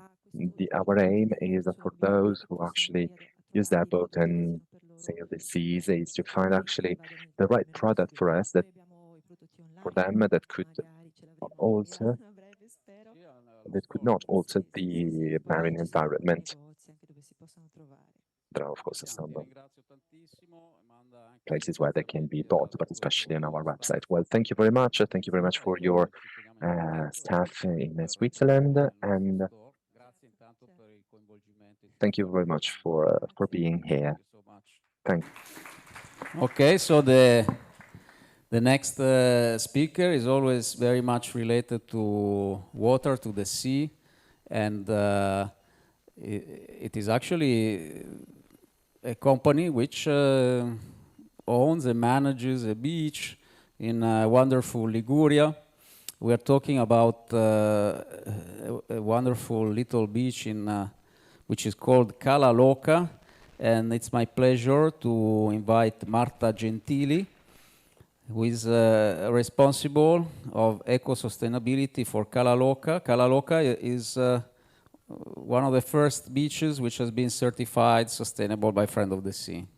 Welcome. Buongiorno a tutti.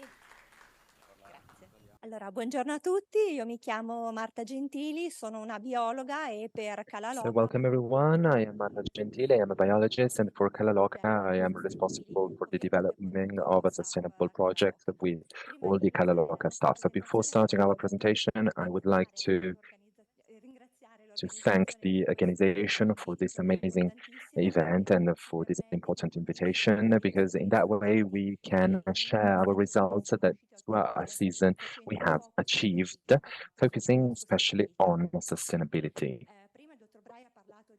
Mr. Bray talked about Cala Loca. There's a jewel close to between Genoa and Savona.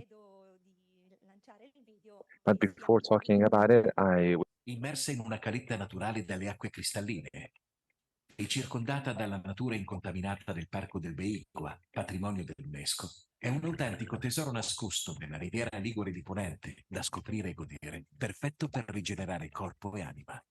Attivi da 20 anni, ci impegniamo per offrire prodotti a chilometro zero e di alta qualità, con massima attenzione alla sostenibilità. Il nostro beach food è la novità del momento. Una vasta gamma di prodotti sempre freschi, preparati al momento, per garantirti il massimo della bontà e della genuinità. Ritira il tuo ordine al banco, tutto servito in contenitori biodegradabili, e assapora la nostra proposta semplice e gustosa in una delle nostre suggestive locations.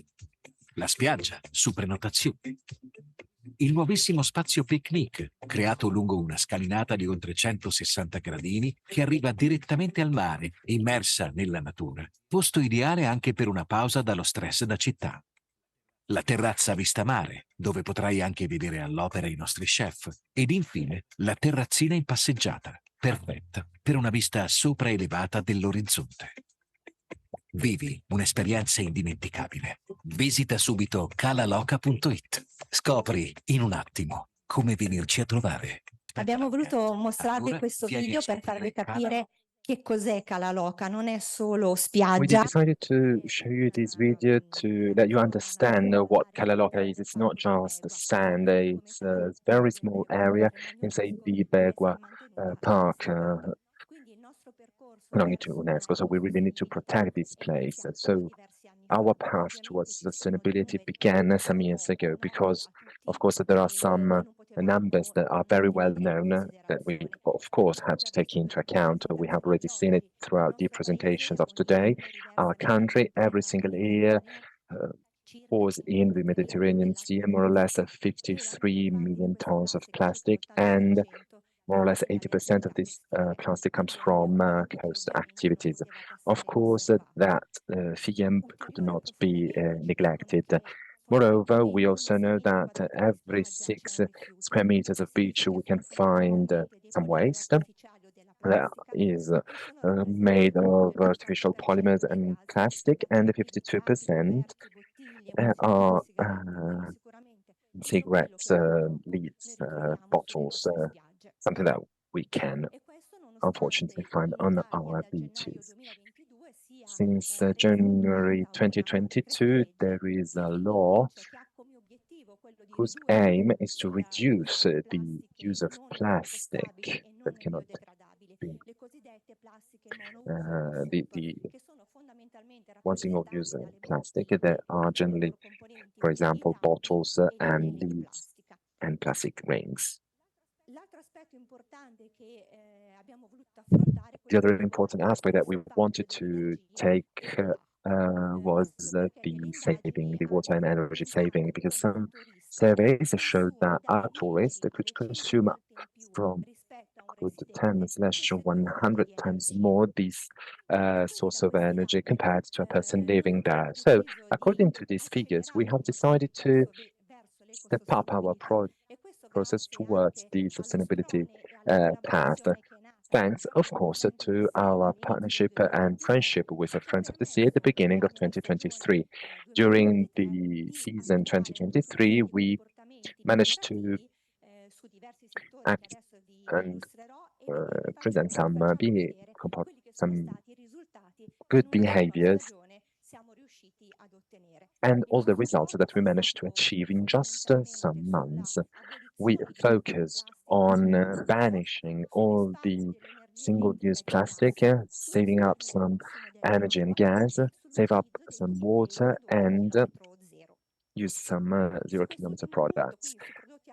On the last point, Kalaloka has been engaged for quite a lot of years for many different reasons. The first one is to help some local realities and sustain and help the economy of this region. And the second reason is the reduction of pollution caused by food transportation and also the packaging systems that are, of course, used to transport food.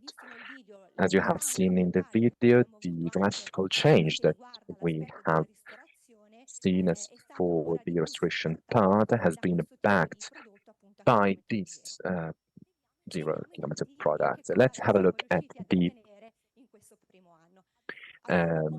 some figures. So we have completely banished single-use plastic materials, and they have been replaced by compostable materials. I want to highlight that aspect because in that way we do not leave any trace, any signs of what we do of what we use. Then we also wanted to reduce the consumption of plastic bottles, that, as we have seen, is one of the main polluter.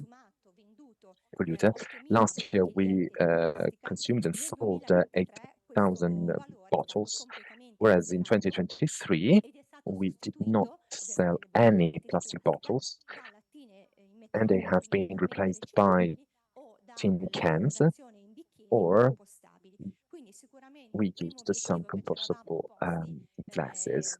So the first aim that we wanted to achieve has actually been achieved. We are very proud of it. The second step was about the reduction of electric energy and gas energy. In the system that we have created and we have set up throughout this year, we managed to reduce the consumption of energy and gas. Why? Because, of course, we did not use all the tools that use these sources. As a result, we managed to have an important saving, 20% for electricity and 30% for the gas consumption. Of course, we want to keep on improving, but for being the first season, I might say we are very proud of these results. The third aspect was about the water consumption. During spring and at the beginning of summer, there was some drought warnings, and one of our aims for this season was to reduce the water consumption. We did it, giving some small pieces of advice.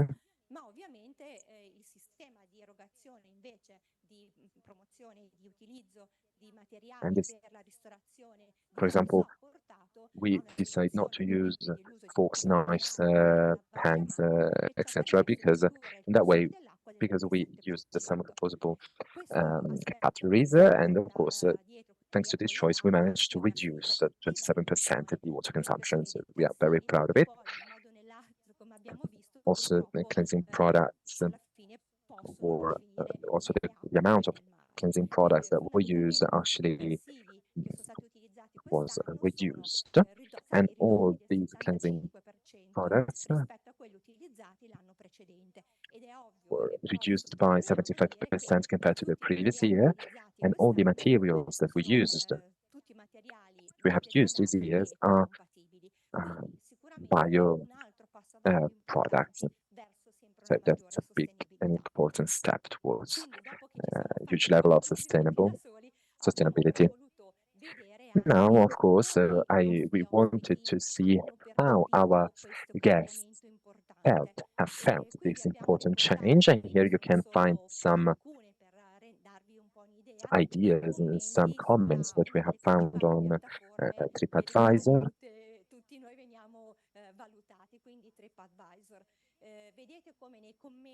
As you have seen,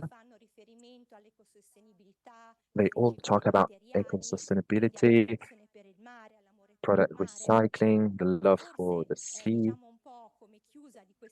and the last comment on the right, I guess this says, actually, having a good behavior and being bio will let us feel better. So even people that are aware of it actually live all this in a very proactive way.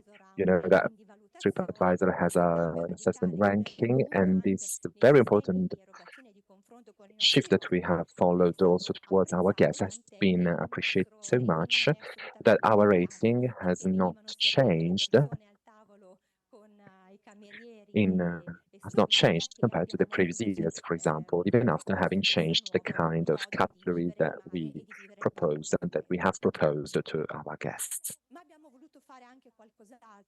But we have also wanted to do something different. So in order to invite our guests and to let them be focused on something that it was very important for us, so we have also tried to send a survey, and with the aim of understanding how our guests behave towards the water and energy saving, and what are the practices that we put in place in order to face climate change. This survey is still on, and I do hope that during maybe the next meeting, we will be able to share the results. Another interesting thing that we have done has been to give to all the park, because as I told you, Calaloca is not just sea and beaches, actually it's a park, a real park that goes from Lorelia to the seaside. Well, we have put some signs with different aims. Well, the first one was about separate collection. So we wanted to explain carefully what goes in which bin, so trying to give a very precise rules. And the second part of the sign had the aim of describing the place where guests are, Parco del Begua, UNESCO, so a very important place to be protected.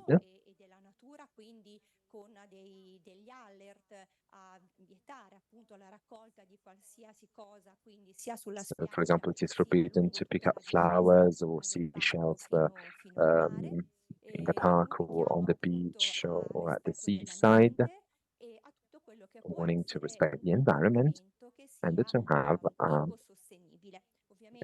like a sustainable behavior. Of course, these signs were written in Italian and in English so that our foreign guests could fully understand our message. So Calaloca is a very small reality compared to the ones we have heard of today, but we try to do our best to achieve these results. If you want to achieve a goal, a result, it is possible, it is feasible. Resources, of course, are quite a lot. We have talked about materials, compostable materials. They cost quite a lot, especially for small realities, but we do believe in that. So we will keep on following this path during the following years. We want to keep on improving so that we will become more and more sustainable. So thank you very much. And we are waiting for you during the next season. Marta, what you're doing is amazing, you know, and you're doing it with so much detail and recording exactly everything that is going on. I really believe that you're doing something great, and I am also happy to see today with these testimonials from different sectors how everything is interlinked. We talked about sunscreen, which is somehow related to beaches, which is by the sea, it's related to salt, it's related to seafood. So really, this proves that there's a U-turn is going on, and we're all in our specific sectors, agriculture and all the others we have mentioned, doing our best and understanding how we can really reduce our impact on the environment. So I have a question for you.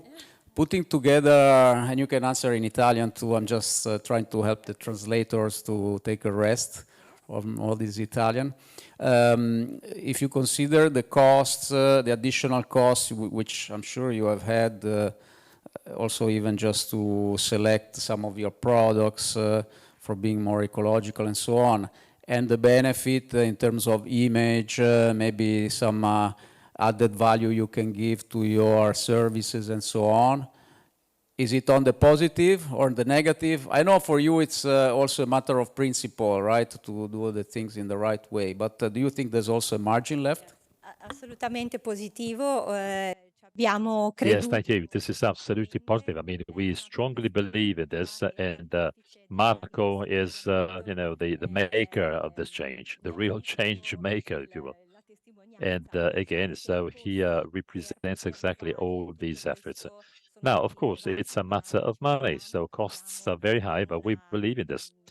We believe in you know, a higher level of awareness, more responsibilities also for this kind of facilities. So we believe in this change, and so we are really striving to become even more eco-sustainable. At the same time, we're trying to involve all of the local organizations because this is a long pathway. It's a journey, and Thank you so much again, Marta from Cala Loca in Liguria, and we have spoken about the new standards. Now we get back to our own specific activity and conservation projects. So I have the pleasure to invite to speak Mario Passoni, our conservation projects manager, who will tell us a bit more about all the ongoing activities. Thank you very much, Mario. Okay, quindi schiaccio qui per andare avanti, giusto? Okay. Hello everybody. So, sì. Va bene. Okay. So I know everybody is tired, so I will be fast as much as I can. In fact, in the next 3 hours, I will explain. No, it's a joke. So, very quickly, I'm Mario Passoni. I'm a naturalist. It's going? No? Okay, perfect.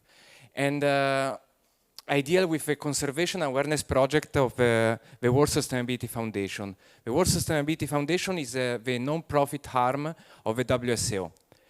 Our target, our aim is to protect and preserve and improve or increase the biodiversity in terms of species, animal and plants. So how we achieve the goal? Basically through conservation and awareness projects to protect endangered species, threatened habitat and ecosystems. We are in line with some SDGs, as you can see, 8 in fact. So we do our best also to involve the local communities and have the biggest positive impact as possible. In the last few years, we have developed and carried out different projects spread all around the world. So from Africa, from Kenya, about giraffes, to Peru about the Titicaca frogs, and so on. So we are trying to cover many subjects, many aspects in order to achieve the biggest result. As you can see, we have followed, developed and supported more than 40 projects in 44 countries up to now. And here, let's say that we can classify our projects in 2 main categories. One about the seas and the oceans, projects related, and the other about the earth projects. So with regards to the sea projects, you can see the map of where we are active. And this is about a friend of the earth projects, basically. So as you can see, a lot of work. And yeah, I'm a little bit stressed, but I'm fine now. And I'm very happy about what we did and what we are doing. So last year we supported something like 19 projects around the world. This year we wanted to reduce a little bit the number, but we wanted to be more concrete, and we selected the more trustable projects and partners around the world. So actually we have for the earth projects, we have 7 projects about the forest, butterflies, big cats, monkeys, rhinos, pangolins and snails. With regards to the ocean projects, we have one about albatross, penguins, corals, mangroves, whales and school awareness. So I want to just give you an overview about what we do. I don't want to get too much in the detail for each project, otherwise really it will take 3 hours. I don't think it's necessary. So just to give you an idea, with regards to the forest, we collaborate with Trees for the Future, that is another non-profit that is working in Central Africa. So thanks to our contributions in the past, we planted 4,000 trees in Chad and in Mali. And what we want to do is to expand as much as possible this project. How? We have different strategies. Basically, since we are a foundation, we live thanks to donations. So everybody can donate, individuals, companies, and so on. So through directly fundraising strategies, through donation, and through other projects. For example, this is a brand new project that we didn't launch yet. Soon it will come. I call it One Guest, One Tree Planted. The idea is to involve resorts, hotels, lodges, campings, and so on, and ask for each guest a contribution to plant one tree. Okay, and this can bring to a very huge impact, basically, because this can be applied to every hotel, every resort. It doesn't have to be at the beach, can be here in Milan and whatever. So with a very small contribution, we will be able to plant trees to support and remunerate local communities and to tackle, for example, climate change by absorbing CO2 and so on. And this is also an opportunity to increase our visibility and to involve more and more people. Then we have one that is one of our own project that is about butterflies. We have created a global census about butterflies. Basically, if you see a butterfly or a moth, you can take a picture, you can send us, and we identify the butterfly and the moth. And we update an online database and map that we have on our website in order to monitor and make a census about the butterflies around the world. In addition, we do collaborate with another non-profit association based in Apulia, in the south of Italy, that is called Polixena. And our target for the next few months is to restore degraded areas in order to let the insects, and especially butterflies and moths, get back to these areas, and possibly to build new butterfly houses. Then we have an amazing project. We collaborate with the Snow Leopard Trust in order to protect and monitor the snow leopards. And we have supported them by buying 2 camera traps in India. So we are still waiting for the results, but this is something very positive for these big cats that are very difficult to be seen in nature. Then we have another important project. Here I will spend a few more words. Is about lemurs in Madagascar. So we collaborate with the University of Turin, and we started 1.5 years ago to collaborate with them. And recently we started our very first crowdfunding initiative. So we started from zero, and our target was to raise enough money to plant 10,000 trees in 5 hectares in the Maromizza forest in central Madagascar, and involve almost 30 persons of local communities, plus children at school. And we have been successful, thanks to my colleagues, especially also to Ilaria, that is here with us, our social media manager. Was difficult, complicated, because a lot to do, but at the end we were successful, and it's been our very first crowdfunding initiative, and as you can see, we achieved 120% of the target. So we are impressed, and I'm personally super satisfied about these results, because we always talk about numbers, but if we think about it, try to think about 10,000 trees. I mean, I cannot imagine. It's a forest. So we are going to expand the habitat of the singing lemurs, the indri-indri. And in addition, we increase and improve a lot of the local biodiversity, because it's not only about lemurs, but also about the inhabitants of the forest. And by my point of view, this is impressive. And once we talk about habitat restoration projects, a fundamental part is the involvement of the local communities. Without them, it's impossible to go on. So it's an aspect that we should always consider. Forse no. Forse sì? Ecco. And then we have, we support a rescue center in Vietnam, in the north of Vietnam, to protect the endangered pangolins.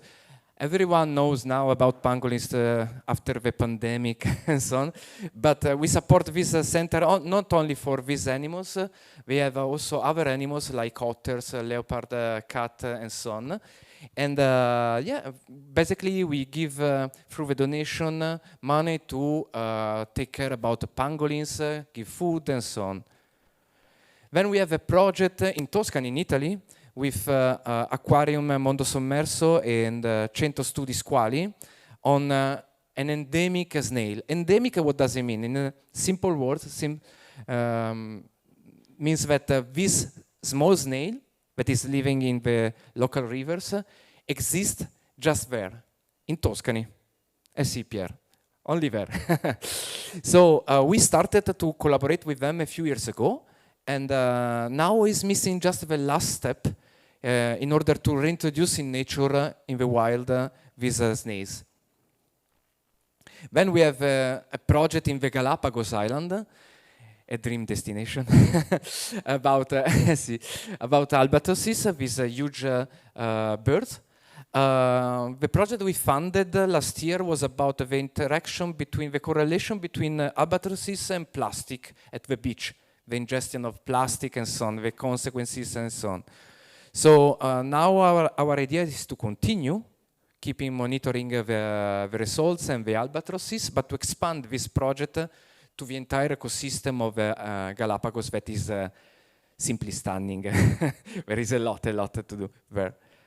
And then we have a very, very beautiful project on penguins in Tasmania, in the south of Australia, where we support a very small rescue center that is working hard to save the injured penguins, injured by, for example, when they are entangled by fishing gears and so on. And their mission, their scope is to take them from the nature, cure them, provide them with food, rehabilitate, and then release in nature. Then we have, I always want to say wonderful, amazing, because I love all of them. So sorry if I always say, it's impressive, but it is. It's a coral restoration project in Thailand to preserve the coral reef. So corals are fundamental for the life underwater. Consider that it's covering the 0.01% of the surface of the ocean, but is providing with food, nutrients, and life to almost the 30% of entire life, marine life in the world. So it's incredible how it's important. It's like the equivalent of the Amazon forest, something like this. And we, thanks to our contribution, we transplanted the pieces of corals, and now we are going on with this project, offering maintenance and monitoring. Then in Brazil, about mangroves, we collaborate with a scientific center. Before we were focusing on scientific research on mangroves. Mangroves are these special trees that can be submerged by the salty water and they can survive. So they are borderline between the land and the marine ecosystem. And of course, they are super important for the local ecosystem because they are working like with very special roots, like a nursery for the animals. And in the future, we are considering to start a project about planting mangroves. And then we have a project, is our project about the whales and cetacean that is called the Whale Ship Strike. Paolo has started this project by investigating about the numbers and the whales killed by the collision with boats. The numbers are impressive. Most of the time there are no reports about it, so it's something somehow hidden, data hidden.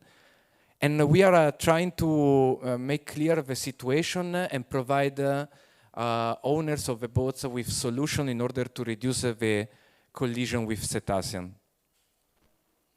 And then, yes, projects about school awareness. We have different projects, not only in one place. We have a project then in Madagascar, in the Maromizap forest. In Nigeria, Lagos, Paolo this morning has shown a picture about the kids. And in the United States, a project, awareness project about bats. And we strongly believe that this is fundamental because, of course, nothing new. It's important to teach kids about sustainability, the importance of the habitat, the ecosystems, and so on. Otherwise, it could be difficult then to change their mind. And finally, we have a further solution, an option to raise funding for our project. We started a collaboration with a few travel agencies. They proposed us to create special trips with them. And we did, we are doing, and soon we will start. The idea is basically to create trips in the destination where we have the conservation projects. If possible, to visit the conservation projects in the field and meet the researcher and so on. And to explore the nature, the culture, and discover the local biodiversity. Every trip will be guided by a naturalist. For the first trip I will be. I have to, I'm sorry. And then we will see. The thing is that part of the cost of the trip will be donated to our foundation to support the projects. So it's a way to create awareness and raise funding.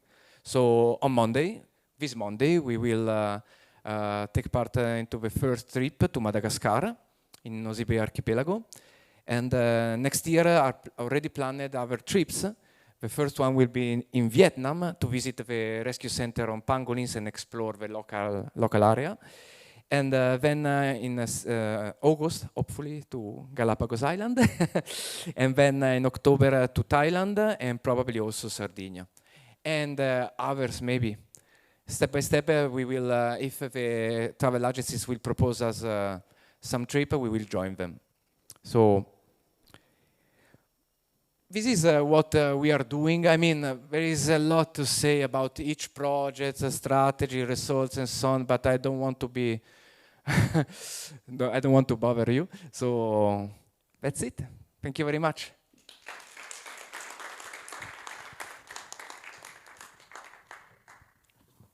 Thank you so much, Mario, for the great work you carried out. We have sacrificed the last speeches to allow time for getting back on schedule. And so I would now like to invite Andrea, Dr. Andrea Pica. Thank you so much, Mario, for your excellent work. And with Andrea, we will introduce, let's say, jointly, I will have let's see, what the first, okay. So you can get started, Andrea, and then I just wrap up with the information on the satellites at the end. Thank you. Okay, you already know us. Friend of the Sea is a project of World Sustainability Organization. That is an international NGO whose mission is to promote environmental conservation. In time, Friend of the Sea has become the leading certification standard for product and service that respect and protect the natural environment. And important note, Friend of the Sea is the only sustainable fishery certification process recognized and supervised globally by a national accreditation body. Here is a small overview of the geographical distribution of our companies and the division between the field of operation of them. But what is a seafood certification?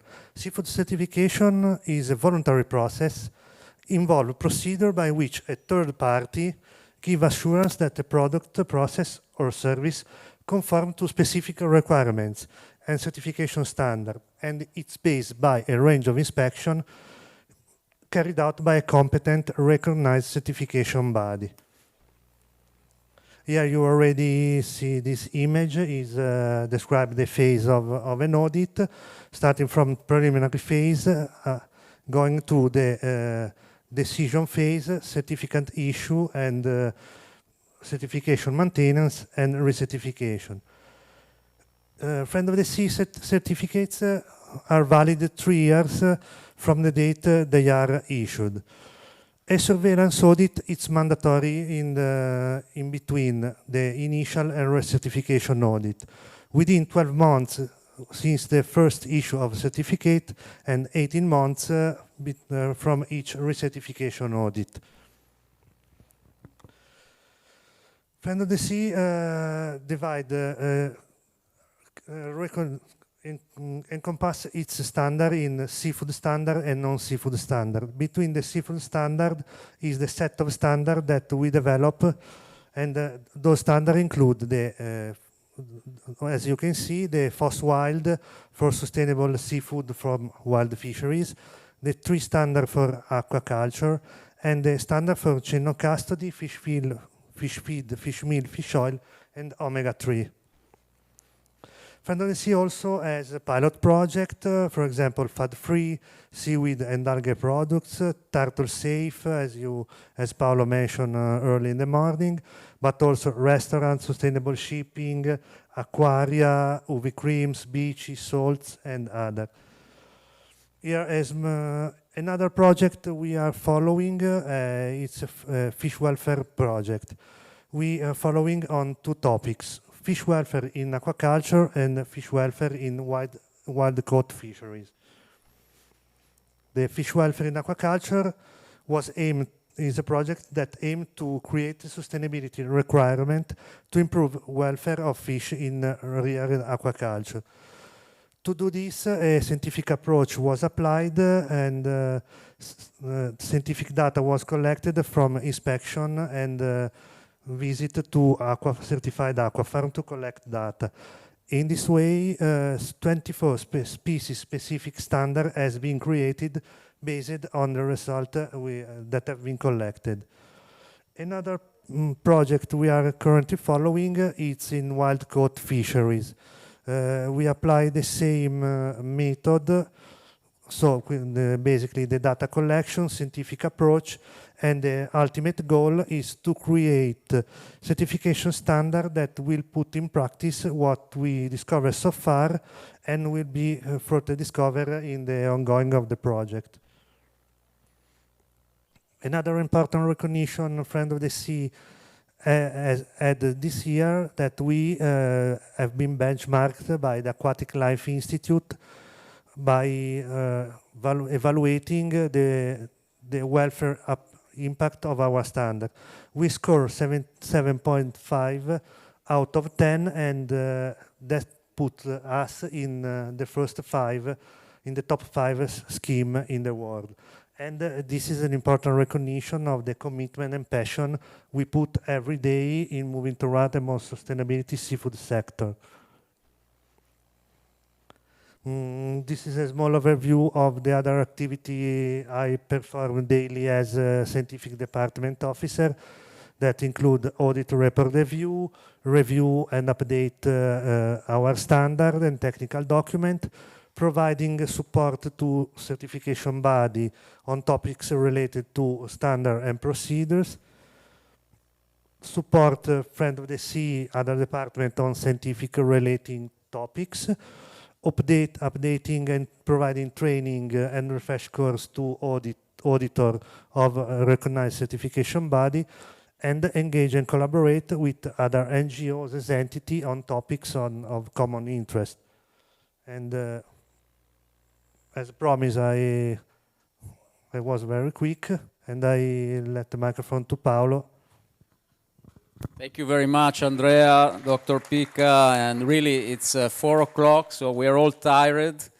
I thank you, Andrea, for the great work you've done over these years that you've been with us. It's really appreciated, together with Mario. And so I will just let you go so you can relax until the conference at 5, for those of you who stay here for the Sustainable Fashion Initiative. So there's going to be a conference at 5 on sustainable fashion with also journalists from L'Officiel, which is a famous magazine for fashion in France, and also with representative of Humana.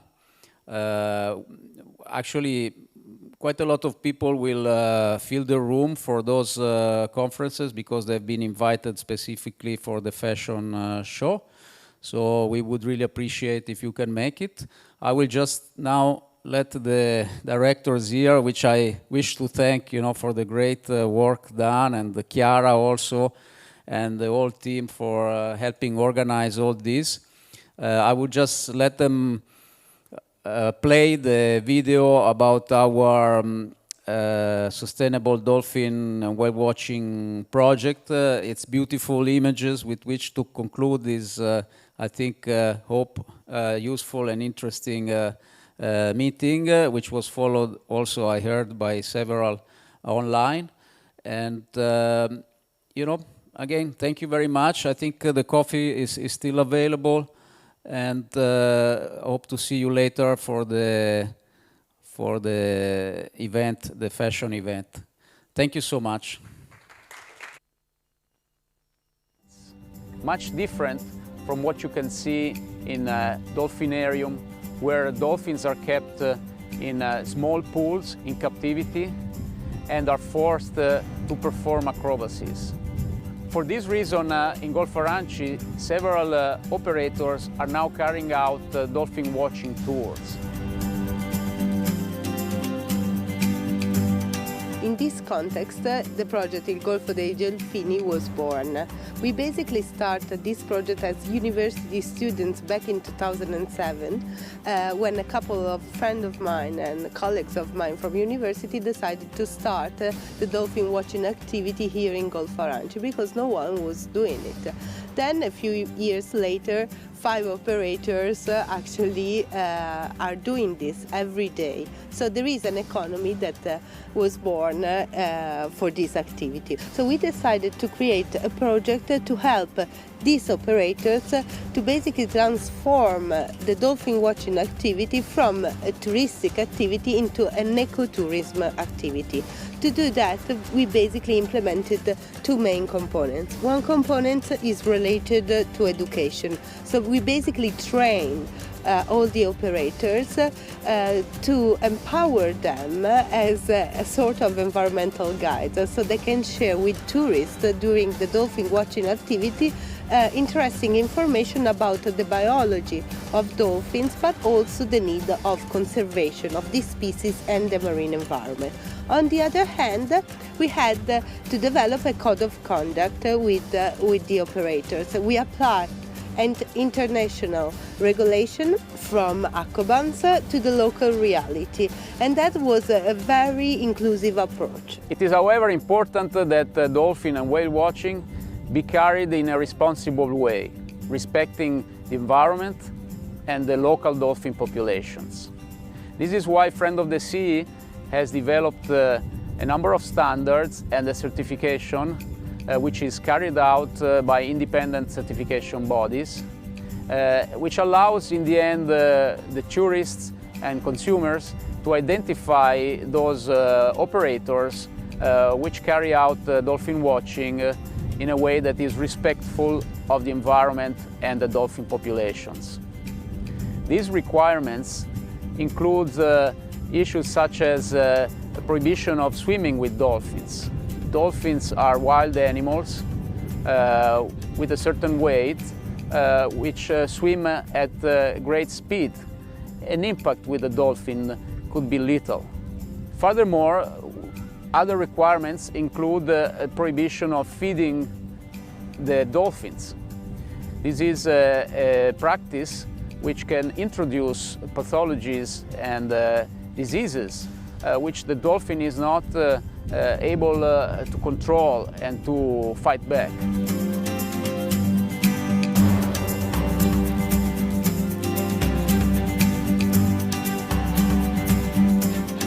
For us, sustainability is the key, especially for future generations, so that they can explore and live the resources and these wonderful species like dolphin in the future as we are able to do this experience right now. We hope that more and more dolphin and whale watching operators in Italy and worldwide will join the Friend of the Sea program for responsible dolphin and whale watching. This way tourists will live this unique experience in total respect for the environment and the dolphin population.